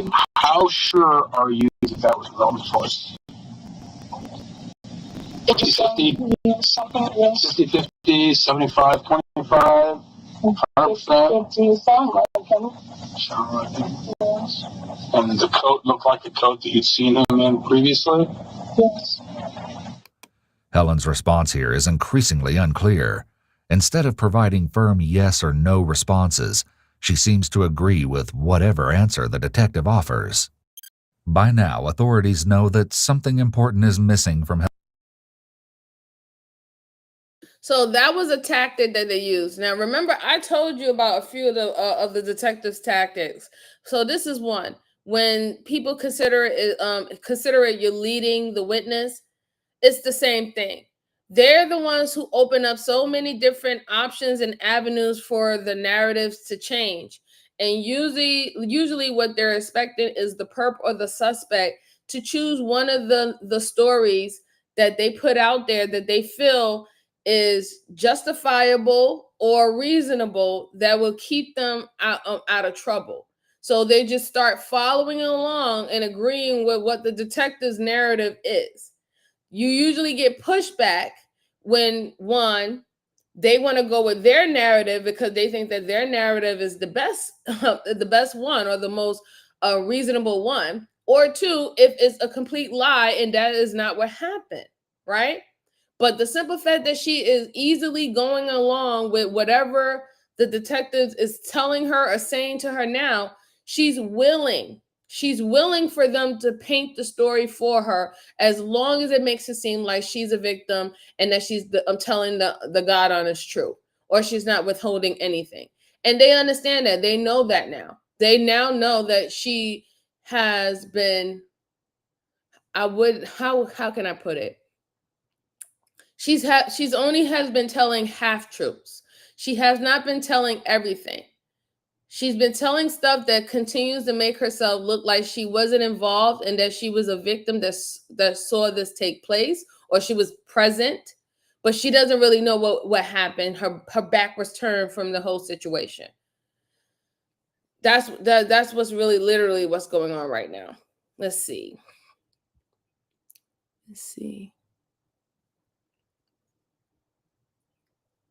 I have 2 sons in the Army, 2 beautiful daughters with careers. Lord knows I got lucky. Shout out to you, man. That's wonderful. And tell your 2 sons, thank them for their service. I appreciate them. I work with Army every day. So tell them thank you very much for their service, ma'am.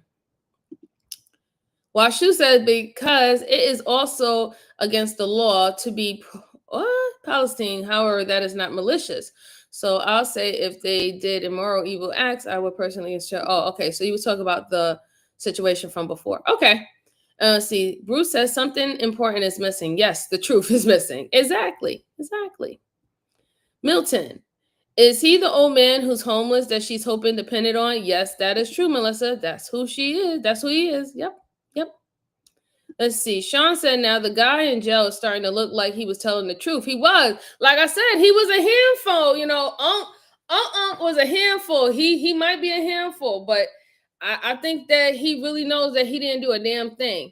And that's why he was like, my mind is the gun and the bullets in my mind are deadly. But I have no gun and I don't have no knife. Helen's story. But what they can't know is that this is just the beginning of a truly bizarre and complicated story. You're leaving a lot of stuff out. Okay?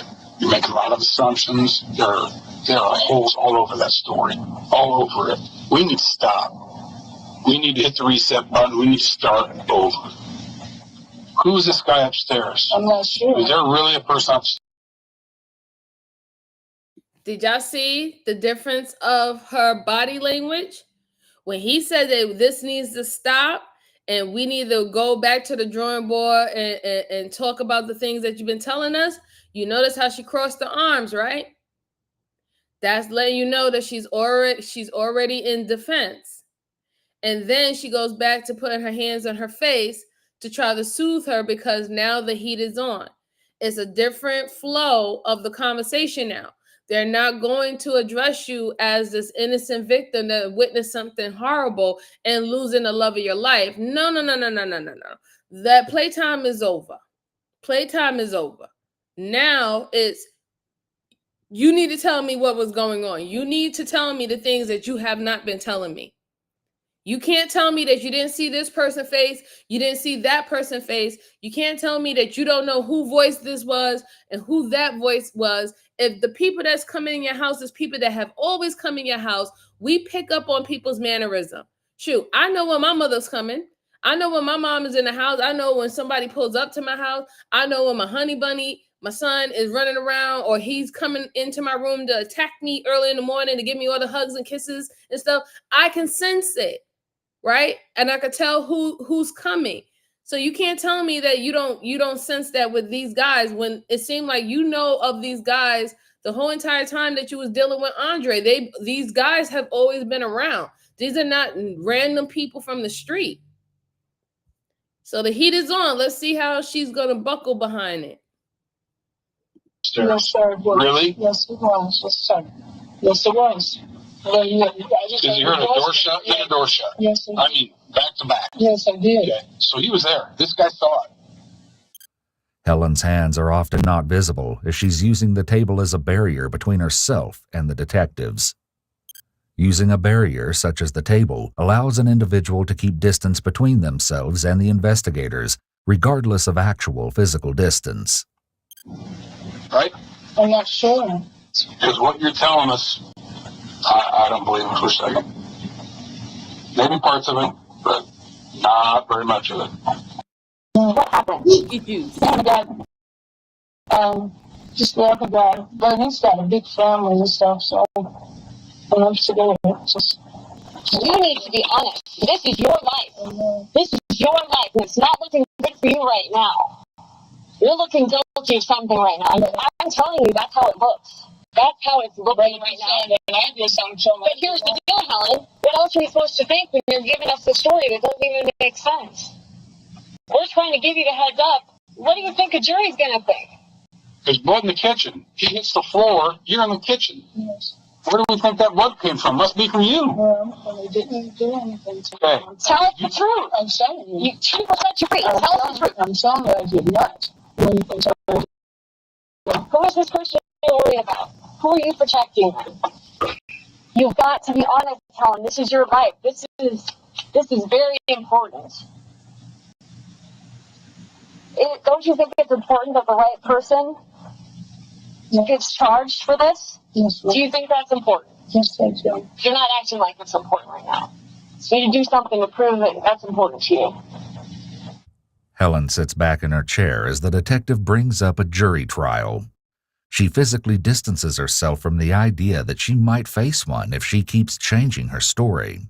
After a long pause, Helen finally admits that the man upstairs wasn't a mystery after all, despite her previous story.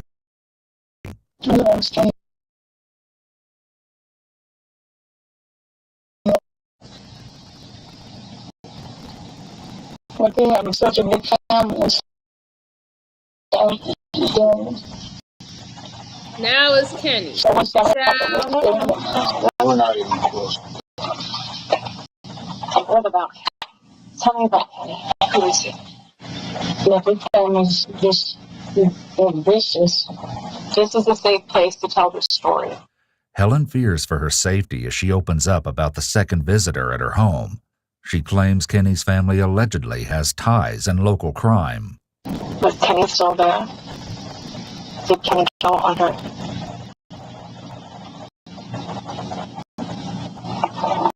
You need to be honest. Did he kill Andre? Because I saw it. With hesitation, Helen explains to police that Kenny was the only one at the house that day. And while the rest of her story was true, the fight that took place was only between Kenny and Andre, not Milton. In fact, he wasn't even there that day. He had been telling the... You see that? Unc was telling the truth the whole entire time. He knew. He was like, y'all ain't gonna pin a damn thing on me. And like I said before, it didn't make any sense. If Unc owed Andre money and he wants to eventually come back and hit up Andre pockets, he's going to make sure he is MIA, and he wouldn't take away or take the life of someone who has always supported him, knowing that he can't reciprocate what he get from this man. Listen, okay, like, users only use and discard people once they get somebody else that they can use. But when they don't have nobody else that they can use, they always go back to their true blues, who they know they can hit up their fucking pockets. This is a man that is over there, and he is traveling, going to so many places. He has so many people that he can hit up, but he can only stay a couple of days because they can't take him and his alcohol abuse and stuff like that. So he's going to be in and out. Milton knew from day one. He was like, I don't know what y'all talking about. He was like, y'all don't got nothing. Y'all fishing. Y'all go on ahead. And I told you that eventually when with his clothes, they probably didn't find anything. They didn't say it here. They didn't mention it here. But they probably didn't find no blood or anything on his clothes, or probably not even Andre's DNA on his clothes. So here she is now talking about this Kenny person. But now you want them to believe that you fear for your life so bad. So this is the story that she's now picking up to try to make herself look innocent. Hold on. I'm gonna get on camera so y'all can see this. So y'all can see my face. Okay? I'm gonna see my face real quick. So this is the story that she's trying to put to the detectives. Kenny came up there. He stabbed him. She feared for her life. She knows Kenny's family. They're a part of some gang or whatever, not drugs, whatever not. They would come after her. And he probably pretty much told her to be quiet, clean up everything, and everything is going to be all good. And he was like, you better not tell anybody. And he was like, if you tell anybody, you're going to be, since you helped cleaned up the mess and everything like that, you're going to be implicated into the situation. She took it upon her best interest to put Milton in this situation, to say, let's just blame the homeless guy, right? And she felt that it was okay to blame the homeless guy because homeless people are very hard to track, right? Because they're always bouncing around. So she figured like, yeah, I'll just say Milton did it, put them on a wild goose chase looking for Milton. And she was probably hoping that they wouldn't catch Milton. But you notice once they called her and let her know that they had Milton in custody, her whole demeanor also changed as well. That's when she came in acting completely different than the first time. But this is what the story that she wants them to believe, that Kenny was some vile, vicious, killing criminal. And she knew this about Kenny.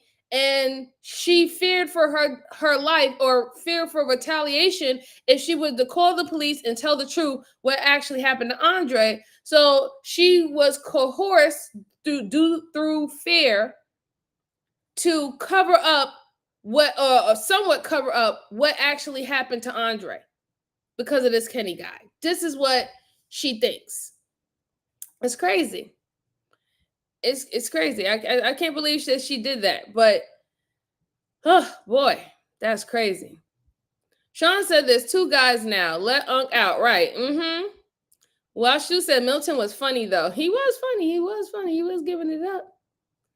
Oh yeah, that's it. Narcissistic. Yeah. Mm-hmm. Yep. Nothing on Unc clothes. Nothing. Not a near nothing. Milton, you go with a clean mind and let the Lord bless you, right? He got his own battles that he got to face. So, Unc got pinned with a lie. Yeah, she tried to definitely pin it on him. Bruce says, sue for defamation, false accusation, and some other things I don't know the words to. He will be suing for nothing. She don't got nothing. Remember, she was living off of Andre and his benefits. She should go to jail for lying on Milton. She should. She should go to jail because she also cleaned that freaking house, right? They said that they found a little bit of blood here and there in the kitchen. She was in the kitchen. So you hid the actual truth of what happened. And it's funny if they try to go looking for this Kenny person and they can't find this person. Well, guess what? Stupid ass. If they can't find Kenny, guess who's going to be charged for Andre's murder? You. Milton is pissed right about now. He said 125 million. He should at least get $1 million at least. I mean, he called it. Did he call it? Go ahead, Unc. Truth all along. Police have the wrong man in jail for Andre's murder. What's your recollection? Because he was like, he stole one of them, he stole phone when he came downstairs. Can you say that to Andre? No, Andre said it to him. Andre said that Kenny stole. Yeah, because he had it laying out, I guess, upstairs. And he was like, man, I wouldn't do this. Man, yes, you did. Yeah. Yes. But it really escalated. It really did. And stuff. And they're just nuts. But, I mean, how did it escalate? Because he was like, man, he said, you're not going to treat me like a pussy. I'm not a, I'm not a pussy. And I mean, he said, so what you want to do about it? you know, you said I stole something, so now if you feel like I stole something, then hey, work it up. You know. And Andre came downstairs. Lieutenant came downstairs as well. Okay, and Andre came in there. Where? He came in the kitchen. Okay. And he got a knife, but Kenny got it from him. Snatched the knife from him, stabbed him. Threw the knife in the sink. A sink that was conveniently full of dishwater. Why didn't you just tell us, Kenny? Why didn't you? Because I'm scared of him, because we have a very big family, a very violent. What are you scared of? What are you going to do to you? They would kill me. They would. They've done it to people. Is that why you didn't tell us, Budget? Yes, ma'am. They haven't gotten away with it.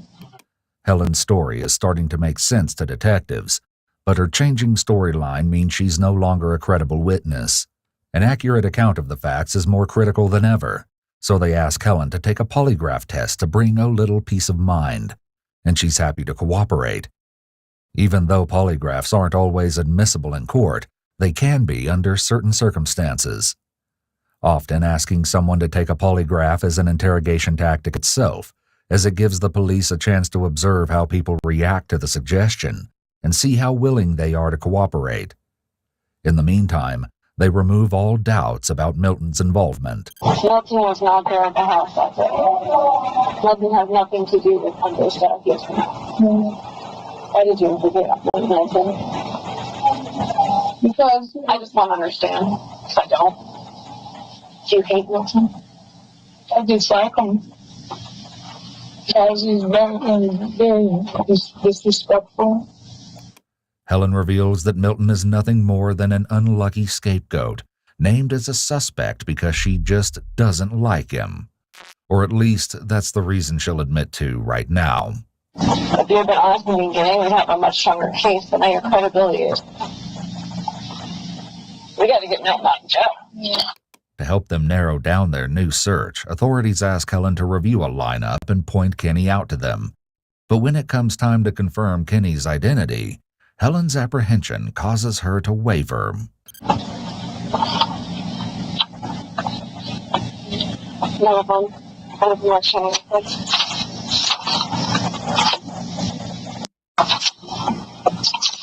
You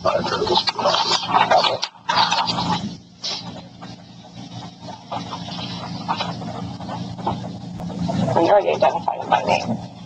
I'm sensing some reluctance right now for you to identify me something by photo. Am I accurate on that? Those two photo lineups that you were shown, did you see them? You should cuss her out. I'll cuss her out. Did you see them? Helen. You're lying. I can see it. You're lying. Just it's okay to be scared. It's not okay to mess with people's lives, and this investigation is done enough harm right now, to be honest. This is your time to do what's right. For Andre. Do you give a shit about Andre? Yes.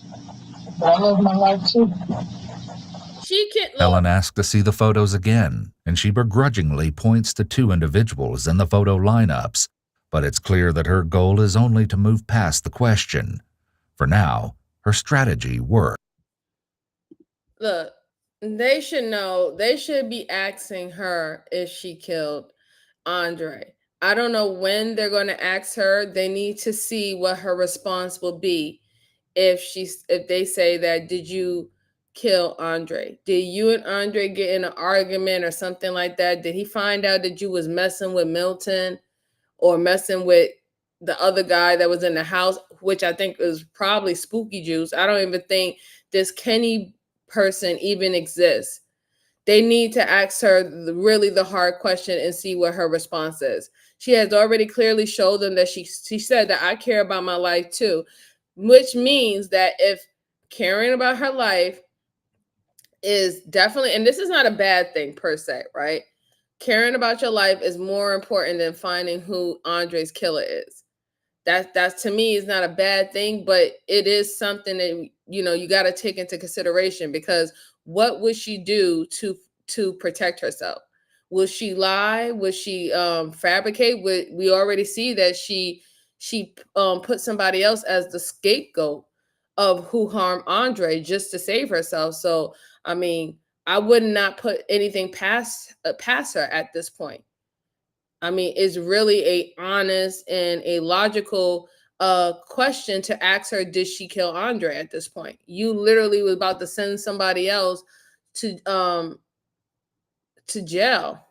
You was about to send them for 25 years to life for a crime that they didn't commit. You didn't care if, ands, or buts, only because you don't like him. And why don't you like him? What don't you like about him?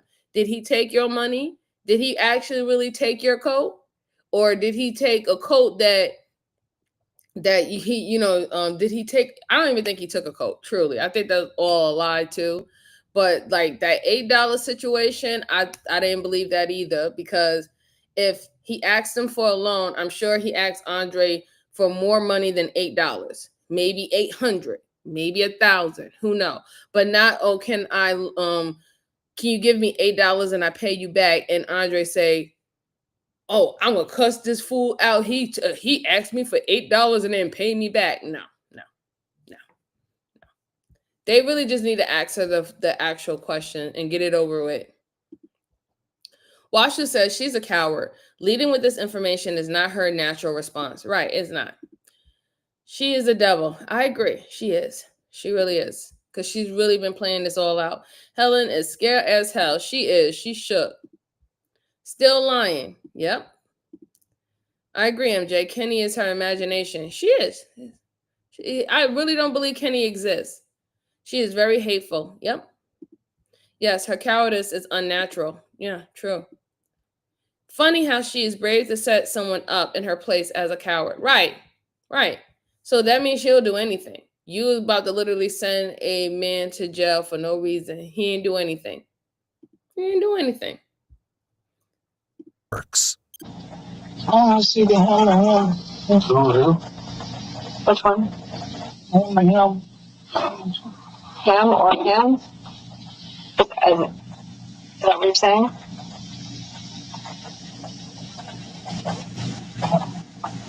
Yes. Before ending their meeting with Helen, detectives offer her one last opportunity to share. I'm sorry. So again, she just tried to set up another 2 people for a crime that they didn't commit. Now, obviously, she's looking at mug shots. They ran the system. Anybody whose name was Kenny in there, that's what they showed them. Anybody who lives around the neighborhood who probably have a crime or who's probably in the system, that's what they showed them to see if she recognized them, right? At first, she didn't. She passed by all of them.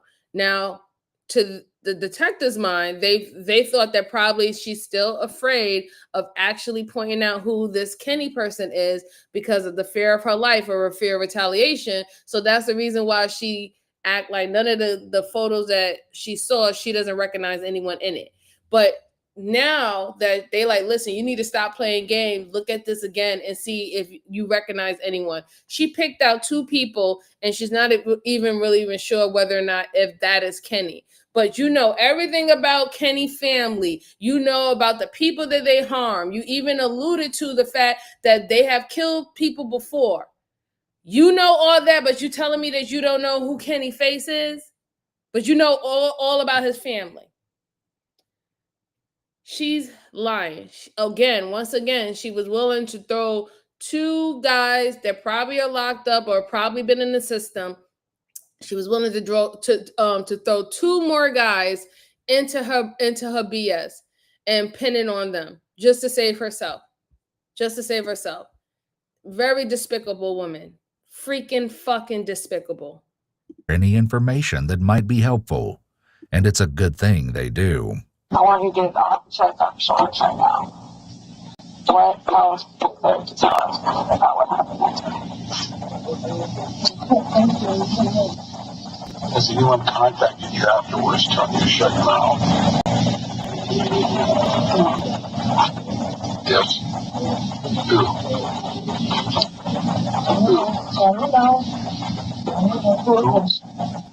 It's interesting to note how she's rocking back and forth now. A lot of people do this when they're anxious, and Helen has to know she's not looking good at this point. She's also hiding quite a bit behind the table. Did they come to the house? What'd you see them at? At the store, and they just let me zip like in my pocket. And the note and how they got in my pocket when I was at the store. I mean, those pickpocketers. People are telling me things in the pocket. What the note say? It's like, if you want to live, you won't talk. Just so I know. It's still told up.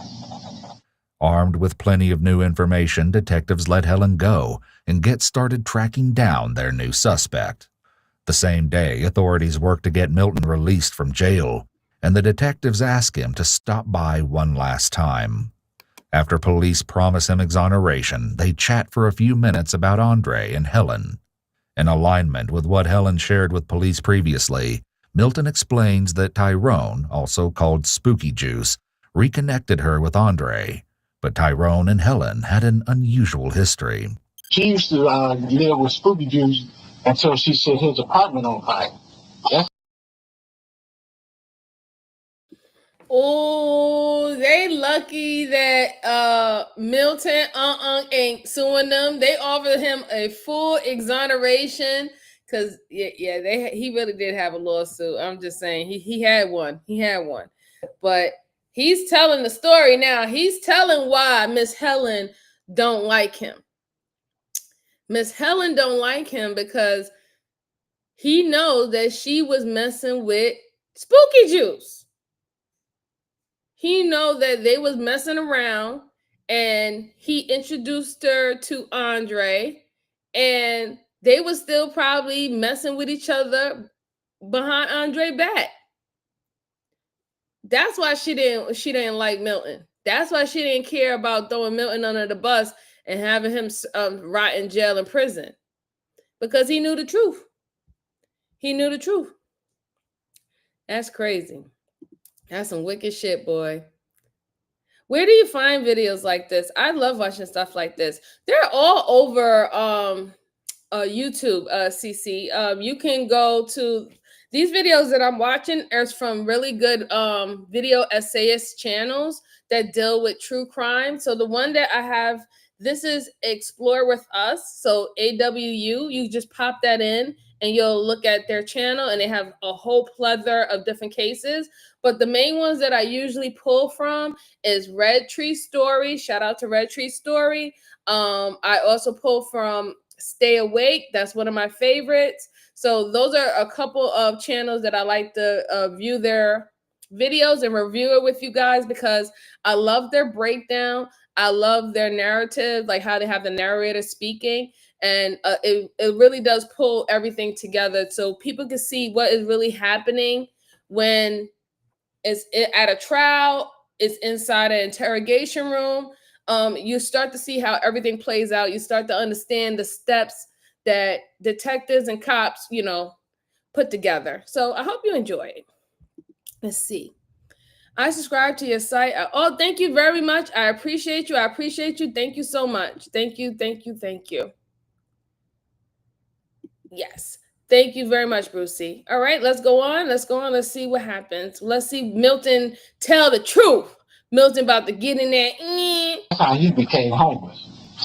Were they dating? They were just friends. Oh, okay. Well, he had some kind of fantasy about Whatever. Each their own, right? While Milton never specifies if the alleged fire was intentional or accidental, the circumstances certainly seem odd to detectives. Milton, who spent 17 days in jail, was fully exonerated. A few days later, Helen arrives at the department for her polygraph examination, and according to the police officer who conducted it, she apparently failed remarkably.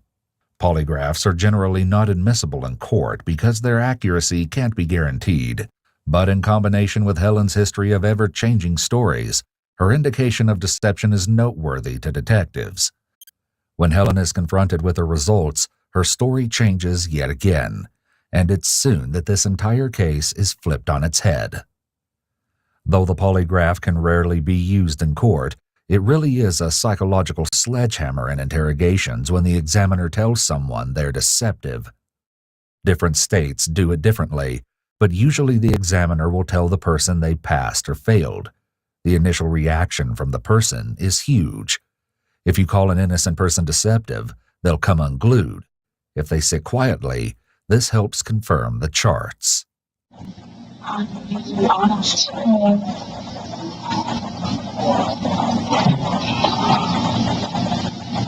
You have to be honest and you have to face it. Whatever it is, you have to face it. No more lies. You keep lying, like you're doing now, you eat you alive. After weighing her options, Helen shares another brand new version of events on the day of Andre's murder. The question is this finally the truth? This time, she makes the allegation that Andre may have been associated with a street gang referred to as the Vice Lords, which has roots in Chicago beginning in the 1950s.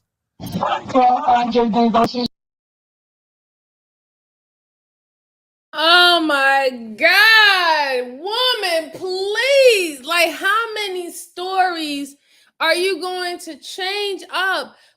First, 1 minute is Kenny, he has a criminal family, and I was scared. Now they do a rinky-dinky goddamn polygraph test with you, and because you don't know the law, you don't know anything, right? You don't even know when you're being hustled because you're always used to hustling someone, right? You now want to change it up again. Now all of a sudden he's a part of the Vice Lord. So now he's a criminal. So now he's a gang member. Really?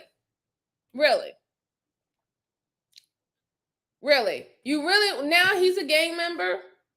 He wasn't a gang member before. He had money. He got his benefits. He was able to get a house. He was able to use the VA loan. Now, I don't know what he do for work. They haven't really said what he does for work. But he did serve at one point. So we knew that he, you can't have a, you have to, if you do have a criminal background, it has to be closed for you to join the military. So when he was in the military, when he was a Marine, he ain't have no criminal record. Now, afterwards, we don't know. But now he's a part of the Vice Lords. Like, I just can't believe this woman. Like, this woman is driving me insane. She is going any way up and down to not pinpoint her in this situation. It's really goofy at this point. Like, it's really goofy. Like, I don't want, what next? I want to know what's the story next. They don't believe that he's a Vice Lord. What's going to be the next story? Huh? He was being attacked by the CIA?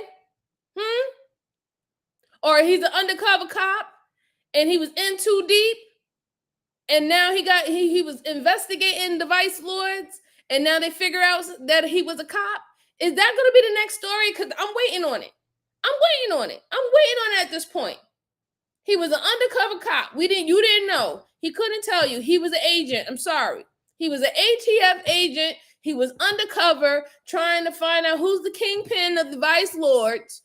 And they found out that he was the ops. And they sent over some. I'm waiting for this new story. Because it's about to come. It's about to come. It really is. It's about to come. I just can't, like, another story. Like, and it just get deeper and deeper into the Vice Lords and oh my God, and this criminal organization and all this stuff. And I just don't know. Yes, exactly, Sean. If he was a Vice Lord, they would probably know. Exactly. Yeah, she's special because she's doing anything to save her life, boy. She's doing anything to save her life. She's big shit. And when his buddies coming back, somebody just happened to not Chicago. Not Chicago. Andre owed him some money, but he knocked on the door and he came in. Over time, Helen's stories become more and more elaborate.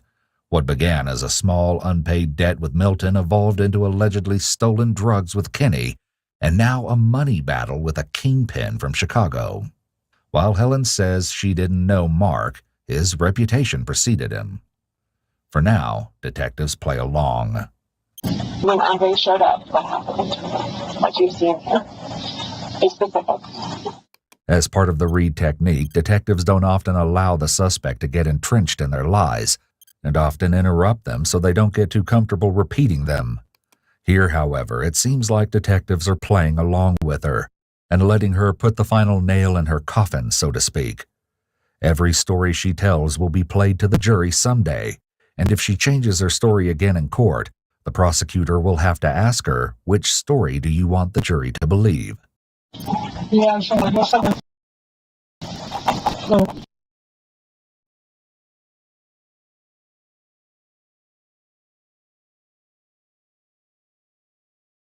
Uh-oh. Okay, it's buffering again. Give me a second, guys. That usually happens when it moves too fast and then it didn't fill out enough. Let's see.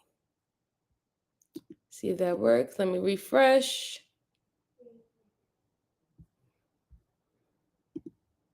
However, Here we go.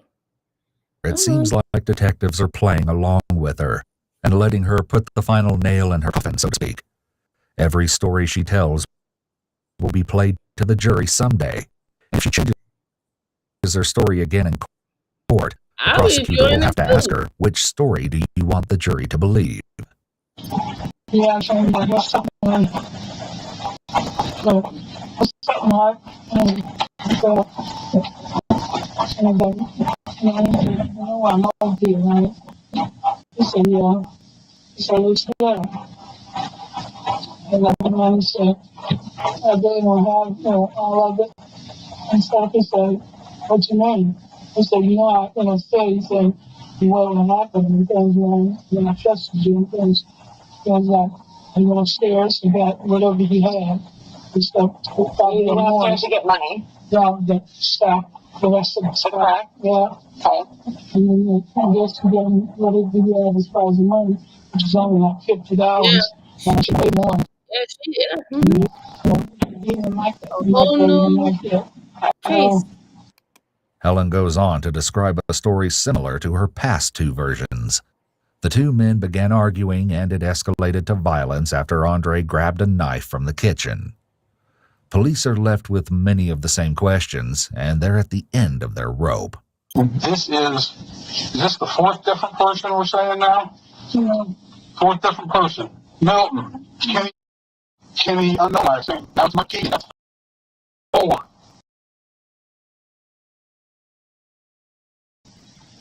Four freaking people. So Four I different people. I don't believe hardly one bit of that story. So far, Helen's stories of crime families, betrayal, and murder over small sums of money are proving to be nothing more than fantasies, leaving detectives to wonder what truths are being concealed. Helen has turned away from detectives, using her hand to hide part of her face. True to form, she changes her story as soon as police confront her about the absurdity of her stories. Now she tells authorities that Mark wasn't a stranger after all, and she may have had something to do with his sudden appearance. Oh my God, I can't take it. I can't take it. She look, she did it. They just want her to they want the confession. They want her to confess. They want to confess. She did it. She literally dragging 4 different men into this, and I don't even think 2 of them exist. Kenny 1 and Kenny 2. That's like thing 1 and thing 2. I don't even think they exist at all. Now all is all, he's the mafia. And all. Listen, if this is what she don't understand, right? If Andre was such this kind of like involved in drugs or crime, organized crime, right? Because that's why you're trying to say that this is some gang shit. If he was so involved with that, then he would have money. It might not be like super duper rich money, but he would have money.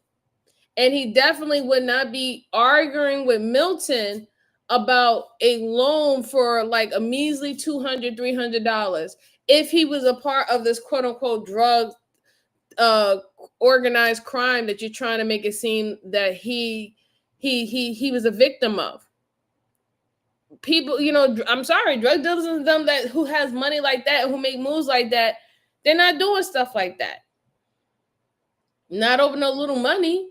What the hell is what is $8 to a drug dealer who makes $100 on an ounce worth of material? Like, come on. Like, stop it already. Just stop. It's everybody but you. 1 minute you, like, again, even in all her stories, all her 4 different versions of the story now, right? We're keeping count. 4 different stories of the version of this incident that transpired where Andre loses his life. How come you hear or you have such detail about what the conversation was about, even though you was not a part of it, but you don't know these people's faces. You don't know these people's face. You every single time they ask you, who face is it? Can you identify? I don't know. I didn't see clearly. I didn't see the person's face.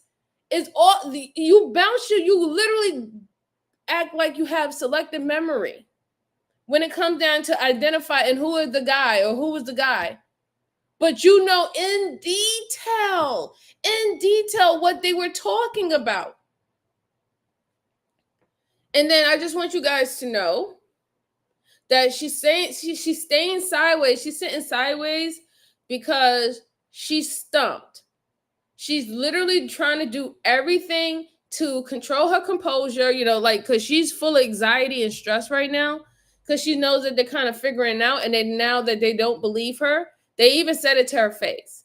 They don't believe her. The lie detector test came back negative. She failed horribly, right?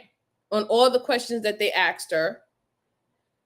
So she can't even face them anymore. She can't face them directly anymore. She has to sit sideways. She can't even look at them and still have the conversation. Because now she knows that her nerves is a rack and that they will automatically know that she's lying if she was to look directly in their face now. So now she has to turn to the side and try to continue to lie and hope that whatever she says finally stick and they could just leave her alone about it. That's what she wants. This is crazy. I believe she did it. I believe she did it too. This woman wouldn't get caught cheating unless you find her literally on the bed naked. Even then, she might gas you. She is a full-on manipulator. She will gas the shit out of you. He's mobbed up. Yep, apparently. Trap King. He has exactly. Oh, thank you so much. Thank you so much. You know, I was actually thinking maybe I should go back and become an attorney. Who knows? I mean, I was offered an apprenticeship to sit behind a judge. So who knows? I'll think about it. But thank you for your kind thoughts. Let's see. And they killed Andre and left her alive. Right, exactly. If it was some real organized criminal thing, wouldn't they unalive her too if it's all about the money, right? Why would they keep her alive? They didn't even tie her up. They didn't even blindfolded her. They didn't do nothing to her. She was able to be in the kitchen, cook up a New Year's meal and everything, wash dishes. She was able to do all that. Okay, sure. That's funny. Oh, Brucey, you're so sweet. Thank you. She needs to write a crime book. Thank you, Brucey. I'm a goof troop. I can't deny it. Thank you so much, CC. I appreciate your compliment. Thank you so much. Lawyer MJ. Yeah, I mean, like I said, I've been offered to do it. It's apprenticeship for 2 years, and then I would have to take my bar exam. So, I mean, I got some time. I got some time to think about it. All right, let's go on. Open-ended questions are a must in this case. These types of questions keep from shutting down the conversation and keep information flowing. They need to get her talking and let her keep telling her story. I shouldn't have let him in. I never let him in. How did you know him? I used to live in Chicago.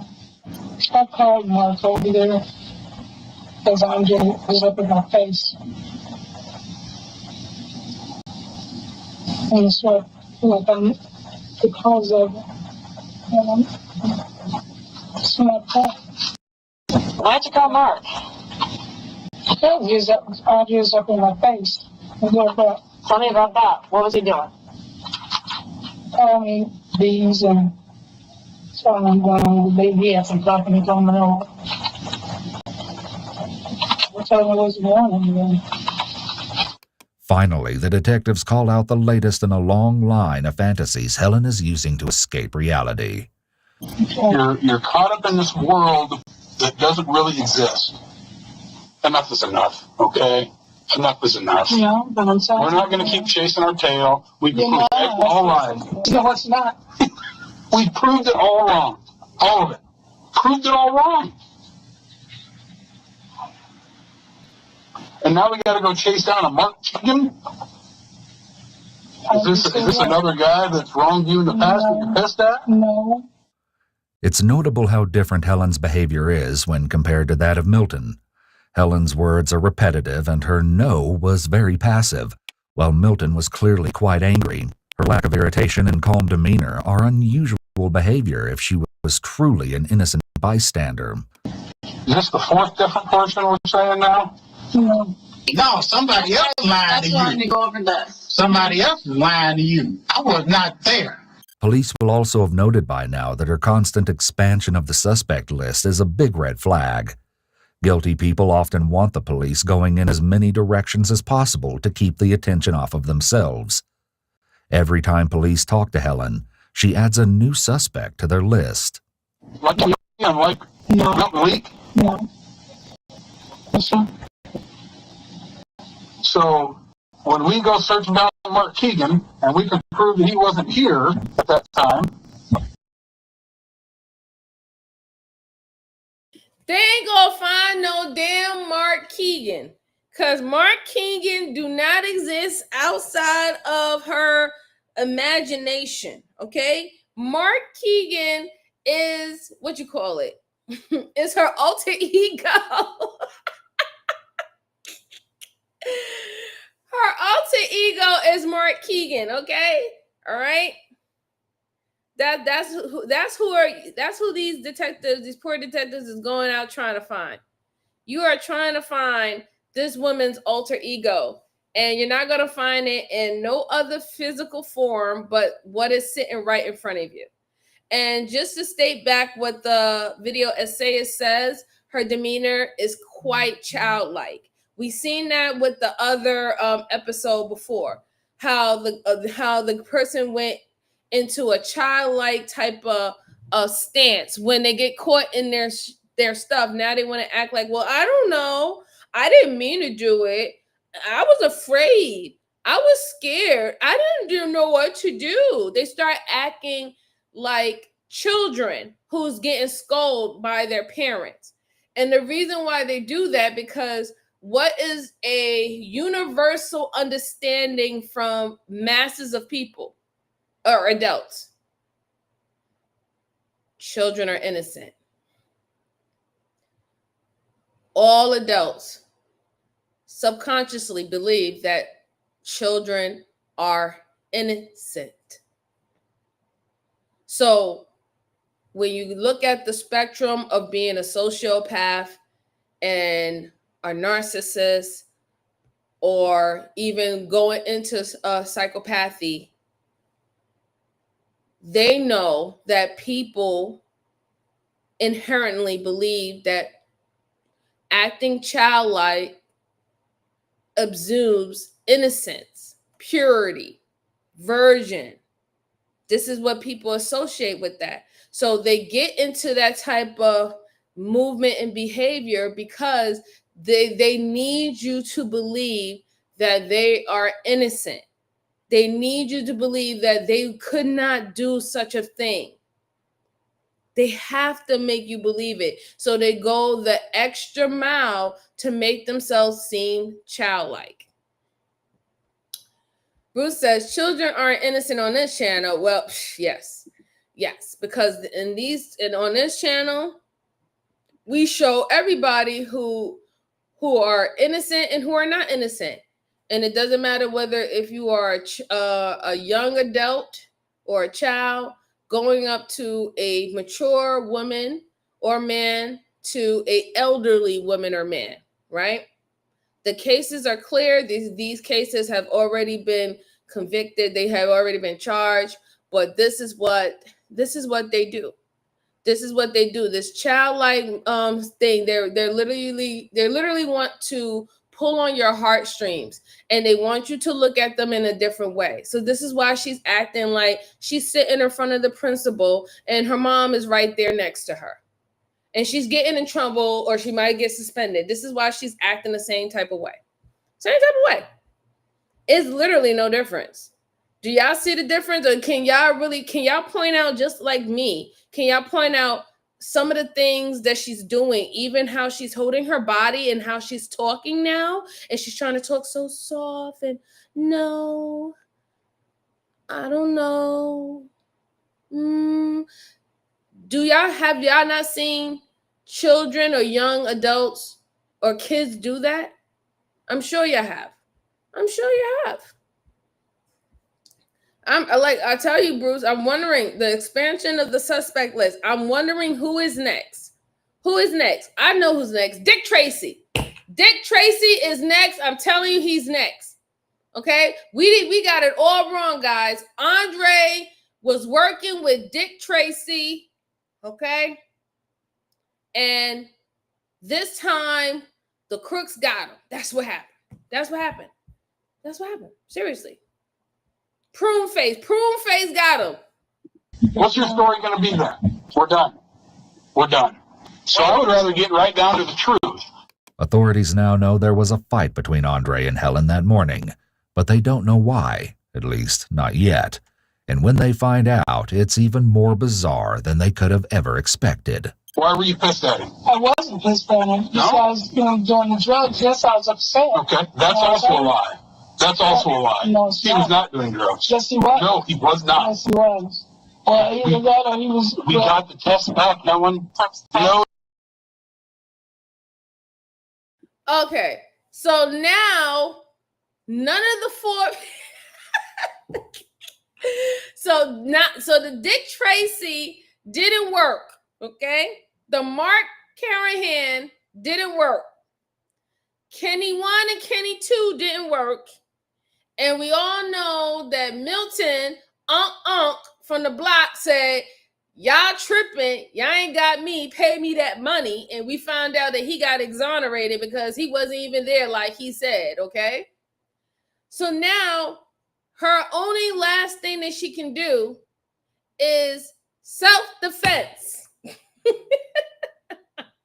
So now when nothing else worked, where she can pinpoint on imaginary people, imaginary or not even, well, I want to say imaginary crime families or anything like that. I'm not going to say that these organizations don't exist. They do. But you don't have no affiliation to them. They don't know who the hell you are, let alone Dre. They don't know you. Y'all not important. You're not special. They don't know you, right?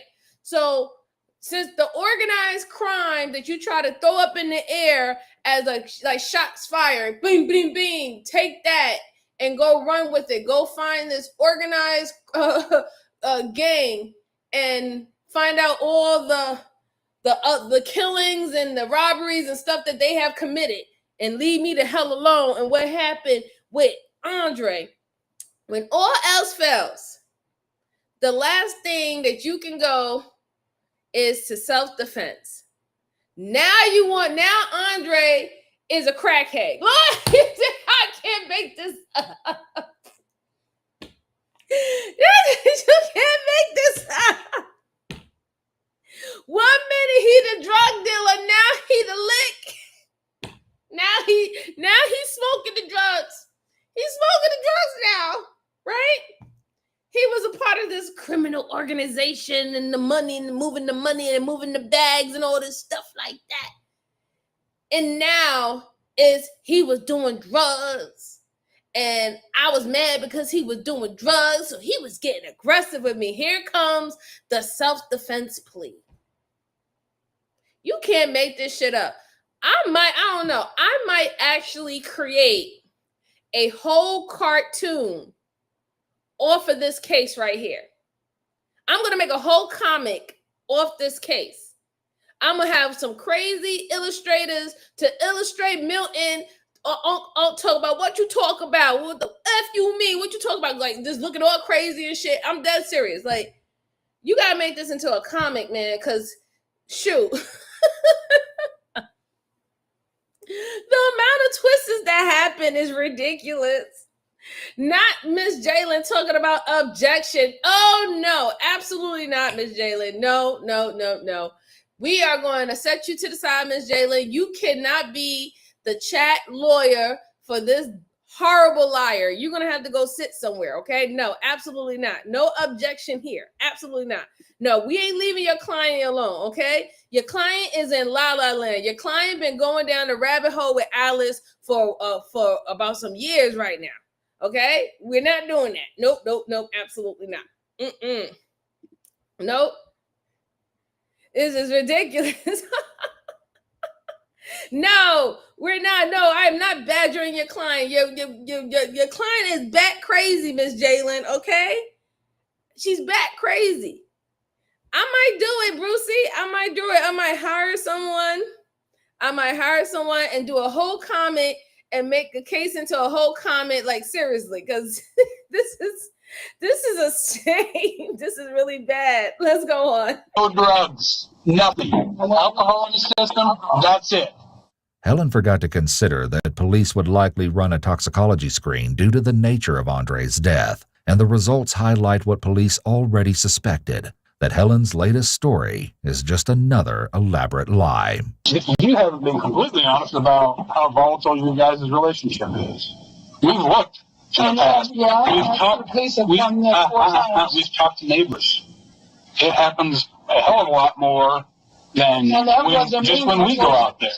Was this a relationship of convenience? Getting a place to stay? Andre wasn't so bad when he wasn't drinking? Is that what this was? Yes. That's why you stayed there with him? Yes. Okay.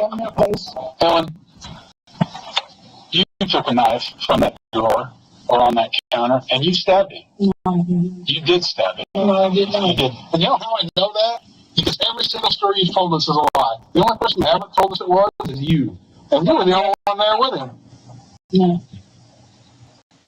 Police also find fault with Helen's claims that Andre grabbed a knife from the kitchen. When Andre passed away at the hospital, his property was collected and sent to the police lab for processing. Police found that a kitchen knife had still been in Andre's pocket when he arrived at the hospital, a knife that wasn't the murder weapon. Carrying an open-blade kitchen knife in any pocket is dangerous, a risk Andre may have been willing to take if he felt he might need it for self-defense. I already had a knife on. I didn't have to go get a knife. Did I? Huh, dumbass. He already had a knife. He probably carried knives with him because of the area. You know, he didn't have like one of those switchblade knives, you know, or pocket knife. So he just carried a knife with him. But that wasn't a knife that was stabbed, that he got stabbed with. It wasn't a knife that he got stabbed with.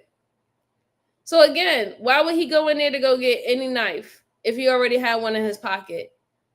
Is that the reason why you try to say that he had alcohol and drugs in his system? That he didn't remember that he probably had he had a knife on him?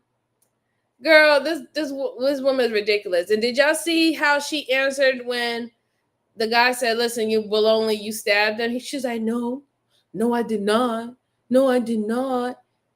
Girl, you're done. You're done.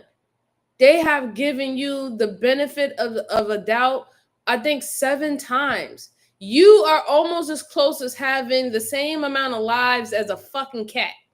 Okay? They have given you at least 7 times to come through, come correct.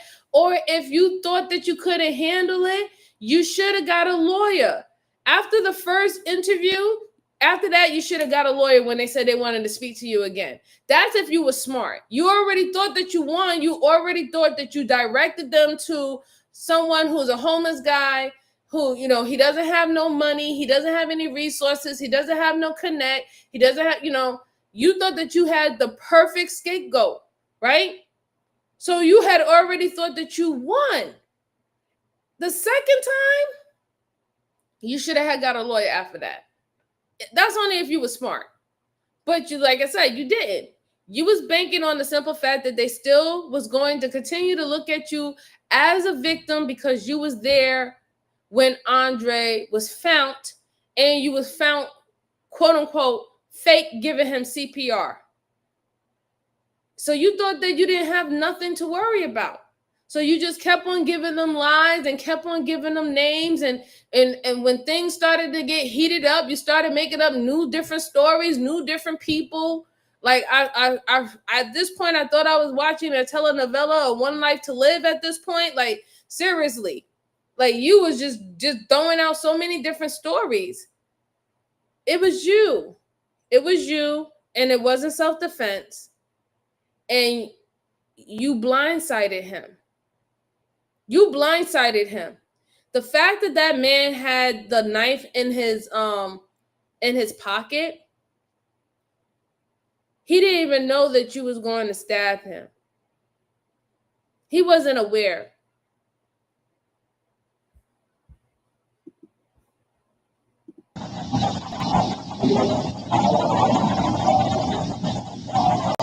Maybe you forgot he had it. I'm not sure. At this point, Helen is under a microscope. Her stories have fallen apart time and time again, and now police are left to piece together what happened from outside sources. As CCTV footage starts to trickle in, detectives catch a lucky break when reviewing the quick trip footage. Close to 12 p.m. on the day of his murder, Andre is seen interacting with 3 different people outside of a gas station, as well as a nearby laundromat. Of interest are 2 men and 1 woman. Police were soon able to identify the mysterious people who spoke with Andre near the quick trip.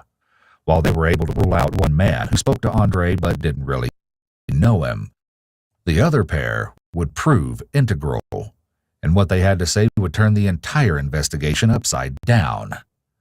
This is Riley Farrell. Can you just tell me from your own recollection right now what you remember about that day? Yeah, I was just going to quick trip with my friend to go get pizza. What friend? My friend Jess. I just met her that day. Okay. But we walked from a buddy's house, and then the guy kept trying to talk to this girl, and this girl didn't know who he was. What? Just asking me? Yeah, and we were just walking in the same direction, and he was saying he might have to go kick somebody out of his house or something like that. And I was like, "What? Do you need any help or anything?" And he's like, "No." Did he say anything more about that? A girl. The woman Andre wanted to kick out was Helen. Far from getting married like Helen had told detectives, he was breaking up with her and trying to get her to leave. Perhaps this is why Andre felt safer carrying a knife that day. With no expectations of getting the truth from Helen, police reach out to Andre's sister Deborah for help, and what she told them would leave their jaws on the floor. At first, I'm still banking that Helen was messing with Spooky Juice. When Andre found out that Helen was still messing with Spooky Juice and living up under his house and taking advantage of his resources and stuff, he said, I need you to get up out my house and go live with Spooky Juice. Let that Spooky Juice ninja go ahead, let him take care of you, right? And she said, I'm not going anywhere. So it seemed like he was enlisting other people to try to help him get her out the house. And when he came back, she wasn't going anywhere. So she was like, yeah, I'm just going to get rid of you. I'm just going to go ahead and get rid of you. And I'm going to play like it was everybody else. It was everybody else who did something to you. And then also, like I said, we don't know if he put her in the will. We don't know if he claimed her as a dependent. We don't know. But she really did think that she was going to get away with it. And the funny thing about it is, she was going to get away with it. They was already the suited and booted and locked Milton up for the rest of his life. They was ready. They was about to sign, seal, and deliver.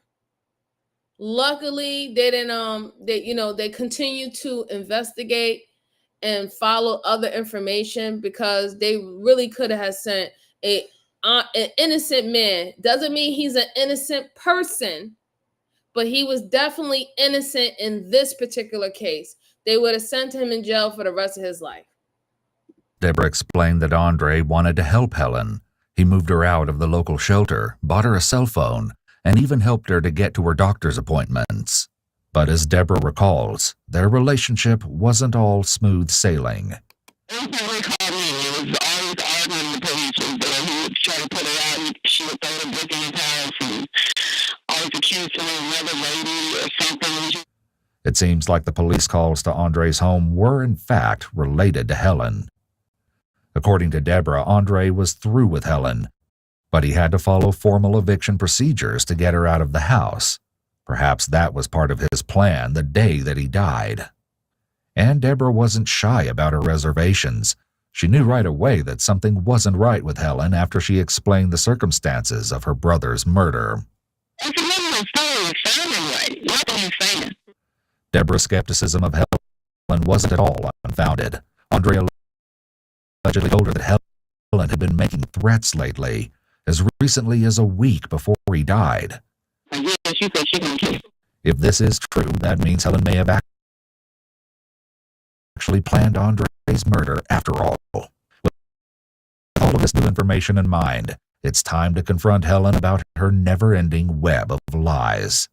How long did you talk to your mom before you called 911? I talked to her for about a minute. How long was that phone call? 11 minutes. So what's going on here, Helen? I don't remember. And I'm telling you, there's a lot more we haven't got to yet. What were you doing during that time? Were you cleaning up? No. Cleaning up what? No. There's a soft upward inflection with her no, almost as if she's asking a question. It's clear she's unsure. The stab wound to Andre's upper right chest area punctured both his lung and his aorta. Andre lay bleeding to death Hey, Black Beauty, how are you? on his floor while Helen talked with her mother on the phone for a full 11 minutes. Now that it's looking like Helen is the actual culprit behind Andre's death, detectives dive into her background. After speaking with one of Helen's aunts, police learn that she's been exhibiting strange behavior lately. Her family noticed that Helen began showing up to church recently and voicing in the prayer line that she wanted the detectives to leave her alone. But the most startling discovery comes from Edward, Helen's brother. He alleged that not only was Helen talking to her mom after Andre was stabbed, but during his stabbing. This leaves detectives with only one place to turn: to Evelyn herself. Police believe she holds the key to unraveling Helen's lies, and they soon learn that they're right.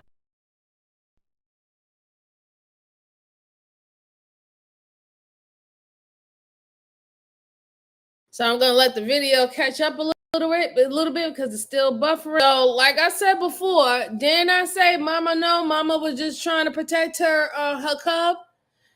This seems like this woman has had just as enough as a rough time as Milton and even Andre. She was in the same boat as them, and it seemed that Andre had more. Once he got a good representative so he can collect the benefits that he earned from serving in the Marines, he was able to put himself in a better position. And that's what that is for. That is what that benefit is for, right? She was in a bad situation and he literally helped her. He literally helped Milton. He literally helped a lot of other people that he was, that was with him when he was struggling. He helped them as much as possible. She did not want it to end. She didn't want it to end. She was like, no. She didn't want to go or anything. And I think that she do have some problems, right? Mental problems, mental issues. But she's highly manipulative and she knows what she's doing. But you could tell that she do have some issues. And I think that her mom and everybody else, outside of whoever they were just speaking to right now that told the truth about her, I think her mom and everybody else, they want to see her get help, and they didn't feel like she would probably get help if she was in a prison cell, right? They felt that she probably needs to just go get help outside, and they wanted to allow her that opportunity. So, mom act like she didn't really know. Mom act like she didn't really know what was going on. She, that's what she did. She is not like she did, I wouldn't say necessarily tell a lie. Her mom didn't tell a lie. She just act like she didn't know what was going on. But she knew that her daughter was not right in the head. She knew the probably the dynamics of her and Andre's relationship. It was lackluster. It was starting to get violent. It was cursing each other out. He wanted her out of the house numerous of times. He tried to get her out of the house. But this is Chicago, right? Once someone have mail come into a residence, you have to go through the courts to get them removed. You can't just kick them out.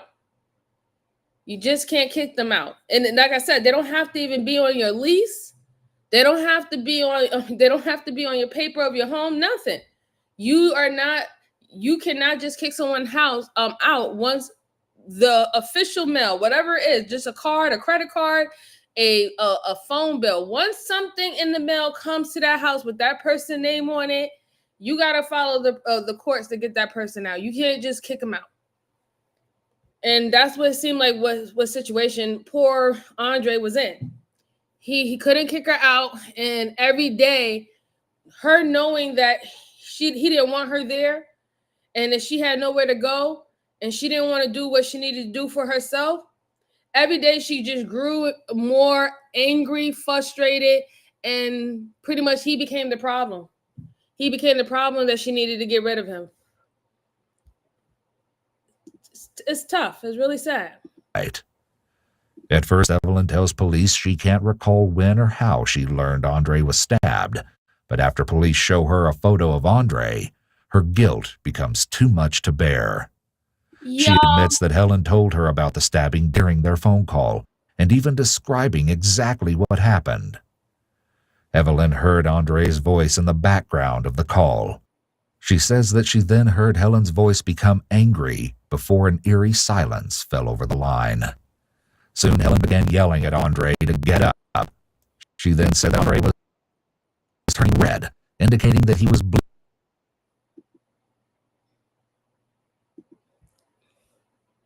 This is how you know I've been on too long. Here trying to buffer again. Significantly. At this point, Evelyn said she told Helen to call 911. Now that it's time to bring in Helen to answer for Andre's death, she's gone missing. Detectives struggle to contact her, and it seems she's dodging the police. But the detectives cook up a strategy to contact her. Helen is on parole, so detectives coordinate with Helen's parole officer to catch her by surprise. During this final round of interrogation, now that all of her lies have been exposed, Helen's demeanor changes significantly.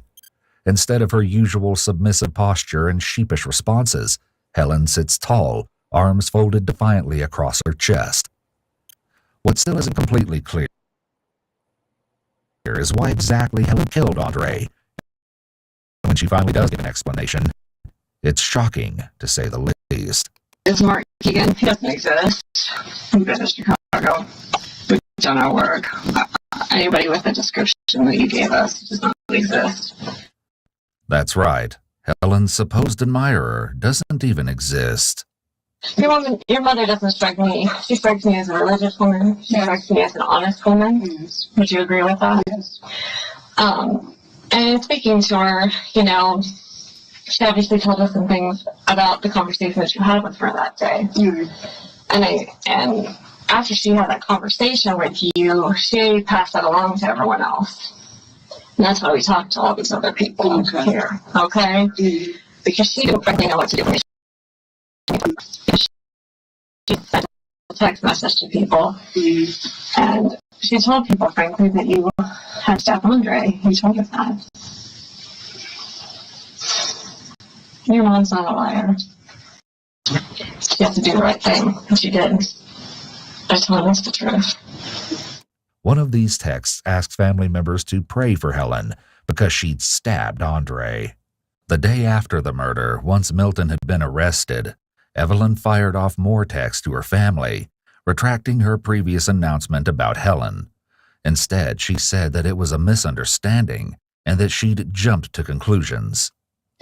Helen seems to demonstrate the freeze response here. She remains markedly still this entire time. She likely knows that she's caught up here and is resigned to that fact. And we also talked to people that talked to Andre that day. He went to the Quick Trip, as you know. We know that. He went to go get some beer and such that day. Well, he actually happened to run into a couple of people that day. And they both said, independently of one another, that Andre mentioned he was fighting with you that day, arguing, having a hard time with you that day. And he actually told this guy, who he's just met that day, he was going to kick you out. What was going on between you and Andre that day? I don't know. I blocked it out. I don't remember anything. You really got nothing to say? You have stories out of people to blame? That your mom talked about it? Talk to the county attorney. Okay, you're going to get charged with murder first. I need you to stand up. I'm going to patch you down. You don't have anything sharp on you. You don't get those or anything. By the time Helen saw her day in court, her memory dramatically improved. She now claimed self-defense. Despite Andre's lack of physical violence that day, she argued that the way he walked into the kitchen was ominous enough to justify her action. But just like the detectives, the court found that Helen lacked any credibility. Helen was convicted of murder in the second degree, as well as 2 counts of malicious prosecution. She was sentenced to 52 years in prison. Insane. Well, that one was a really interesting case. And I don't want to keep you guys any longer. So I'm going to leave the other cases. I'm going to leave it for Monday. Guys, I will be back on Monday to hit you up with some new cases. I have some free time so I can do that. But shout out to everyone who was rocking with me this long. I really appreciate you. I enjoyed these 2 cases. They're sad because, I don't like people losing their life. However, they did have some quirky and funny elements to it, or that was just me, right? I was just being quirky and trying to bring some laughter into these horrible situations the best as possible.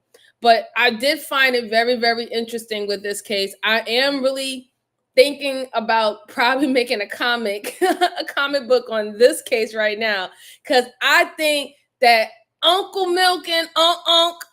Milton needs some representation. He needs his name out there because he stood on it 10 toes down. His mind was the gun and he was delivering the bullets. So I think that he needs some, representation out here, right? He was a whole story within itself. Like, sit back and listen to him and talk about some stuff. What? All right. But I do appreciate every single last one of you. Thank you so much. Please make sure you're hitting the like button for me while you're heading out and you're going to enjoy the rest of your evening. Like I said, again, I will be back Monday with the remaining of the cases. And I always appreciate every single one of you guys. I really, really do. So I'll talk to you later, guys. Take care and bye-bye.